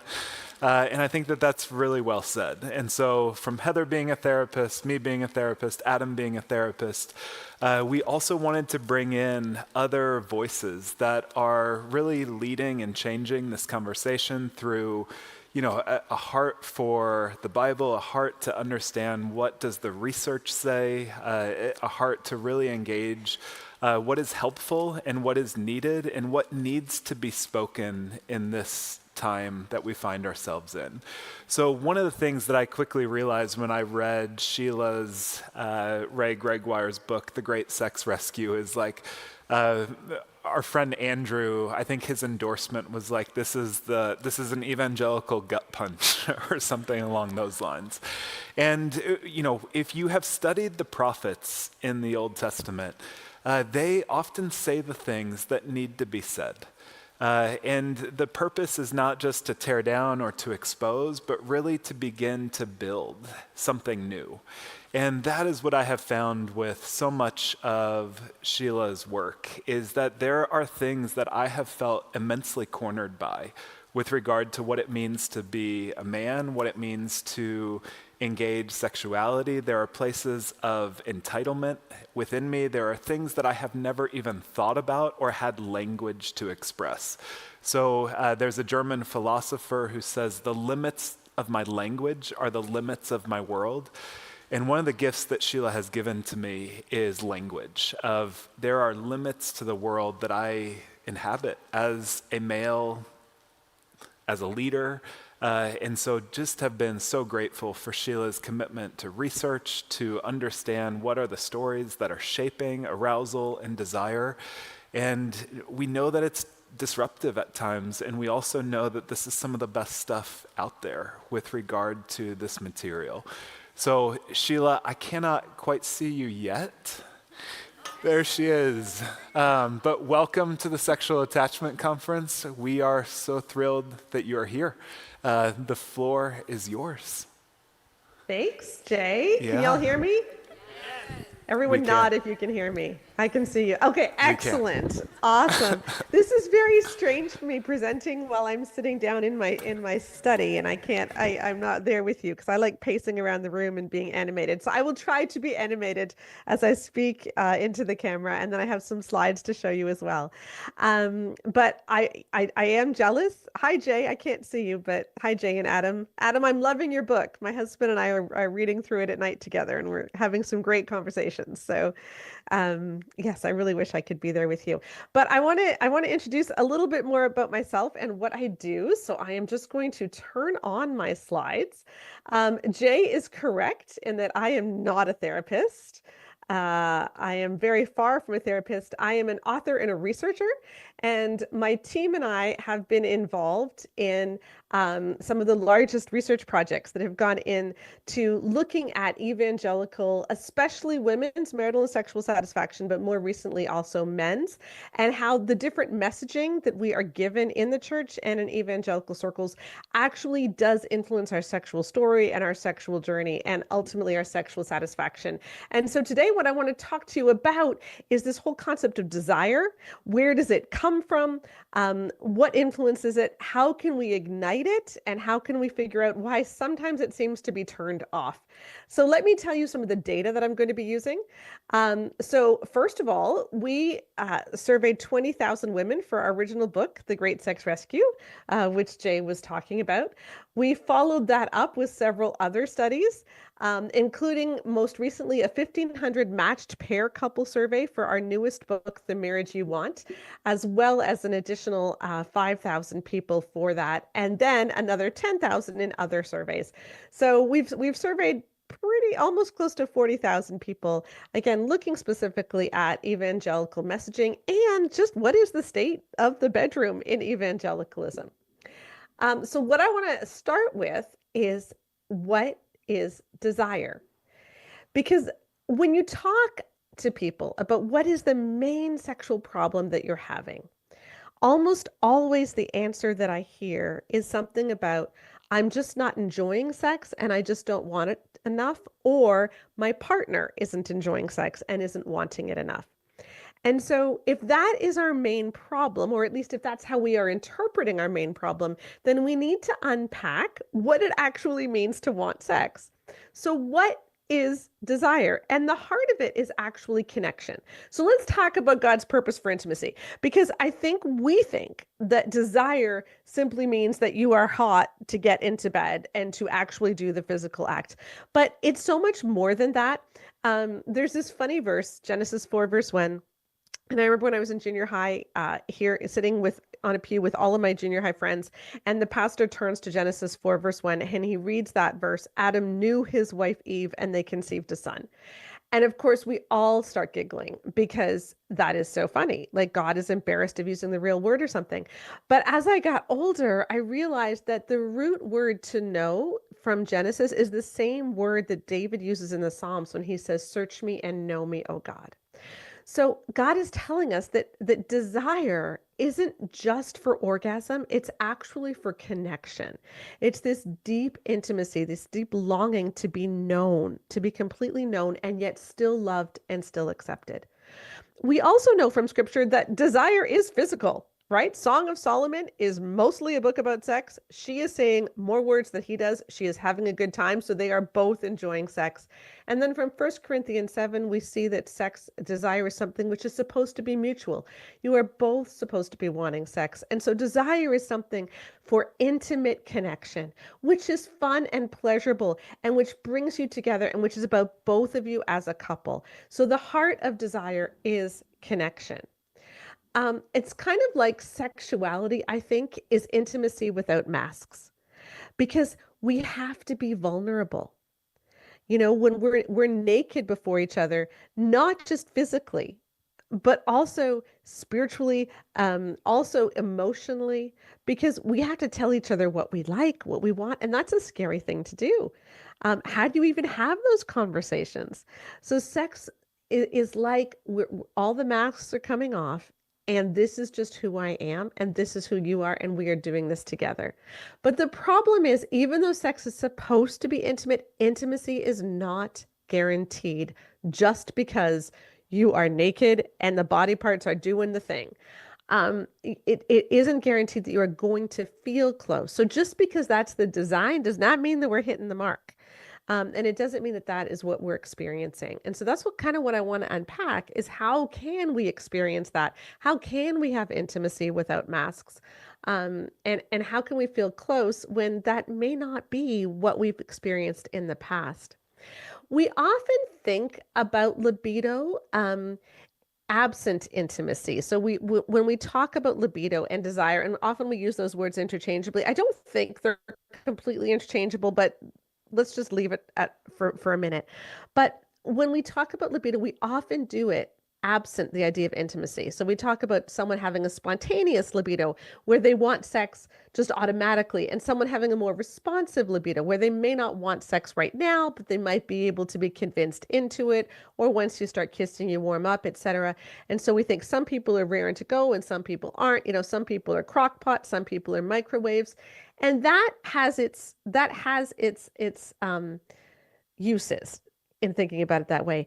But I want to encourage us in this talk to think about it in some broader ways that I think can be actually more helpful when we're trying to unpack it.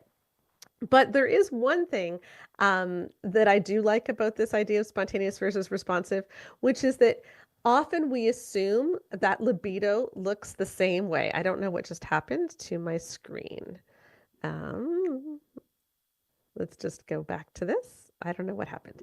Anyway, we often assume that libido looks the same way. And if you watch any movie, TV show, whatever it is, you'll see the plot when it comes to sex is pretty much the same, right? So the couple is together and they're panting.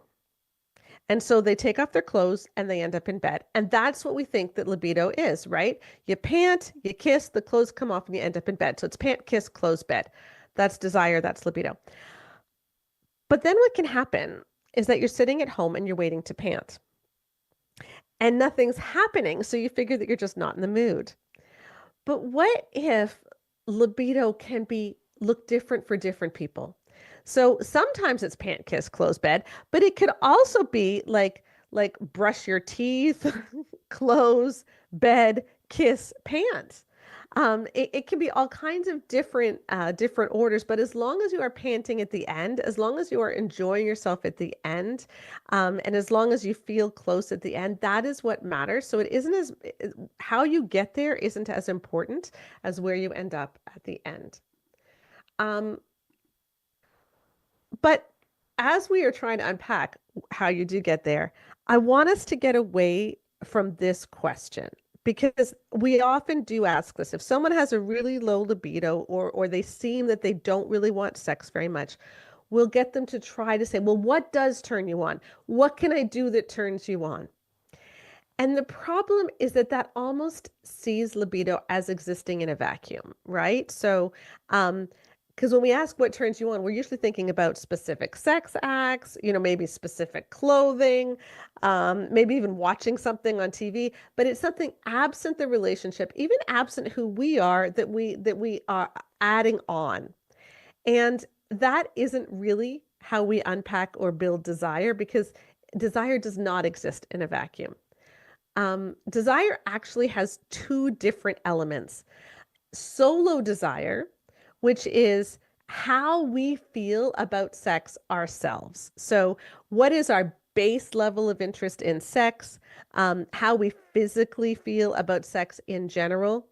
And then there's dyadic desire, which is desire for your spouse. And so people could have a high solo desire. You could really, really be interested in sex, but not interested in sex with your partner, which is problematic. Or they could have really low solo desire, but actually have quite high dyadic desire. So, they don't necessarily think about sex very often. They don't necessarily feel sexual, but when it comes to their spouse, yeah, I can get in the mood. And it's that dyadic desire within the relationship, that's actually heavily correlated with marital and sexual satisfaction. And I want you to remember this because I find this very freeing.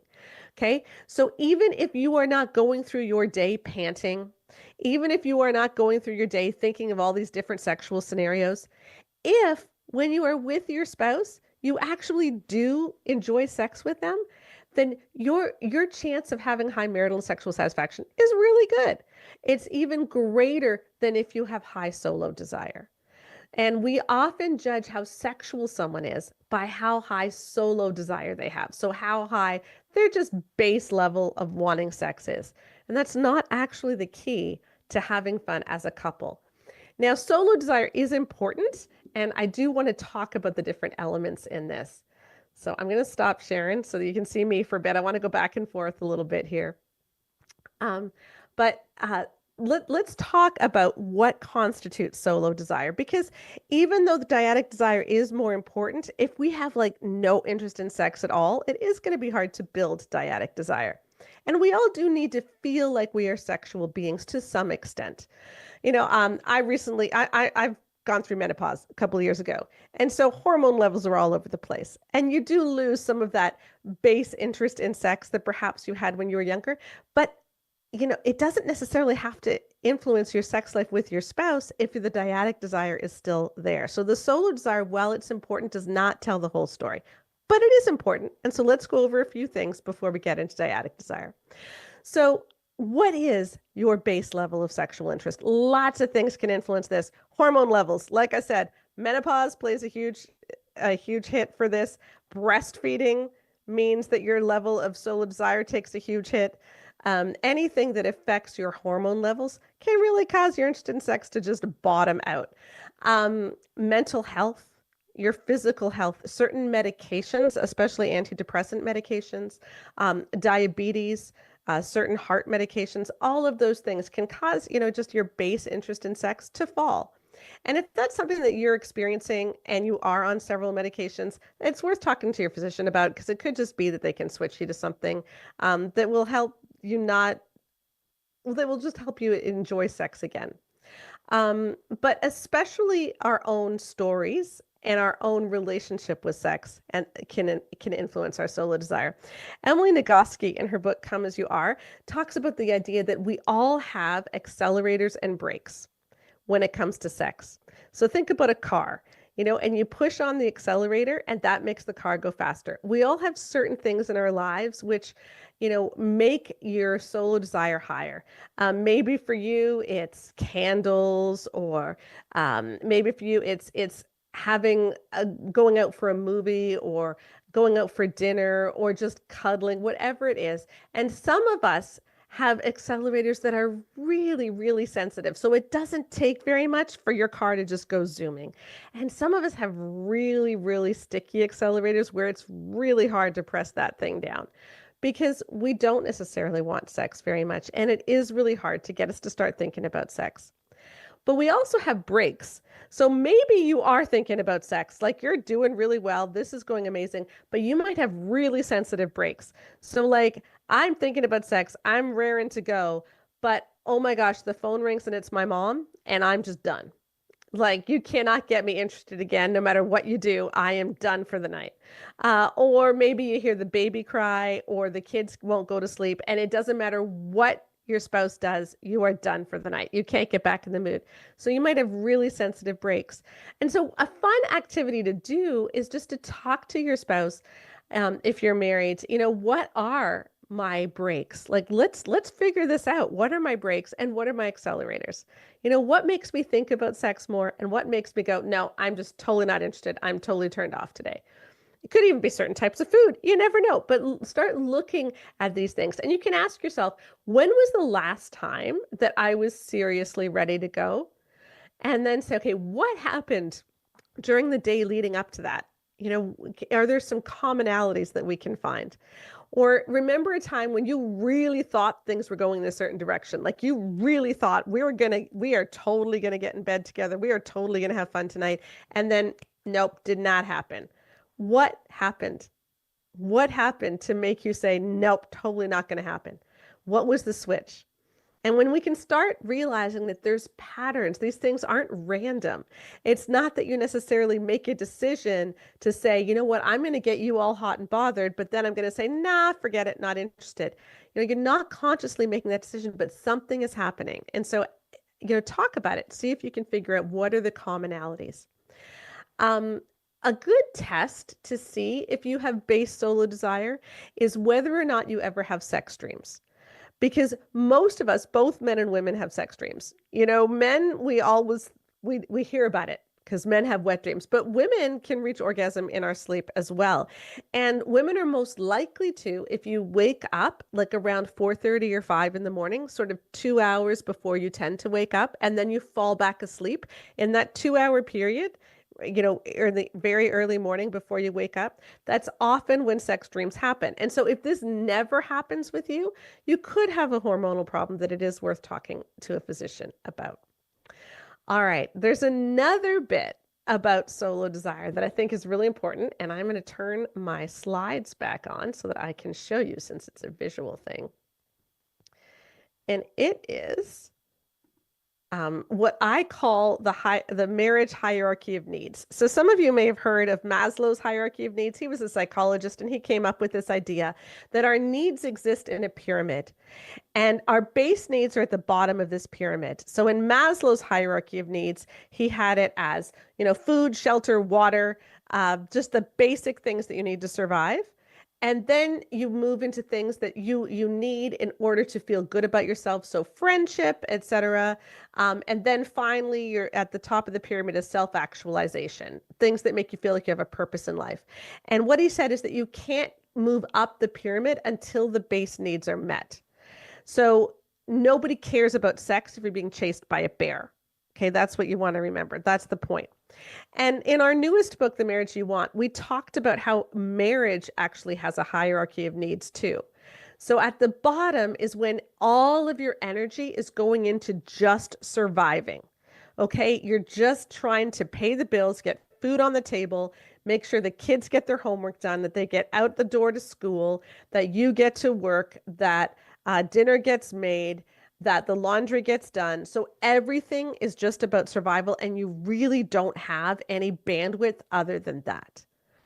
But then once that is taken care of, you can start to enjoy living.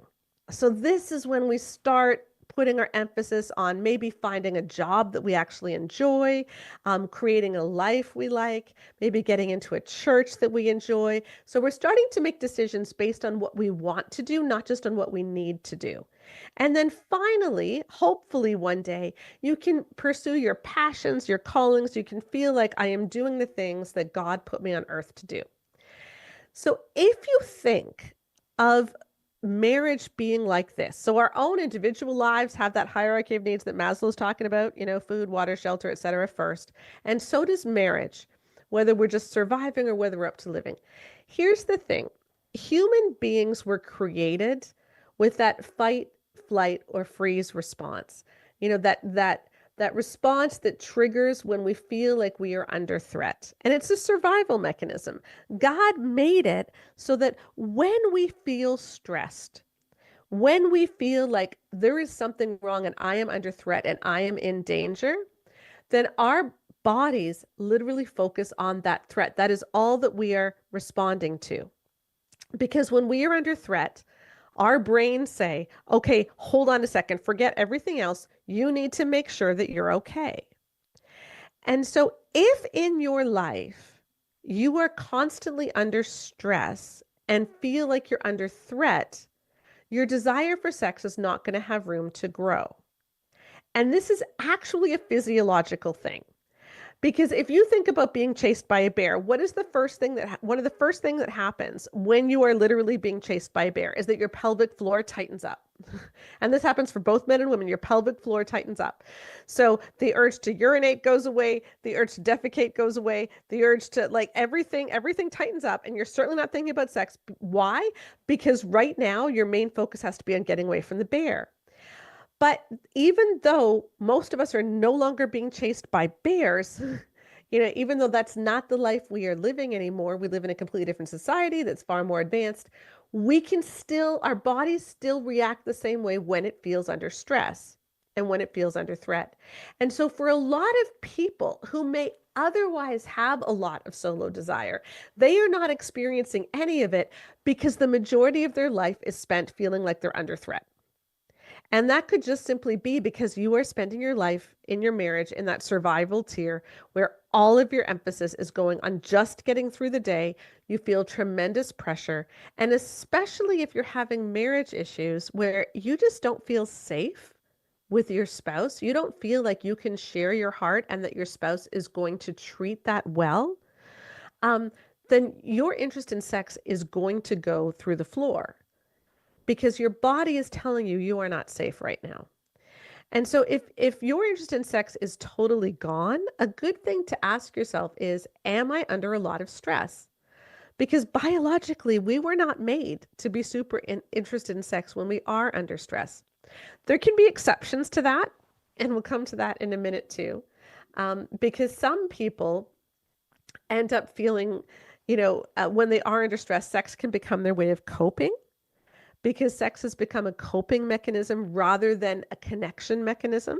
So sex becomes a way of getting you back into your window of tolerance, getting you out of that hyper arousal when you feel like I don't know what I'm going to do, when you feel like you're going to lose it. Sex can be a way of calming yourself. But then sex is not being used for connection. It's instead being used for self-soothing. And that's not a healthy way to deal with sex either. So we need to ask, are we under a lot of stress? What is a situation that my body is going through? Hormones, physical stuff, stress, etc. And I'm not going to spend a lot of time on this because I know this is something that you've been talking about all day, but asking yourself, what is your sexual story? What are the words that you would use to describe what sex has been over the course of your life? Is it embarrassment? Is it shame? Is it abuse? Is it curiosity? Is it delight? Is it exploration? Is it confidence? All of those things are going to influence your level of interest in sex. And many of us would otherwise have had a high level of desire, except for some of our sexual stories. And when we can start to unpack those things so that they don't have the same control over us, they don't have the same influence over us, then many people find that their libido really rises and that their level of desire rises. One of the big areas of research that we have done in terms of solo desire too is the messages specifically in church that people have internalized growing up. And we measured several different messages, which lead to really low levels of sexual desire, especially for women, but they also harm men. And we'll talk about how in different ways, because it reacts differently in both men and women. But these are the kinds of messages that make orgasm more elusive for women, that make emotional intimacy during sex more elusive, and that just make sex seem a little icky. And so let's look at some of those messages. And to do that, I want to tell you how we got started in the work that we are doing. So in January of 2019, I had a migraine. It was a Friday, and I didn't want to work. And I was on Twitter, as it was called at the time, and people were having a debate as to whether they needed love or respect. And they were referring to Emerson Eggerich's book, Love and Respect. And I thought to myself, I have that book upstairs and I've never read it. That is an awesome way to procrastinate. So I went and got it, and I turned to the sex chapter, and I read things like, if his husband is typical, he has a need that you don't have. And the need was for physical release. That women did not need physical release. Women only needed emotional release. I don't even know what that is, by the way. Like, it sort of sounds like Sandra Bullock and Betty White in The Proposal when they're in the woods, doing that whole dance thing. That's the only thing I could think of. But anyway, and then it says that if he doesn't get physical release, he's going to come under satanic attack. And I thought to myself, if this is what we are teaching, we're in a lot of trouble, because that was so toxic. And up until then, I had always thought, well, I love Jesus, they love Jesus, so we must all be teaching the same thing. And I realized that day that we weren't. And that's when we started our research project for the Great Sex Rescue.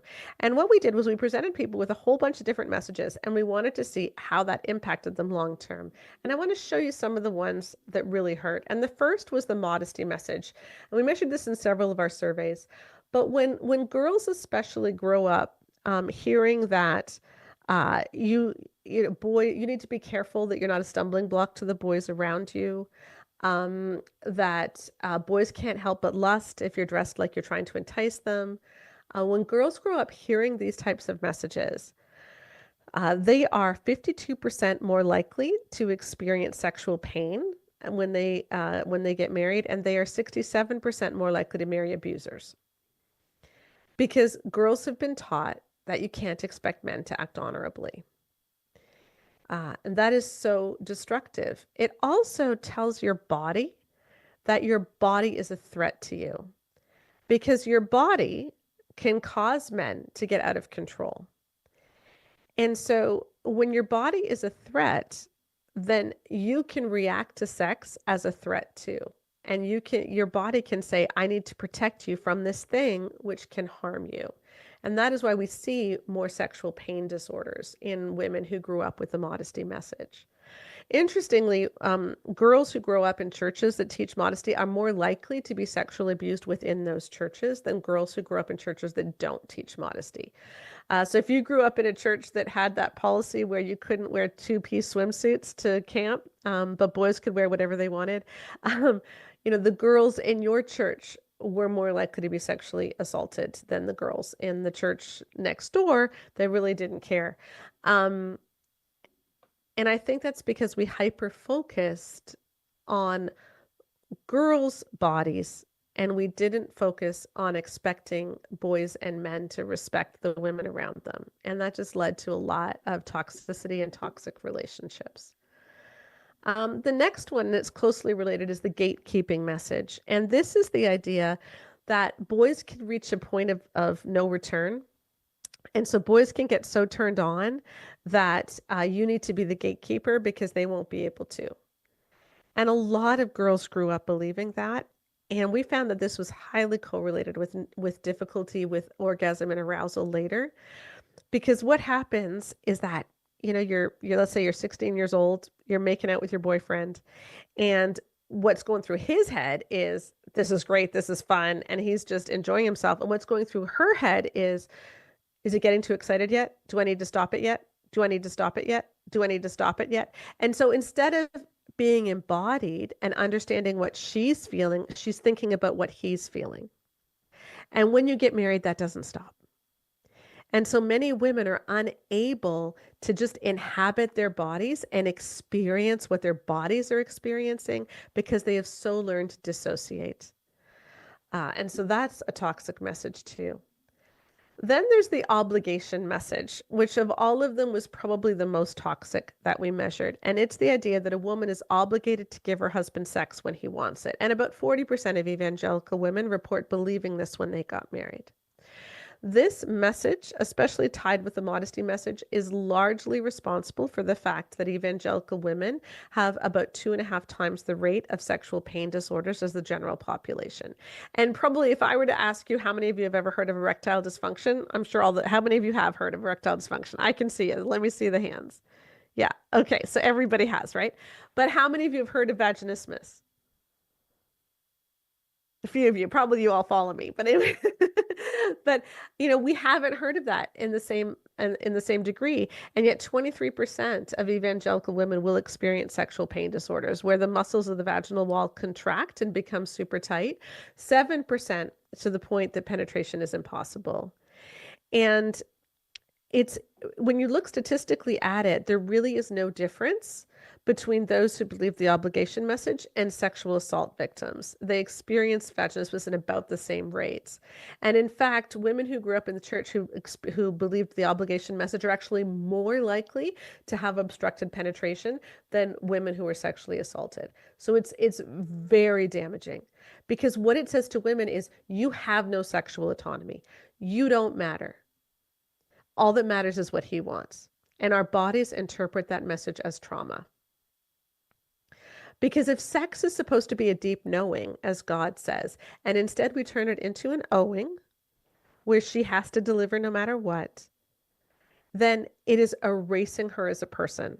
It's saying your needs, your desires are completely irrelevant compared to what he is owed.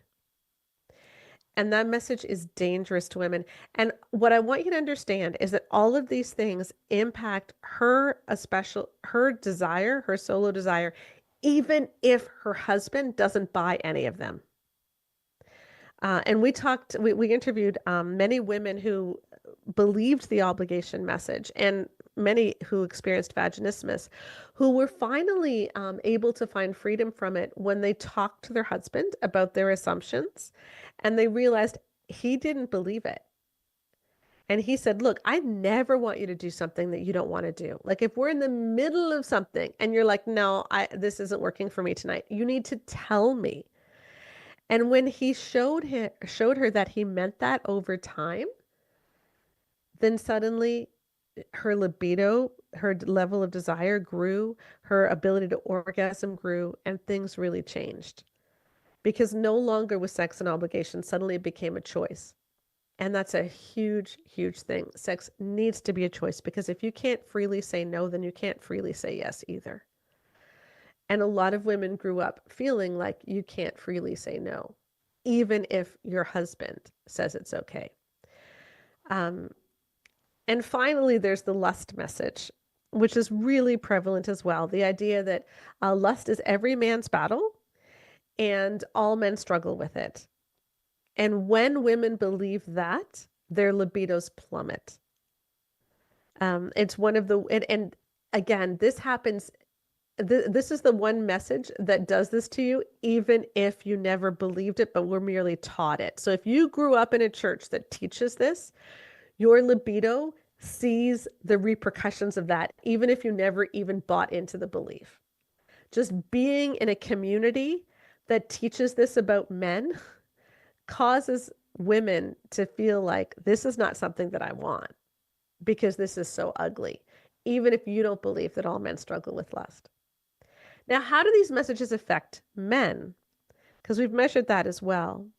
And what we have found is that the sum total of these messages tell men that you are not actually capable of being in control of your sexuality. That, in fact, God made women to be your sin management tools. And so if you are feeling lust, if you're in a dating relationship and you feel like you're going too far, everything is about her stopping you from doing something bad. And so if you do something bad, it's because she didn't do her job. And it turns sex again from a deep knowing and a deep yearning to be connected into just a physical need that you can't help yourself about. And when that happens, you divorce yourself from intimacy, and we see entitlement really grow. And those numbers are quite scary. So what we see is that in men who believed a lot of these messages, or who were taught them growing up and believed them growing up, even if they've let them behind now, we see men who tend to be much more dissatisfied with their wife's level of adventure in bed. We see men who whose wives don't reach orgasm as often. And so it's just all a toxic mess. And what really makes me sad is that this stuff was taught in church. Like, church did this to us. And this is not, none of this is biblical. Like, none of these messages are biblical. But we grew up in this toxic sludge, and it's hurting us. And this has become, for so many of us, this has become so much of our sexual story. And so we have to learn to put it behind us if we're going to experience real freedom.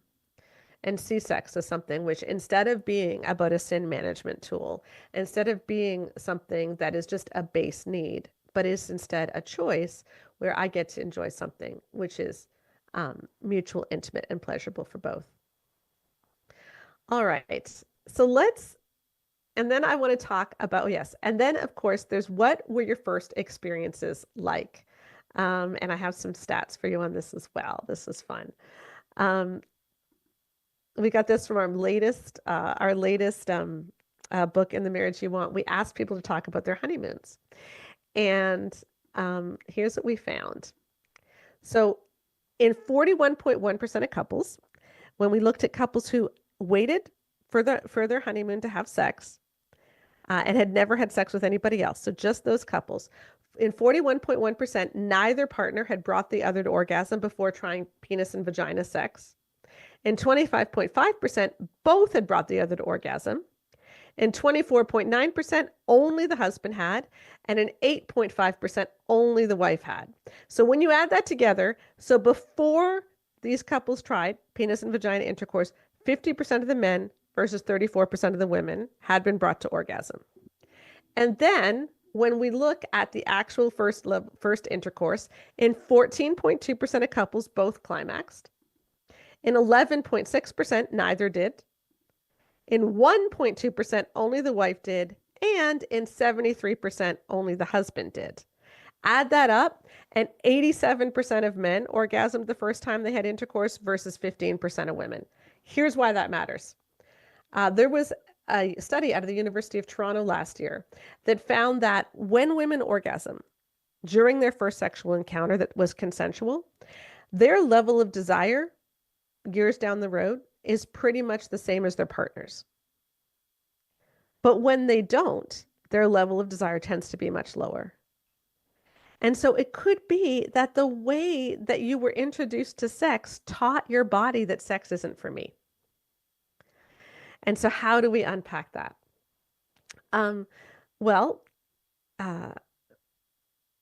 Let's, okay, I'm going to skip ahead. I'm sorry. I've spent too much time on this. Let's put solo desire in perspective, okay? Because we think that that's all desire is, and it is important, but it isn't, because there's also the dyadic desire. And this can kind of map onto the idea of responsive desire. So people who, I may not necessarily feel in the mood, but once we start kissing, I can get in the mood. So let's look at what influences dyadic desire. And I want to spend most of our time talking about pleasure here, most of the remaining 20 minutes talking about pleasure, because yes, intimacy is important. And yes, mutuality is important, but I think what people most want to hear about is how do we actually enjoy sex and what is going on. And so if married couples, if they don't have sex very often, who is responsible for this? Like, let's say that a couple is just their sex life is just kind of tanked and they're not having sex very often. When we say, hey, how often would you like to have sex? What you find is that even if we're not having sex very often, men say, yes, my level of desire is very high, but women say it's really, really low. And so if sex isn't happening, it tends to be because women don't want it. This does not mean that women always have the lower desire. Okay, in about 19% of couples, she's the one with the higher desire than her husband. And in about 23% of couples, it's shared. But what we find is that when she has the higher level of desire, sex still does tend to happen. But when she has the lower level of desire, it often just stops. And what is going on? Why would that happen? And I think a lot of it is our assumptions. So we asked both men and women, hey, does he make your sexual pleasure a priority? And when women frequently reach orgasm, 99% of men say, yes, I do. And 95% of women say, yes, he does. So that makes sense. But even when she doesn't reach orgasm very often, 91% of men and 65% of women still say that he makes her pleasure a priority. So we're giving participation trophies here. Like, she isn't reaching orgasm, but we're still saying, including 65% of women, that he is making her pleasure a priority. Let's get even more specific. When you ask, does he do enough foreplay? Okay, 94% of men, when she reaches orgasm, say yes. So do 88% of women. So even the women who are reaching orgasm, there's about 12% who are saying, yeah, he could do more. But when she doesn't reach orgasm, about 71% of men and 52% of women say, yeah, he does enough. What's going on? So she's not reaching orgasm, and they're both saying, yeah, it's not his fault.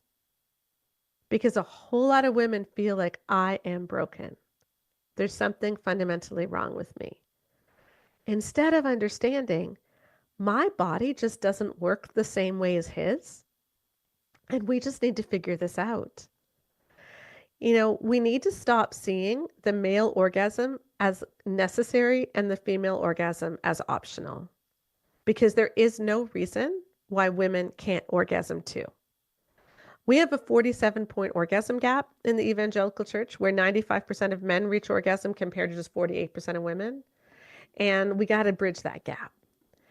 So let's talk about frequency, okay? Because here's the thing. When women frequently reach orgasm, when there's high marital satisfaction, when they feel emotionally close during sex, when there's no porn use, and when there's no sexual dysfunction, then frequency takes care of itself. So the problem is not that she doesn't want sex.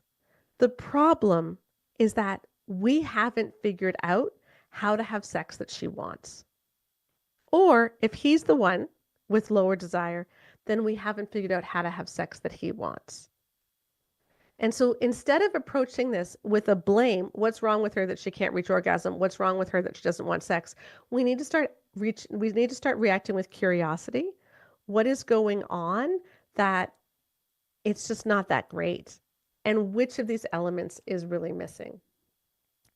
So let's zero in on the way that we see sex, because if sex is supposed to be something which is mutual and intimate and pleasurable for both, it means that we need to prioritize her experience and not just his. And I did not actually make this graphic. My graphic artist did, and the way that looks is quite the thing. The phallic symbol in there, which is quite funny, but I did not do it. So there's two different sexual timelines here. There's the male-centric sex timeline, where as long as she is willing to let him have sex, then they're going to have intercourse and he's going to orgasm. But what I want to say is that we really need to be working towards the couple-centric sex timeline. Because often the only thing that we're looking into is how can I get her willing to have sex? And, you know, there's the consent line that I've got there. So if she says, look, I want to not have sex, okay? I specifically want to not have sex right now. That's consent line. You don't have sex. But sometimes it's like, I don't necessarily want sex, but I don't not want it either. So, you know, I'm open to it. I'm willing. And if she's willing to start, that doesn't mean that you just simply have intercourse and he orgasms. That means that you're now going to work with a sexual response cycle, which is going to go through several phases. And it goes through these phases whether you are female or male. Okay, it's just that with men, the sexual response cycle tends to look like more of the same, whereas with women, it tends to look very different. So let's start with these. So first we have excitement. So excitement is like, you know, you're starting to get tingly, maybe your breathing starts to be a little faster, your heart rate kind of starts pumping a little faster, and you're like, oh, you know, I think actually I do want to have sex. Then you get to arousal where you're actually turned on. So you start to get lubricated. This is when women get erections too. So your nipples get erect, your clitoris actually gets erect. It grows quite a bit larger. And this is when the genitals want to be touched. Your erogenous zones want to be touched. A lot of women think, I just don't like clitoral stimulation, even though I've been told my whole life that that's what I need to feel stimulated, but I just don't like clitoral stimulation. But it's because you're going through the clitoris before she's even aroused. I mean, if you're like, okay, I know how to get a woman aroused. I've read all the articles. You're supposed to go for the clitoris and you touch it before she's the least bit aroused, before she's even in the excitement phase. It feels like a pap smear. It is not a fun thing. And so no wonder many women think, wow, I must be broken because I don't enjoy the things I'm supposed to enjoy. But it's because you're getting to them too early. So in the excitement phase, you're kissing, you're touching, you're running your fingers along her arm, etc. In the arousal phase, that's when you're going for the erogenous zones. And then you hit plateau. And at this point, what she wants is the same consistent stimulation. So during arousal, yeah, sure, you're teasing, you're doing variety, maybe you're doing different positions, whatever, but at plateau, you do exactly the same thing at exactly the same timing. You don't change it whatsoever because she's almost at orgasm, and then she reaches orgasm, and then he reaches orgasm. And that's the order that things should be. And if that happens, if that works, then you're going to find that her desire level is going to grow. And if you've never figured out how to do this, if you're in that 52% of couples where she doesn't reach orgasm every time, then I'd really suggest working through this sexual response cycle and saying, what are we missing? You know, where do we need to spend more time? Do we need to spend more time on excitement? Do we need to spend more time on arousal? Do we need to understand plateau? Because a lot of people don't. You know, when you're about to reach orgasm, you need to do the same stimulation and not tease her, not do any other things, because you can actually bring someone right back. What a lot of people do is they'll stimulate her orally or manually until she reaches plateau, and then they'll start intercourse. But by that time, that just causes her stimulation to go way off. So it's actually better to start intercourse earlier or to let her have the orgasm first and then start intercourse. So anyway, that's just a little bit of the physical explanation of how our sexual response cycle works. The other aspect of dyadic desire, which is so key, is just intimacy. Nobody wants to have sex with someone that they don't know or they don't feel close to. And so if you don't have emotional connection, sex is going to feel shallow. 16% of our respondents said that their primary feeling after sex is feeling used. So for them, sex is something which makes us feel more distant rather than something which brings us together. So if that's you, sex is not going to cure it. What you need to do instead is work on emotional connection. And And then, of course, returning that there's that whole idea of the marriage hierarchy of needs, which is if she is running around like a chicken with her head cut off, caring for the mental load and the housework, she's not going to want sex. If I ask people what are the two biggest problems in marriage, you're probably going to say sex and money, right? That's what we're always told are the two biggest problems, sex and money. Well, we measured marital satisfaction on a scale of 1 to 100. And most people are in the 60 to 90 range. It doesn't vary a whole lot.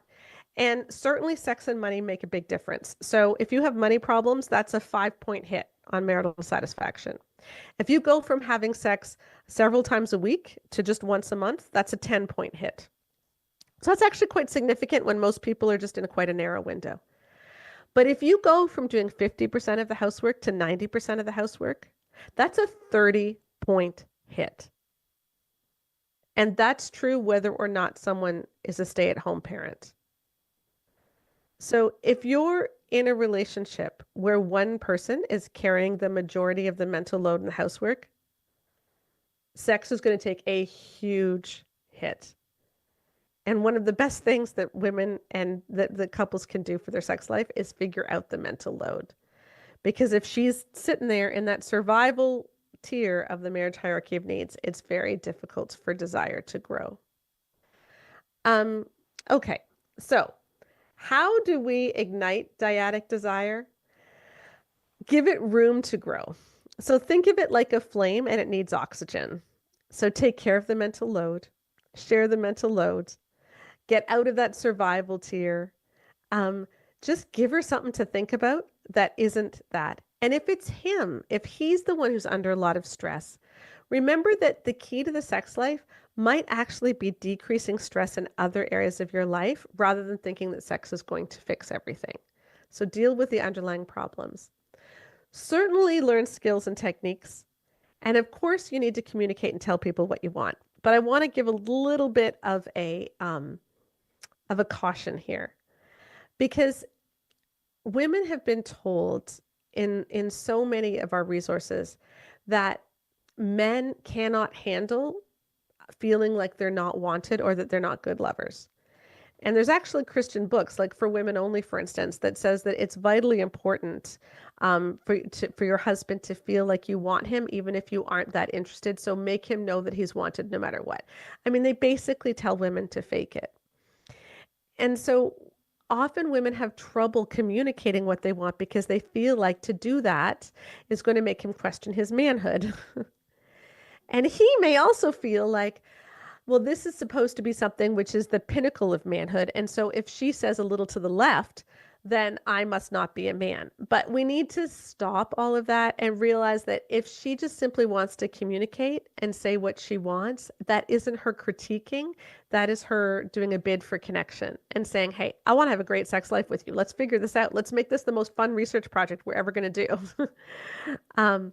And go to it with that attitude instead of any kind of a defensive attitude.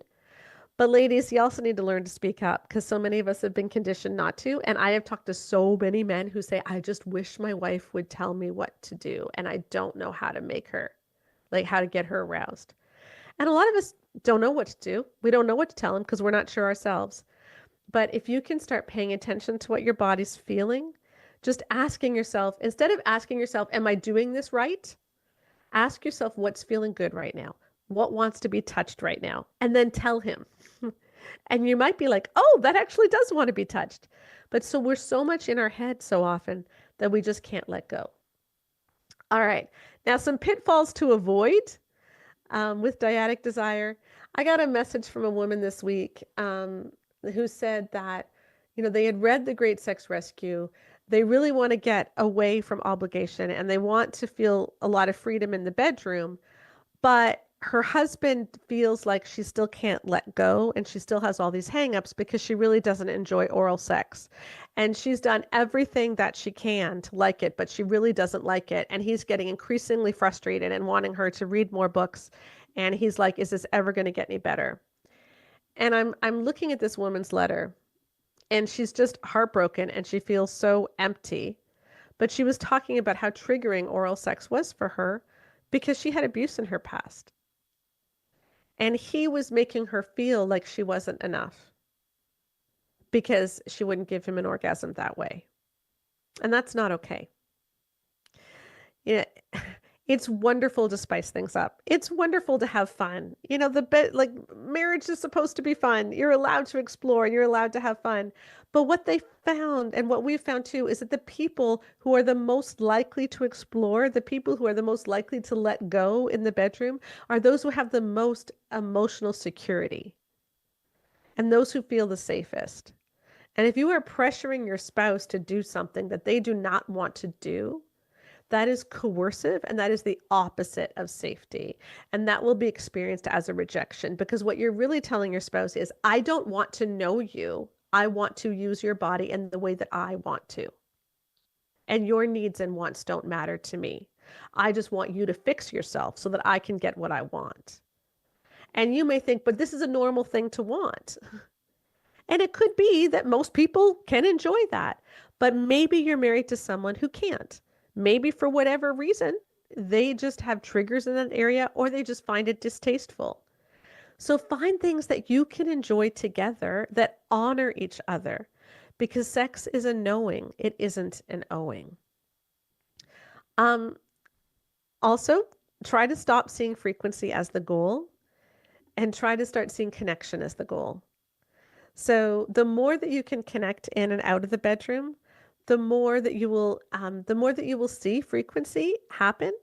But we have this idea that our sex lives have to look always the same. And I hear this a lot from young parents going, I don't want to lose our marriage now that we have kids. And we used to have sex all the time, and now I'm just too tired and I'm worried that the passion is gone. And maybe marriage is not supposed to look the same all the time. Maybe your sex life is allowed to look like your life. Maybe you're allowed to go through the rhythms of life, even sexually. And so if you're exhausted with little kids and your sex life goes from twice a week or 3 times a week in those early years to once a week if you're lucky, but you're also enjoying each other, you're laughing together, you're enjoying being parents together, even if you're exhausted, that's okay. You don't need to feel like you're failing. And a lot of us feel like we're failing if our sex lives don't always look the same. Things are going to go through ups and downs. Most couples will go through periods where your libidos flip, where suddenly the person with the higher libido now has the lower one. My husband and I have gone back and forth over the course of our 33 years together. And yeah, it's been interesting. And I never thought that would happen, but it does. It goes back and forth. And then menopause happens. We've had grief. My husband recently lost his father. We lost our son 30 years ago. Things happen in your life that is going to affect your sex life. So if we can stop seeing frequency as a pass fail and start seeing connection as the main thing, and that sex is something which naturally flows from that, then we'll do a lot better. One of the groups that we studied that I found the most fascinating were the people who had the same sex drive. So they weren't able to say whether the husband had this higher sex drive or the wife had the higher sex drive. They said, no, we're both about the same. And how does this happen? It was about 23% of couples. So is it just that one person wants sex every 87 hours and they managed to find the other person who wanted sex every 87 hours and that just worked perfectly? And it doesn't look like that's what's going on. It looks like in the couples where they say we have roughly the same desire level, what's happening instead is that sex is a natural outflow of their relationship together. And so it's very difficult to say who has the higher sex drive. Like if you're watching Netflix and then when the movie's over, you start to kiss and then you end up in bed, who initiated? Well, I don't know. It just kind of happened, right? If you're in bed and you're talking about your day and you start to kiss and you end up having sex, was it because he wanted it or because she wanted it? Well, no, it's just because it happened. And when sex becomes something which you both enjoy and which tends to just happen, then you feel the person who might usually have higher level of solo desire feels like, oh yeah, no, I don't have to worry about not getting sex because sex does happen in our relationship. And so then on the nights that my spouse is super tired, it doesn't even really register as a rejection. And maybe the person with the lower solo desire just has such high dyadic desire and really enjoys their partner that even though they're not necessarily like panting, they're like, well, it doesn't matter because I know I'm going to enjoy it. And they don't have trouble just starting because they're like, yeah, I know this is going to be good for me. I enjoy my spouse and it's wonderful. And so it's not that they have the same level of desire. It's that sex is seen not as we both want sex, and our solo desire is the same. And so we're going to use each other's bodies. Instead, the couples who have the same level of desire tend to just be expressing that dyadic desire, that desire for you because I love you. And the stress comes away. And so I love that picture of just it being a natural outflowing of our relationship. You know, when you understand your sexual story, when you've worked on how to experience physical pleasure, when you've gotten rid of obligation, and sex just becomes, hey, this is how we can comfort each other. This is how we can connect. This is just how we can feel known and accepted and loved. Then it can be something beautiful. And I hope that's what it is for you. And thank you for giving me this time to speak with you.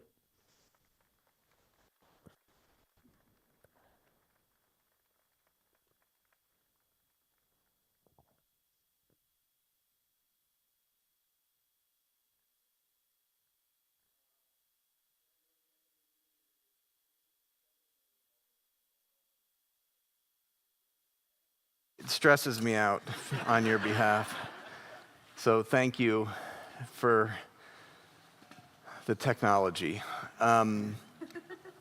What we want to do just for the next, 30 minutes, and then you'll get a bathroom break, and then we'll have Q&A, is talk a little bit about what is involved in the path toward healing.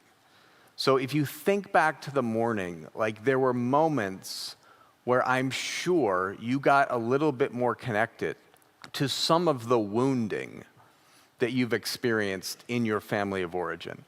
And if you think about the afternoon, whether it's Heather, whether it's Sheila, whether it's Jay's words, like all of us have experienced sexual heartache, period. There's just no way to avoid that. So we want to put some words to like, okay, given that we're wounded, given that we've experienced sexual heartache and sexual harm, what is involved in the path to healing? And in answering that question, I want to look at a helpful illustration that our mutual friend Kathy Lorzell developed. She's formerly the director of the Allender Center. She's a close friend, also a therapist. And she developed this thing called the U diagram. So just picture a U, okay? Or I'll draw it. And the idea is that the core of the Christian narrative can be understood as a U. Friday, Saturday, Sunday. Jesus was crucified on a Friday. He was traumatized. He was abused. Saturday is the experience of what we consider the descent into hell. It's when you don't know it's going to be okay. That's the essence of Saturday. Sunday is the resurrection, the healing, the restoration. Now, what most of us want to do is we want to dance on like a dotted line from the trauma of Friday over to the healing and the resurrection and the joy of Sunday. We want to skip over the depths. We don't want to descend. And look, I get it. I don't want to descend. I want there to be a dotted line that I can skip across. But what our friend Kathy Lorzell is getting at by this diagram is like, look, what happened for Jesus, what was true for Jesus, is not only the Christian narrative, but it's the way that life operates. It's the way that healing works. It's the way that you move from trauma, heartache, abuse, harm, to resurrection, joy, vitality, healing. There has to be an experience of what she calls the descent. So, the Old Testament has three metaphors for that: the wilderness, the desert, the valley of the shadow of death. Saturday is about the desert. It's about the wilderness. And you might be in a very long season of Saturday. But there's no way to get from Friday to Sunday without the Saturday experience. Now, what does it mean practically to dip down? 3 things. Number 1, in order for healing to happen, there needs to be a naming of the harm that you experienced. And this is true with regard to sexual harm, but it's true with regard to just general harm. Family of origin harm. But for today, for our context, sexual harm. Your sexual stories need to be named with particularity. That's number 1. Number 2, there needs to be a feeling of the unfelt emotions that you couldn't experience as a boy or a girl when you were harmed. And number 3, there needs to be a grieving of the harm that you experienced. So when we accurately name the harm that was done to us, that first part, we start to descend down. The naming, that was part of what happened with you when you did the Big 6 exercise, if you did that. There was something in your heart probably dropped when you filled out some of that document. When you wrote or when you circled or when you did the numbers, there was like a naming of something that was hard, harmful, or abusive, and a feeling of the agony of that. So in order to name the harm that you've experienced, you have to enter into the particularity of your stories, plural, because we all have many of them. You don't just have one story of harm. You have many stories of harm. And those need to be named with particularity. So do you have a story? Yes, but it's far truer to say that you have stories, and you carry those in your body. And it's by entering the particularity of those stories, and I'll explain what I mean by that in a minute, that you begin to descend down the you. So, simple question. Have you ever written out one of your stories of harm? Like, in a journal.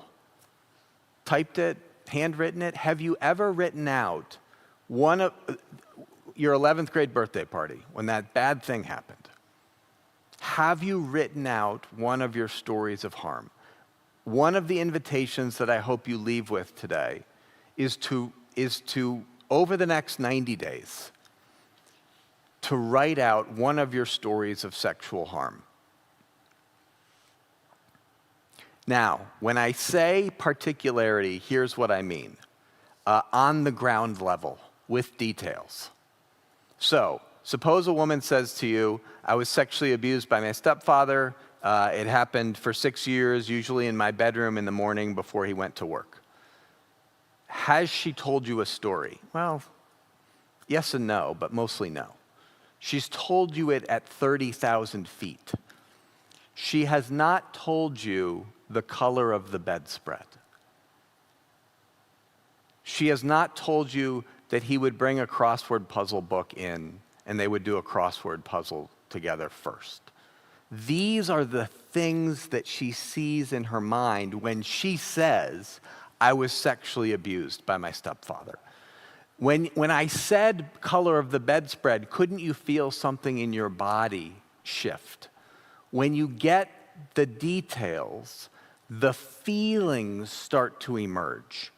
Because the way memory is stored in our brains is through particularity. It's not stored in abstraction.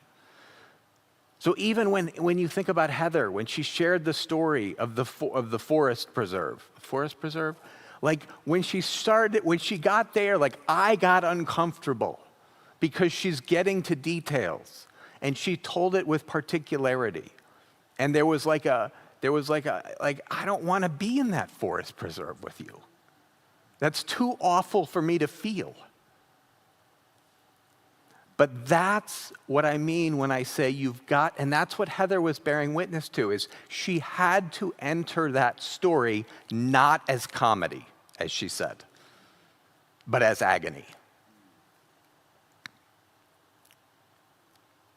And then please hear the next phrase, you need to linger there for a little bit. What's a little bit? I don't know. A year, 5 minutes? I don't know. But you need to what Kathy calls lingering in death, down here. You need to linger there and just bear witness to and feel those feelings. It means to spend time in the moment when you felt betrayed by someone you thought would never do it. It means to spend time in the feeling of powerlessness that you felt as a 12-year-old girl when that thing happened. To linger in death is to sit with the big feelings that are probably largely unfelt because there was no one with you to process them back then. But you still carry them in your body, but you've kept them at bay. And it's to be with those feelings. Now, here's the claim. If you linger in the details of a particular story, and if you are named well enough in that story, you will start to feel grief. And grief is very healing for the human heart. And to say that a little bit differently, it's very integrating for the brain. Grief is in some ways like the pot of gold at the end of the rainbow. Grief, in the words of Jesus, blessed are those who mourn, for they will be comforted. There is a comfort that comes when you enter grief. But grief can be scary. Now, what do I mean when I say named well enough in your story? Well, very often we don't understand the stories that we write. More than very often. Like all the time. Why? Because we're too close to them. It's my story. And so when I write out the story, I need to read it to Jay, and I need him to react to my story and to name that boy who was reading why does my life hurt, what was the book that I read? If God is so good, why does my life hurt so much? Like, for him to name the boy reading that book and how his father and uncle reacted to him, I can't name that boy well by myself because it's my story. I'm too close to it. I need him and others to name me well so that I can say, oh, yeah, that's true. That is what that was like for me. When I was in middle school, I did not have a lot of hair on my legs. I was one of later developing kids, and a rumor went around the whole school that I shaved my legs.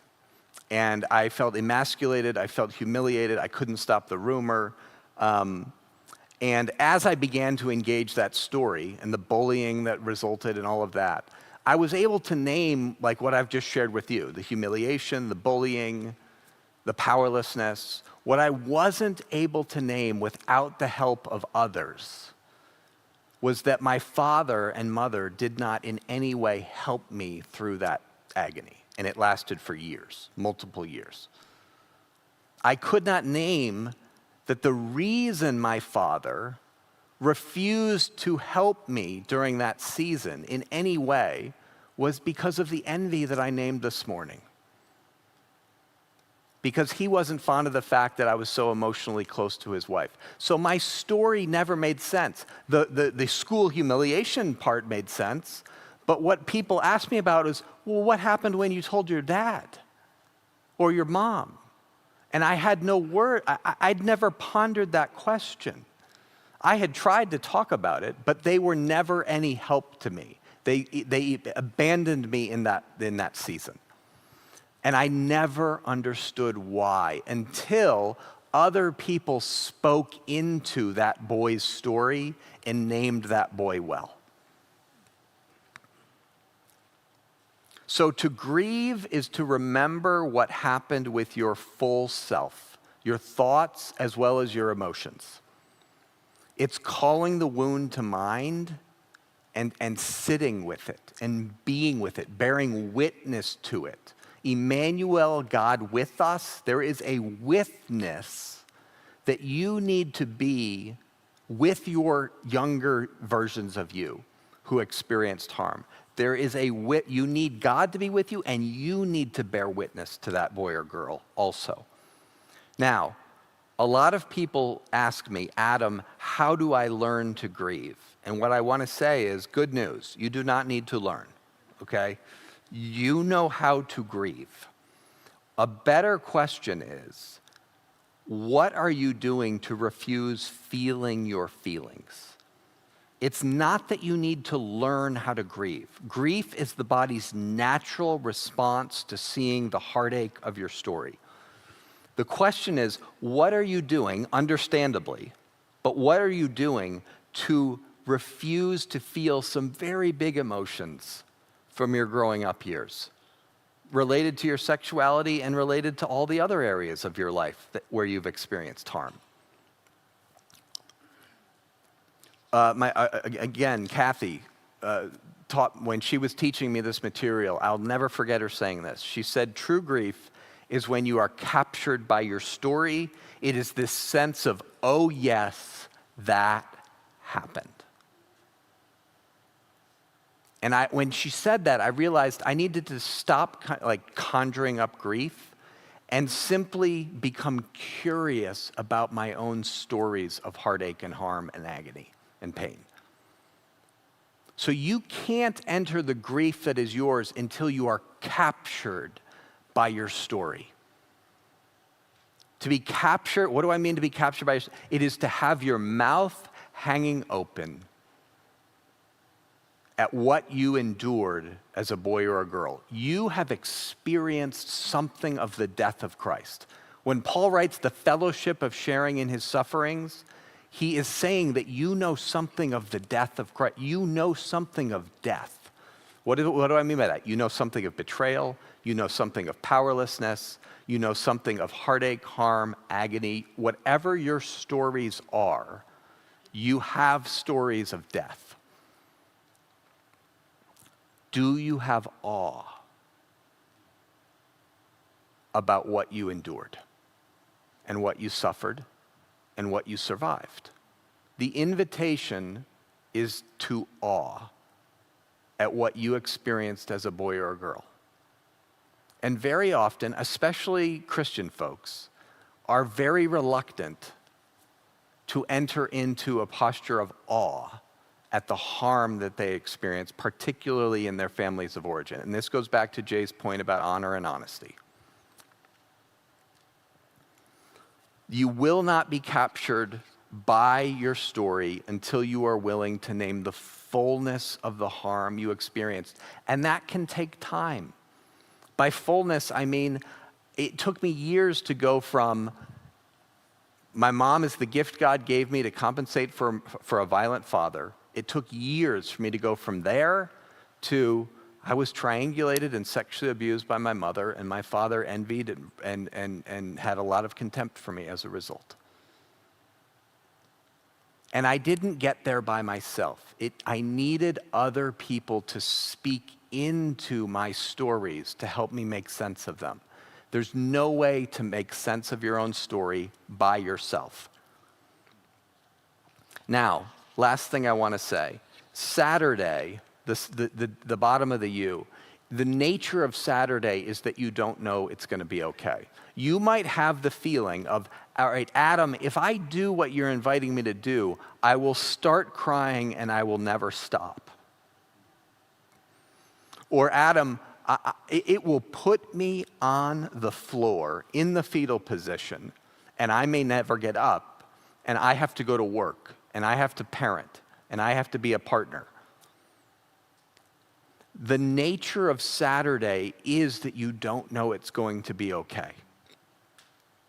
But the promise of the gospel, and indeed, it's not just the promise, it's the testimony of other people that have gone before us into places of healing, is that resurrection happens. But it doesn't happen on that, you can't skip the depths. But the nature of descending into Saturday is you don't know it's going to be okay. You don't know that your sex life is going to improve. You don't, whatever the thing is that is a place of stuckness for you right now? You don't know. Resurrection is always a surprise.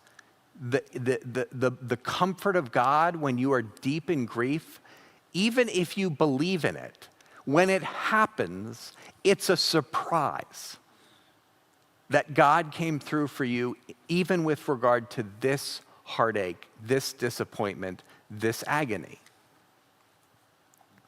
So, Isaiah 61 puts it like this. There is a linkage between your brokenheartedness, the Spirit of the Lord is upon me to bind up the brokenhearted, and your captivity, to release the captives. There's a connection between the brokenness of your heart. If you hear the resonance of what Jay was saying way back in this morning, which probably feels like 2 weeks ago, when he was saying you've got to connect the dots between your past stories of harm and your present sexual difficulties. The way that Isaiah puts that is there's a linkage between binding up the brokenhearted and release for the captives. All of us know something of captivity. We know something of bondage. We know something of stuckness. We know something of repetition, revenge, I can't remember the other R, but we've experienced those things in our sex lives, in our sexuality. That's what Isaiah is getting at, but he's saying it is linked to your broken heart, to your wounds. And the invitation for right now is that in order to experience healing, there has to be an engagement of those wounds, and with kindness. With kindness. I mean, if there's anything I hope you leave with today, it is a renewed curiosity about your sexual story, and equally a newfound sense of kindness about why your sexual struggles in the present are so agonizing for you and how they are linked, or how they might be linked, even if you can't connect the dots yet, how they might be linked to some of your past stories of harm. You want to switch positions? Come over here. Sure. Where shall we begin? I'm going to start with a video. It's that point in the afternoon that I feel like it'd be good to watch something. Jeremy, can you cue up the video, or do you need a second? You're good?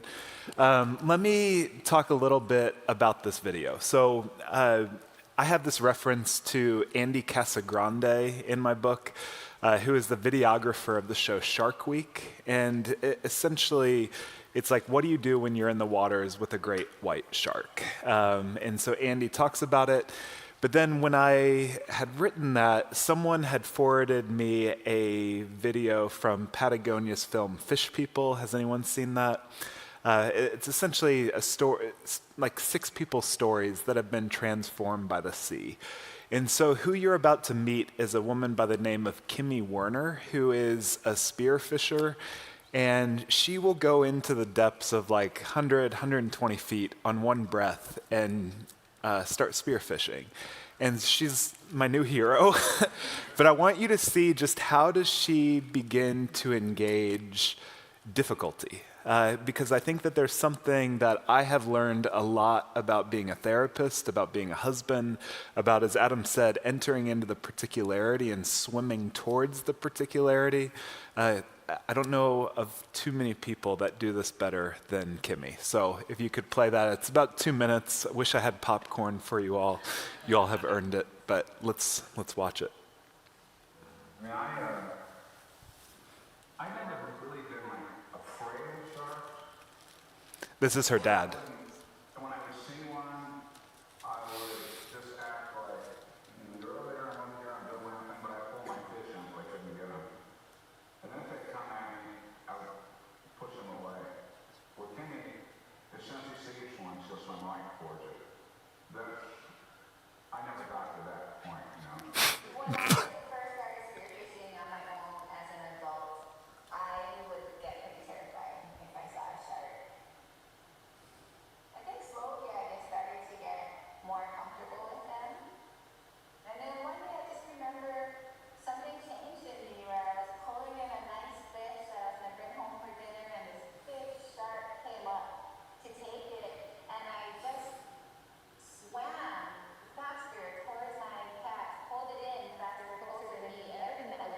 shark much closer to me, but I got my hands on it and just pulled it in towards me and swam at that shark just to tell it, like, not today, buddy. Like, go get your own dinner. This one's mine. And the minute I did that, that shark took off. And that just taught me a lot. It taught me that the energy that I put out there, the confidence and the courage that I show in holding my ground, it's going to communicate to the sharks what kind of animal I am.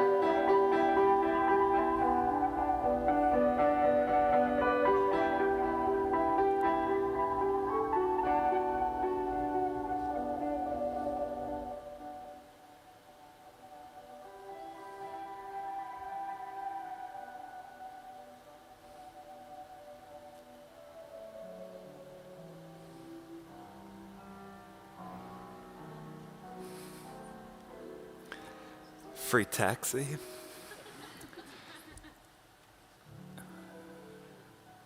Isn't that wild? That's essentially what we've been inviting you into today, is that there are these great white memories, these great white stories that so often we try to swim away from. And the problem with shame is that the more that we run away from shame, the more that we legitimize its message about us.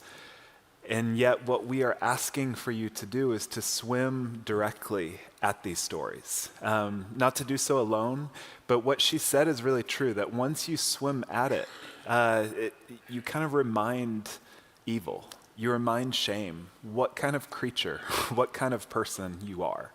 And Andy Casagrande, the videographer for Shark Week, essentially says the same thing. He says, the shark bonks its nose against the camera, realizes that it's not food, and then the shark's amygdala takes over and it has a fear response, because if you're a great white shark, everything in the entire ocean swims away from you, except for maybe an orca.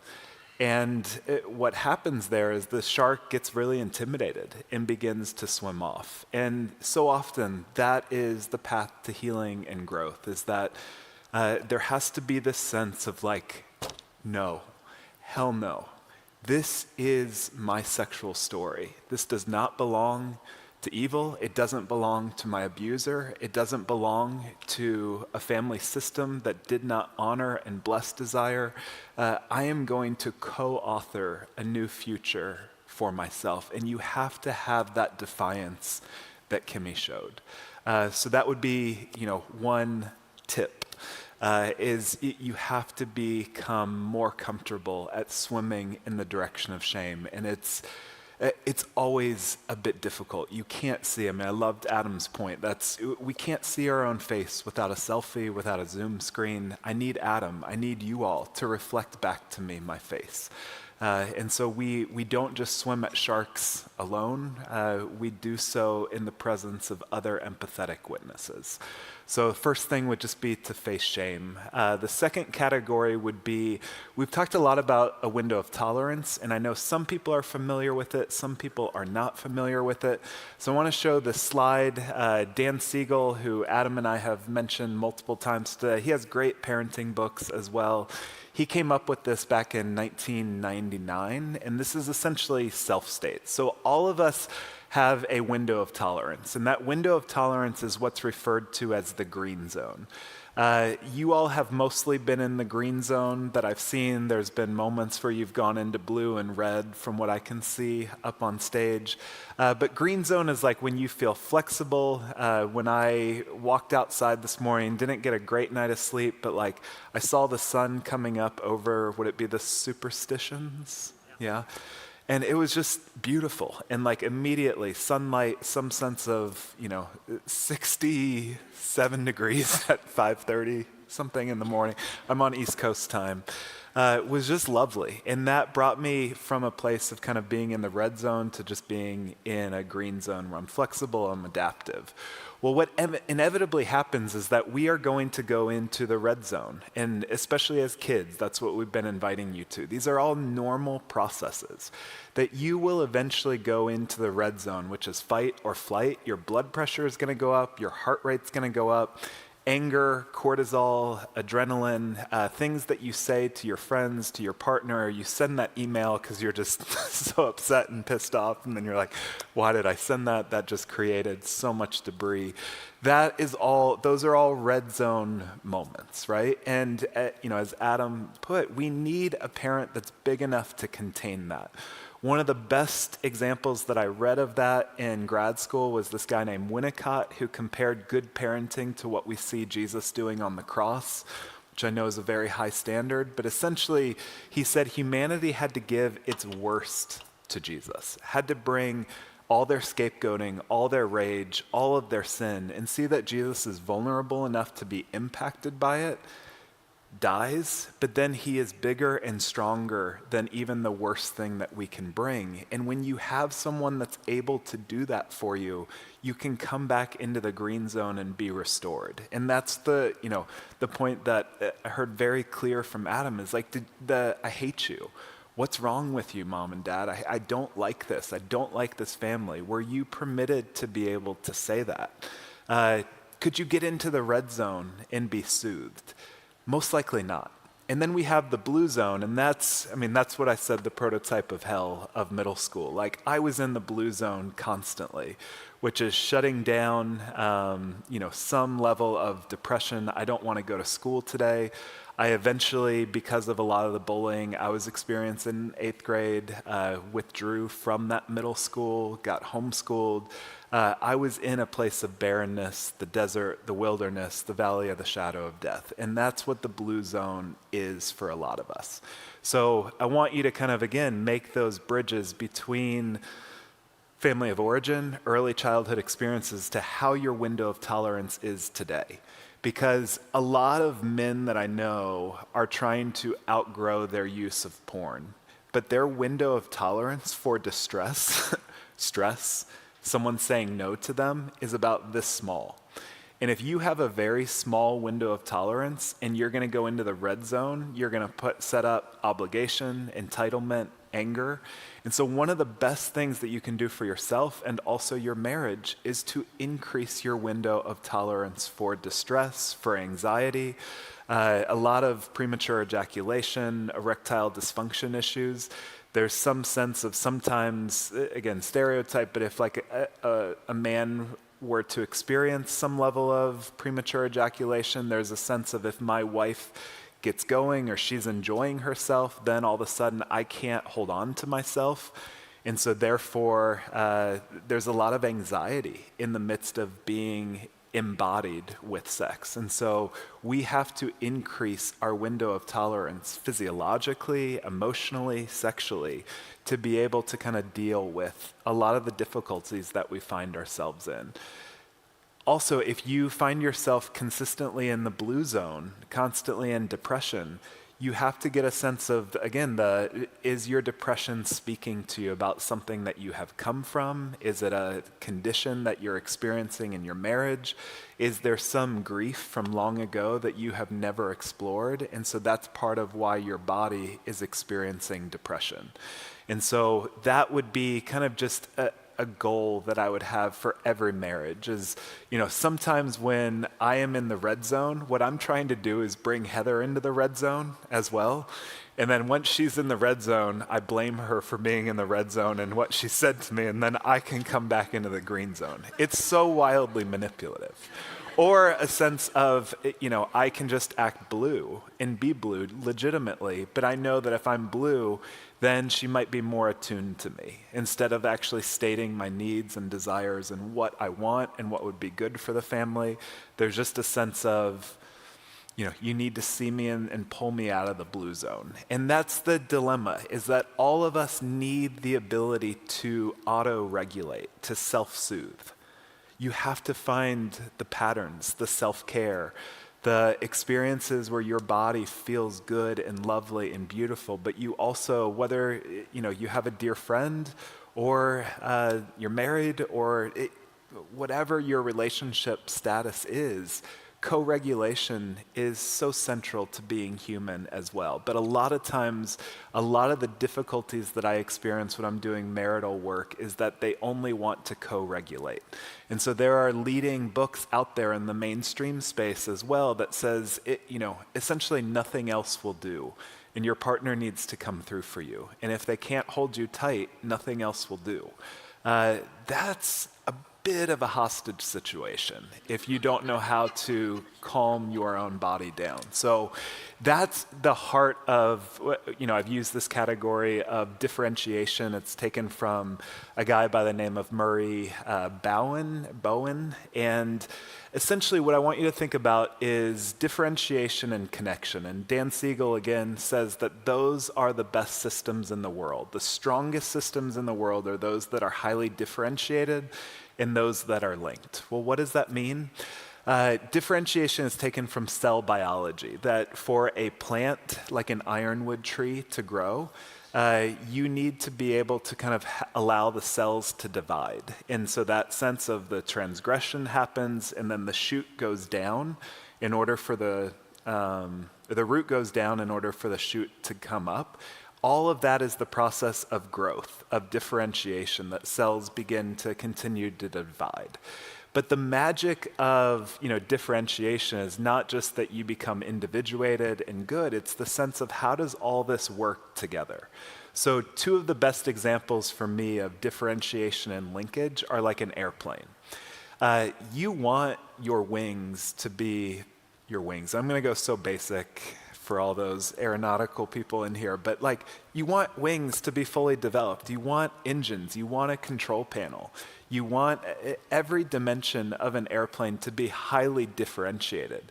But you would never look at an engine by itself and be like, wow, that's a great engine. The engine serves the connection and the cohesiveness to be able to allow the magic of flight. Think about a symphony. I love going to the symphony. I love listening to violinists, percussionists, pianists. There's something about being able to see someone in a first chair in New York that's just like, these are people that are absolutely stunning. And so they have had to do all of their work to become radically differentiated as an incredible violinist.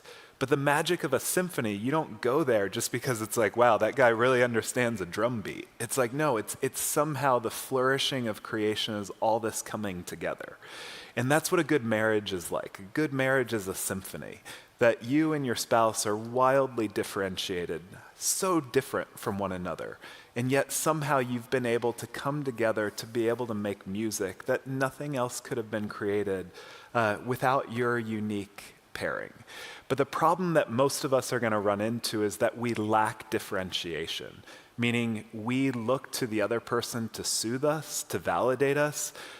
We continue to outsource a lot of these childhood wounds to our spouse or to other people to validate and come through for us. And then when they don't, we go into the red zone or we go into the blue zone. That's James 4. What causes fights and quarrels among you? You want something. You want to be soothed. You want to be connected. You want to be understood. And when you don't get it, you kill.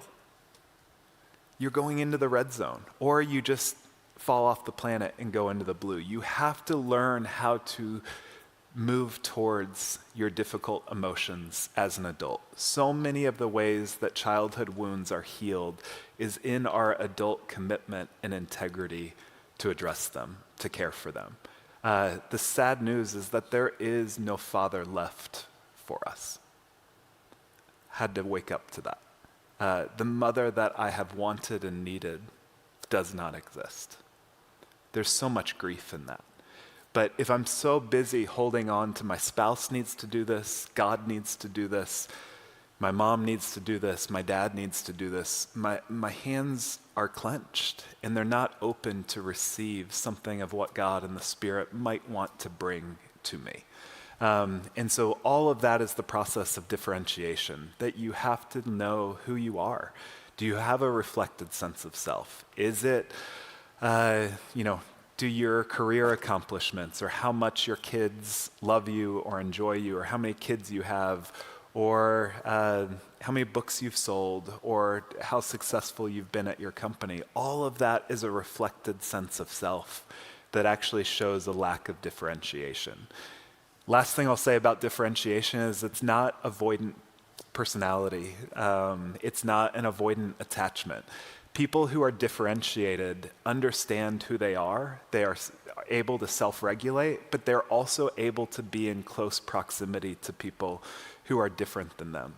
And that's what we need so much within, I mean, that's what good sex is differentiation and connection. The ability to kind of know how to self-soothe, know what's happening in my body, know where I am in my sexual story, and be deeply, deeply attuned and grateful to my spouse in the midst of it all, be able to hold on to my own anxiety, but also be connected, eyes wide open to the beauty unfolding in front of me.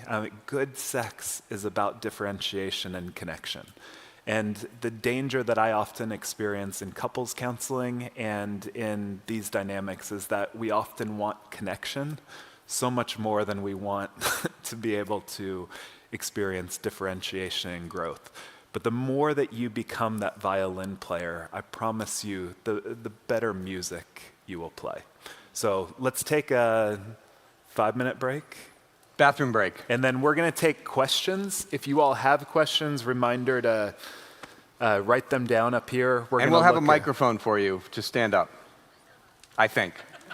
So take 4 to 5 minutes, and then we'll start back very soon.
For all of you continuing education people, to prove that you made it through the afternoon, your color is concrete gray.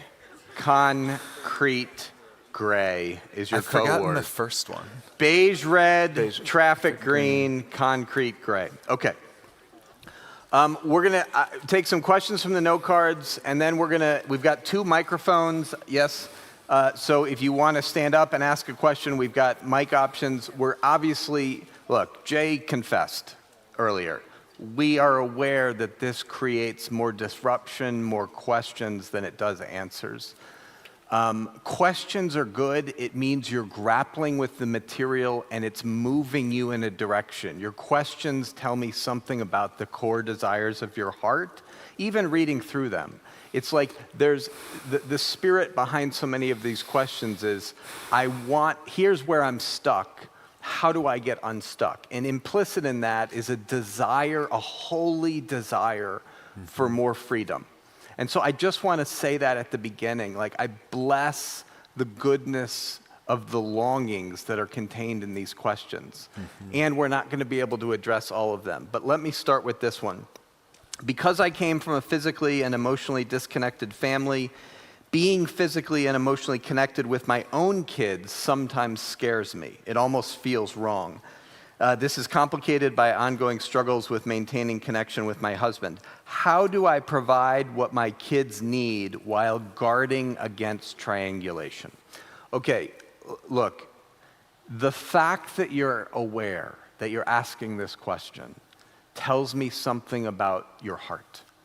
Your heart. My mother's heart, she died when I was very young, before I had engaged my story. I was 30. But I know my mother well enough to know that had she lived to now, and I had pressed in to ask her about, hey, Mom, could we talk about some of this stuff? It would be very different than the heart of the person who asked this question. You are wanting to love your children well, given the circumstances that you find yourself in. I do not want anyone to be afraid of their parenting as a result of my teaching on triangulation. Remember, the most important of the big 6 is willingness to repair. So what matters to you with regard to you and your children is the heart that's in the question, and it's a heart of, I want to do well I want to do right by my children. I want to love them well. I don't want to triangulate any of them. And so please let your anxiety be soothed. I hear your heart. I hear your heart. You want to do one? Yeah. One question that came in was just around like, how do I begin this process? Like understanding some of my story, reconnect with some of my childhood desires. How do I do that? And part of what I would just say is like, this is all the work of incarnation. A lot of times memories are not going to come unless you welcome them and offer some level of hospitality. So I remember, some of my worst years in life were kind of 5th through 8th grade. And so what I did, I was born in 1983. I did the math, and when I was 10 years old in 1993, I just started looking like what were the top films out in 1993, and it was like Jurassic Park. And then like what were the top foods? What was the price of a gallon of gas or something? So that sense of that was some of the initial excavation work is, what did I love? Did I love Jurassic Park? I can remember being in there. And then I remembered, I don't know what year the Titanic came out, but I was sitting between my grandma and my mom. So there were like movies will bring up a lot. I went to an elementary school called Navy Elementary. And my bullying and a lot of just the miserable years of my life happened at Franklin Middle School in Virginia. And so I remember during this process when I was trying to incarnate myself back into the body of a 5th grader or a 7th grader, I needed to enter the school. I snuck in. I don't recommend doing this. It was after school, some random man sneaking into an elementary school. I went to my elementary school during the summer, and there was a book that won the Newbery Medal when I was in 5th grade, and it was Shiloh. And if you don't know that book, it's about an abused beagle that has this boy named Marty that takes him in. I sobbed through that book when I was in 5th or 6th grade. So that was my first initial clue, is like, what was it about that book that he felt very free to cry about this beagle? And that was what, my 10-year-old self needed to address. And so that sense of, if you can walk back towards the elementary school, the middle school, begin to imagine what your childhood room looked like, what the bedspread looked like, what did you love? And again, that's the origin stories that I was naming early with Einstein and myself, is like, some origin stories will haunt you. They are nightmares.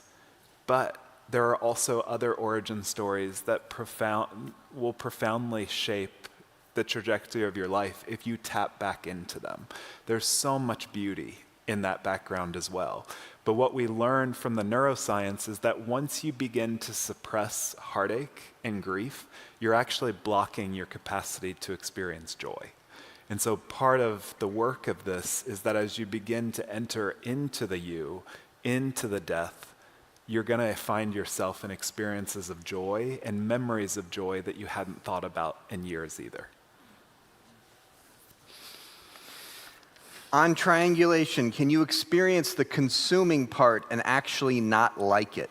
Can it feel like an obligation, or is this something altogether different? Yes. This was asked by a couple people. Some of you, the consumption, like with me and my mom, I said it felt sweet and good. Some of you, that consumption did not feel good at all. It felt really gross and yucky. So absolutely, you can, look, what I love about the question is you're already entering into the particularity of your story and how your story is different than my story. That's the invitation of today. So if the closeness, the consumption felt like this for you as a kid, that's something of your story. That's data. And it can absolutely feel like that. It didn't for me with my mom, but we, and me and this questioner, have a different story with regard to triangulation. Mm-hmm. One thing I would add to that as well is you have to figure out, like, where are you in that particular year of dreading that? Because if you look at Heather's story, and I think she would say this if she were here, there were years where she dreaded being around her dad. But then in some of these early childhood videos when she's 4, she's like making up stories and reading books and is totally aware that her dad is behind the camcorder. And she's being playful and enjoyable. And so I think you have to kind of get a sense of, you don't know what chapter, the dread might be there. But even within abuse, a lot of times people will say, like, it was dreadful, it was awful, I didn't enjoy any of it. And again, like, well, what did they begin to offer? Like in, Adam's line about the crossword puzzle. Well, there was a reason that crossword puzzle was brought in, because of someone's mind coming alive and being able to solve something. So adults, people that are older than us, are brilliant at being able to read what we love and what we enjoy. And we've got to step into that as well. Mm-hmm. Question just around, as you go through this healing process of unwanted sexual behaviors, have you ever noticed unwanted behaviors surface or resurface during recovery, like alcohol abuse, drugs, eating disorders coming back?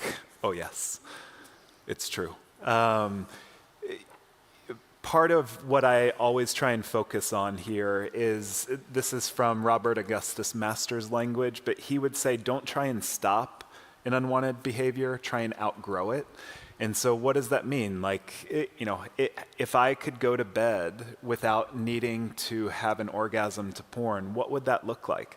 Would I turn off screens 2 hours before? Would I begin to bring rest and a shower and good music to myself in the midst of that? So you don't just try and stop something, you have to learn how to outgrow it. But one of the ways that people used to understand out-of-control sexual behavior is that you were just an alcoholic, or you just struggled with sex addiction, or you just struggled with this or that. But as we all know, what I described in seminary, I had like 4 or 5 major issues happening with regard to kind of social phobia, to eating disorders, to porn use. And so that's what will often happen is, that becomes this place of soothing for us, that becomes this place of regulation for many of us. And then when you begin to remove that, and then you begin to enter into the depths of your own heartache, but you don't have your primary escape vehicle, you might find yourself smoking cigarettes or wanting to kind of like drink yourself in a way that you hadn't had many drinks in the past. So yes, that's part of what you just need to begin to prepare for.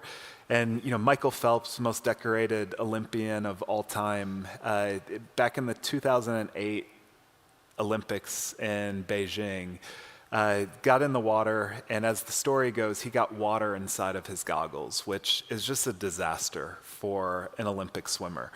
Michael Phelps not only went on to win that race, he broke his own world record. And people were asking him, what did you do? How did you figure out what to do? And he said, I had a really good coach.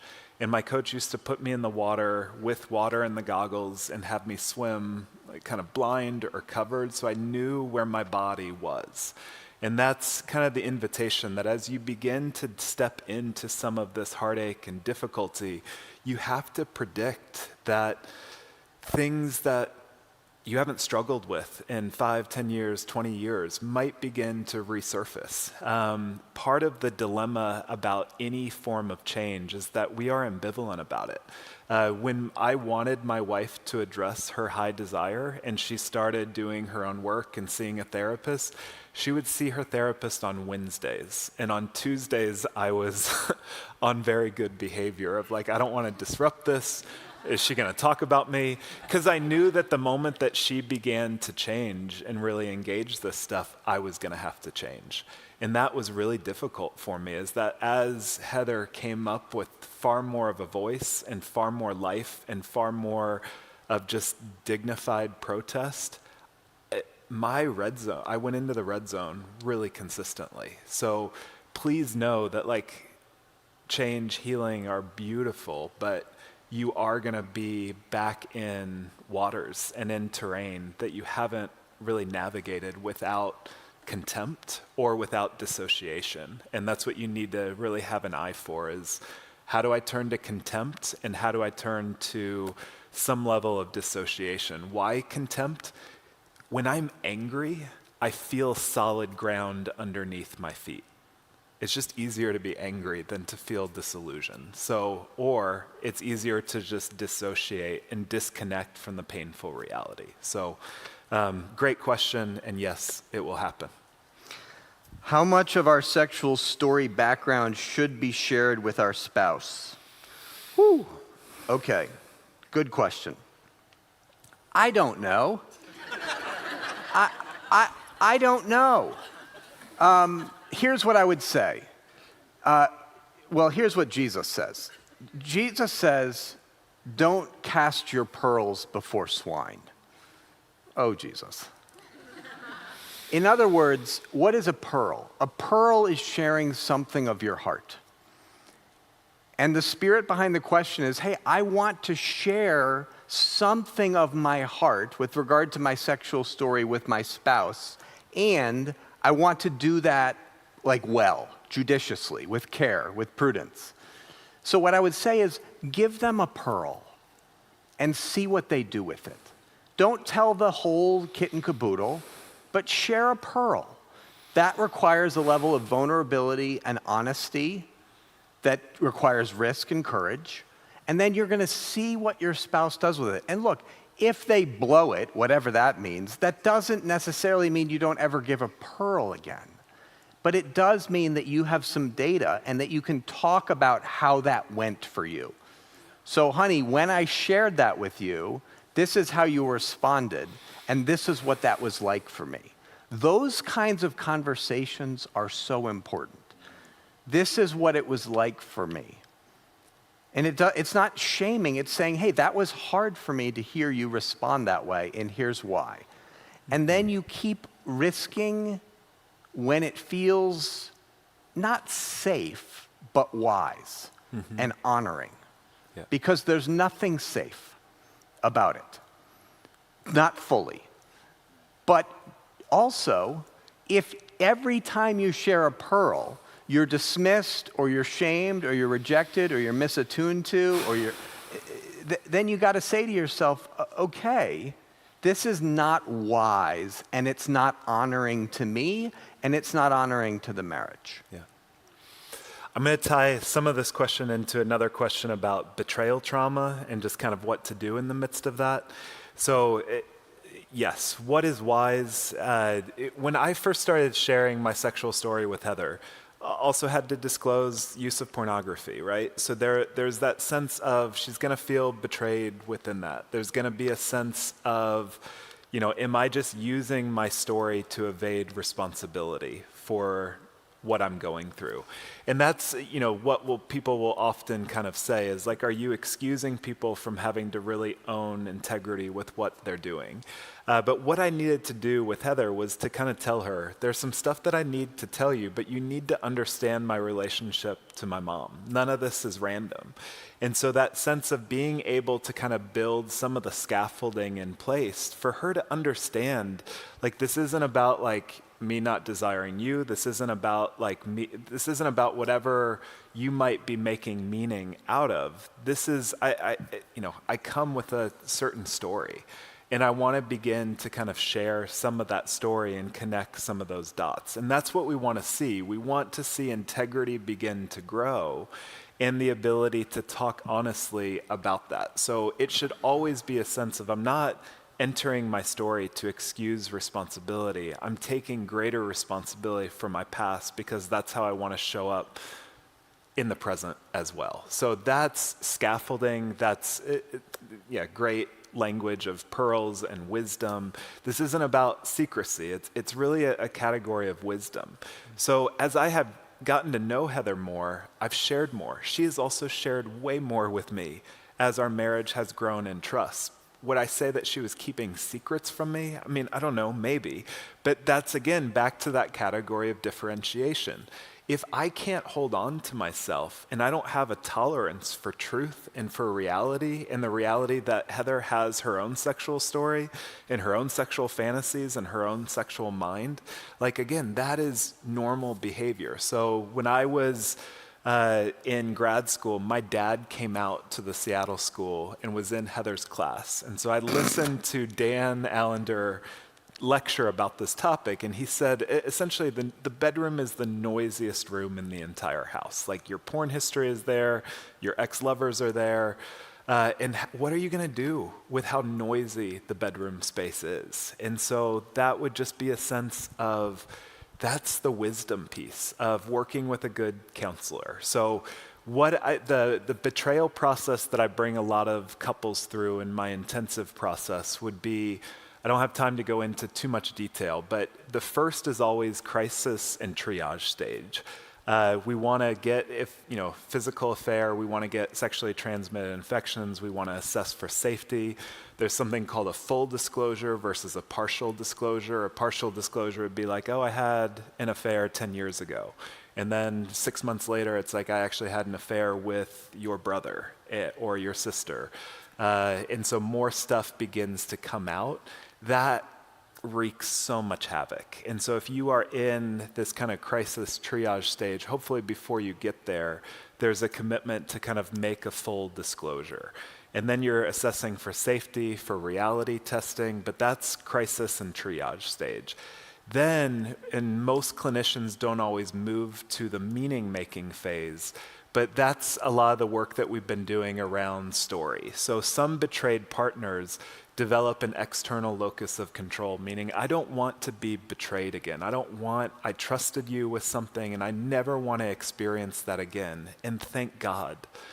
But that external locus of control is, I need you in work, I need you in meetings, I need you in therapy, because they don't want to deal with the anxiety and the meaning of their own behavior that's happening inside of them. And that's a razor's edge. This is where I get shot at as a clinician quite a bit by betrayed partners, because you were betrayed before, there was a setup to that betrayal.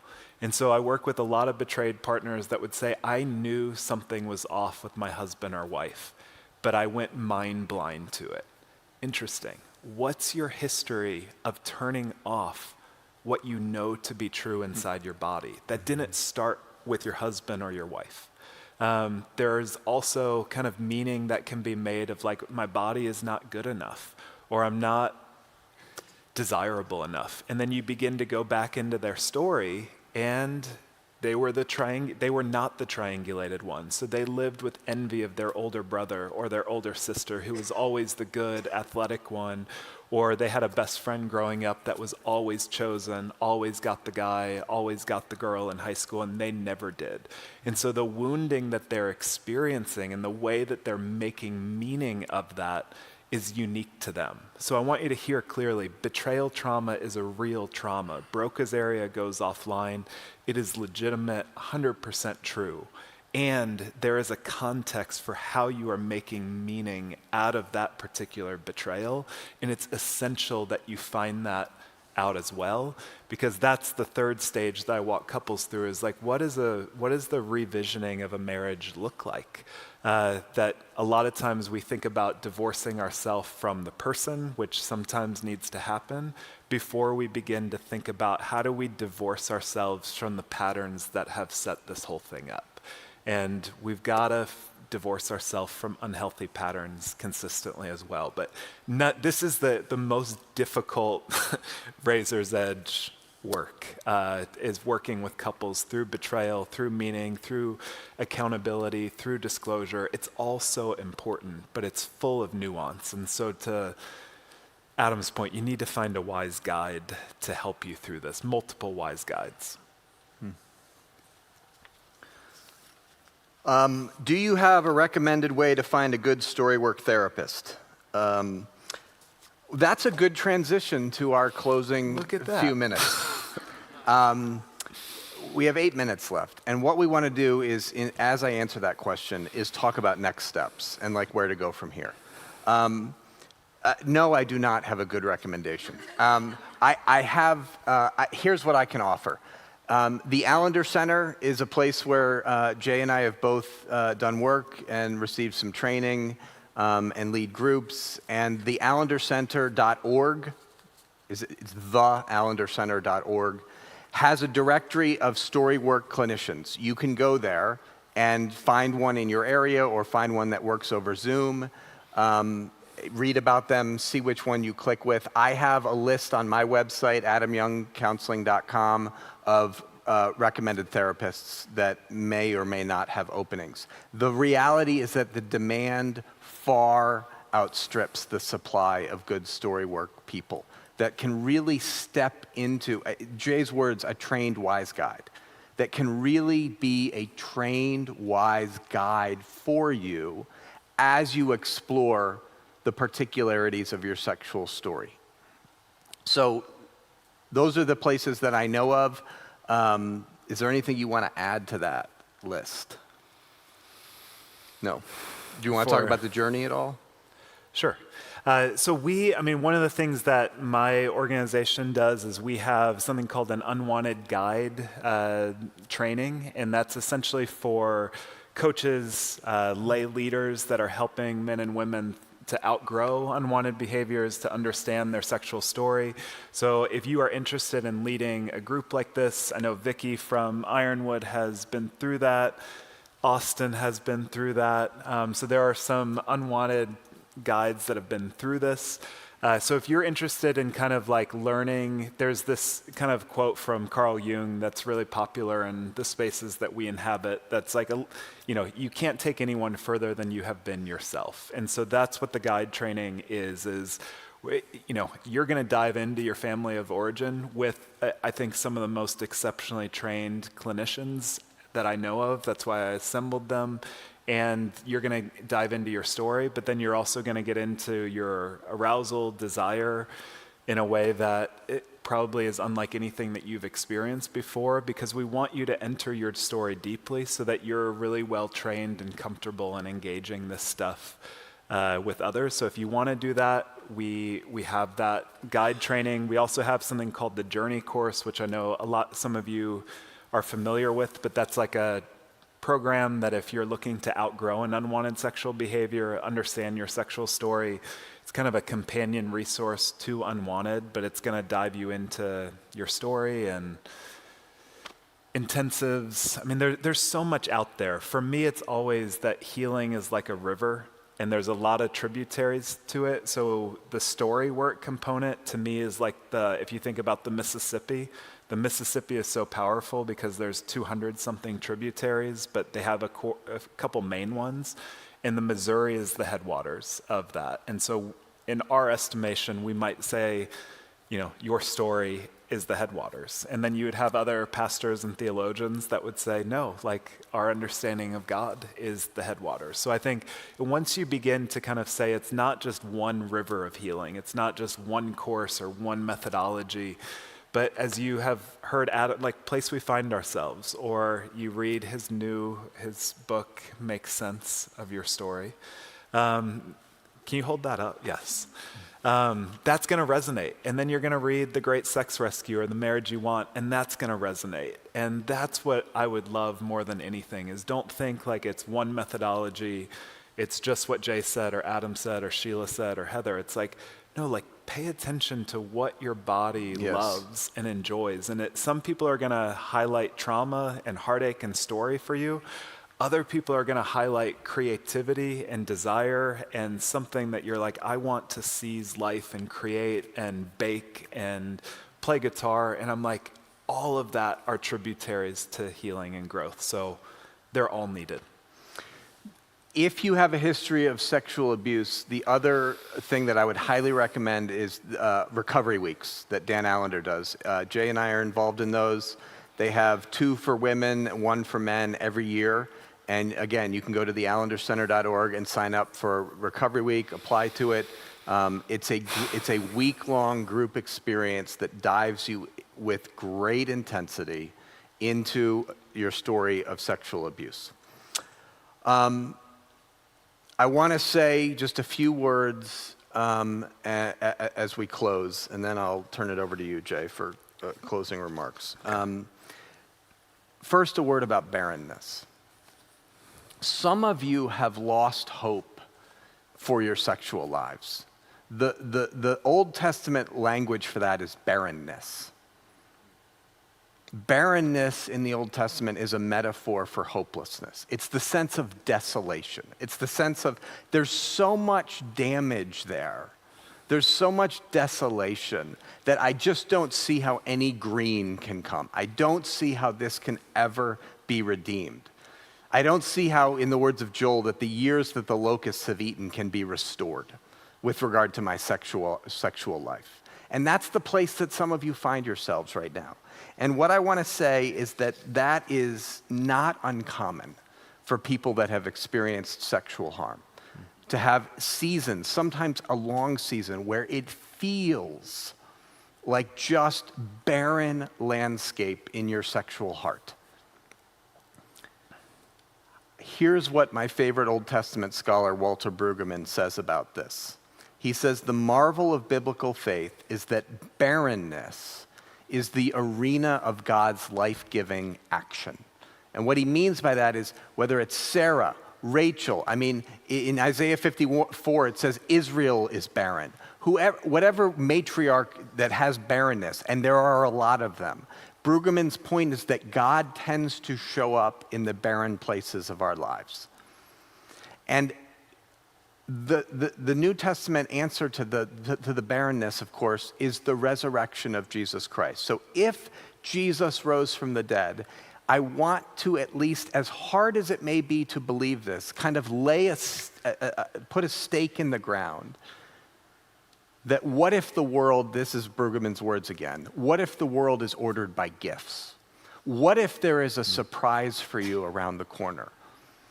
Even in regard to the desolation of your sexual life, the resurrection, if it does nothing else, it provokes our imagination to, there might be a surprise around the corner. And that's what I want to leave you with, that and the 2 words of curiosity and kindness. When it comes to your past sexual experiences, shame, disappointments, stories, as you leave here and as you journal or sit with yourself or go for walks the next couple of weeks, what would it look like to bring some curiosity and to bring a spirit and a posture of kindness to whatever stories have emerged for you today. I want to have the last word, but do you want to say anything before I have the last word? Can you show the transitional character slide? Actually, I do have a couple things to say. Great. Yeah. Before we get there, I just wanted to just so aware that like an event like this with logistics and online and everything that happens here doesn't happen without people Yes. that are working incredibly hard. So I want to just acknowledge, is Gina here? I see Gina. Thank you so much, Gina, for all of your coordination. And for Vicky for helping coordinate this at Ironwood. Just has been remarkable to work with you all. I also want to acknowledge my assistant Marley, who has been working around the clock to address all these, I don't know how many random texts I sent out to Marley this week. Anytime I would begin to get close to the red zone, so I was asking her to be in the red zone so I didn't have to be. Yeah, thank you so much for the work that you all have done to create this hospitable place for us to come in and talk about this. So grateful for you all. Transitional character. So this is Dr. Broderick, and he says that it's a person who in a single generation changes the entire course of a lineage, who somehow finds a way to metabolize the poison and refuse to pass it on to their children. They break the mold. Their contribution to humanity is to filter out the destructiveness out of their own lineage so that the generations downstream have a supportive foundation upon which to build protective lives. Throughout the day, you all have said some really kind things to me, to Adam, about our work. And I received those. There has been a lot of suffering and heartache and difficulties that kind of bring wisdom and things like books and podcasts. But far more, what I am so struck by is how is it that some people want to become a transitional character? Like, what is it about the human heart that refuses to pass along the poison, that refuses to live in shame and in misery? And so far more than, I receive your gratitude, but far more, I'm grateful for you all, for your courage to allow your lives to be changed, to ask these questions, to lean into this. You're here on your own behalf, but you're also here doing the work that your parents, that your grandparents, 3 or 4 generations upstream should have done. But as a result of you all doing this work and engaging this, there will be thousands of generations downstream that benefit from your courage. So on one hand, you're welcome, but far more, thank you. Mm-hmm. I don't have anything else to say. That was a lovely way to end. I want to bless your desire, and I want you to join me to the degree that you're capable, no matter how much desolation is there, in just blessing in the name of Jesus, blessing the sexual desire and the erotic desire for vitality and goodness and life that's still in you. There is a remarkable, remarkable awe that I hope you have for the fact that despite all of the harm that evil has brought against you, there is desire still alive in your heart. And those embers are glorious and good. And I hope you blow on them as we, in the weeks to come, and see what comes of engaging your story in more depth. Thank you all for being here. It was great to be with you.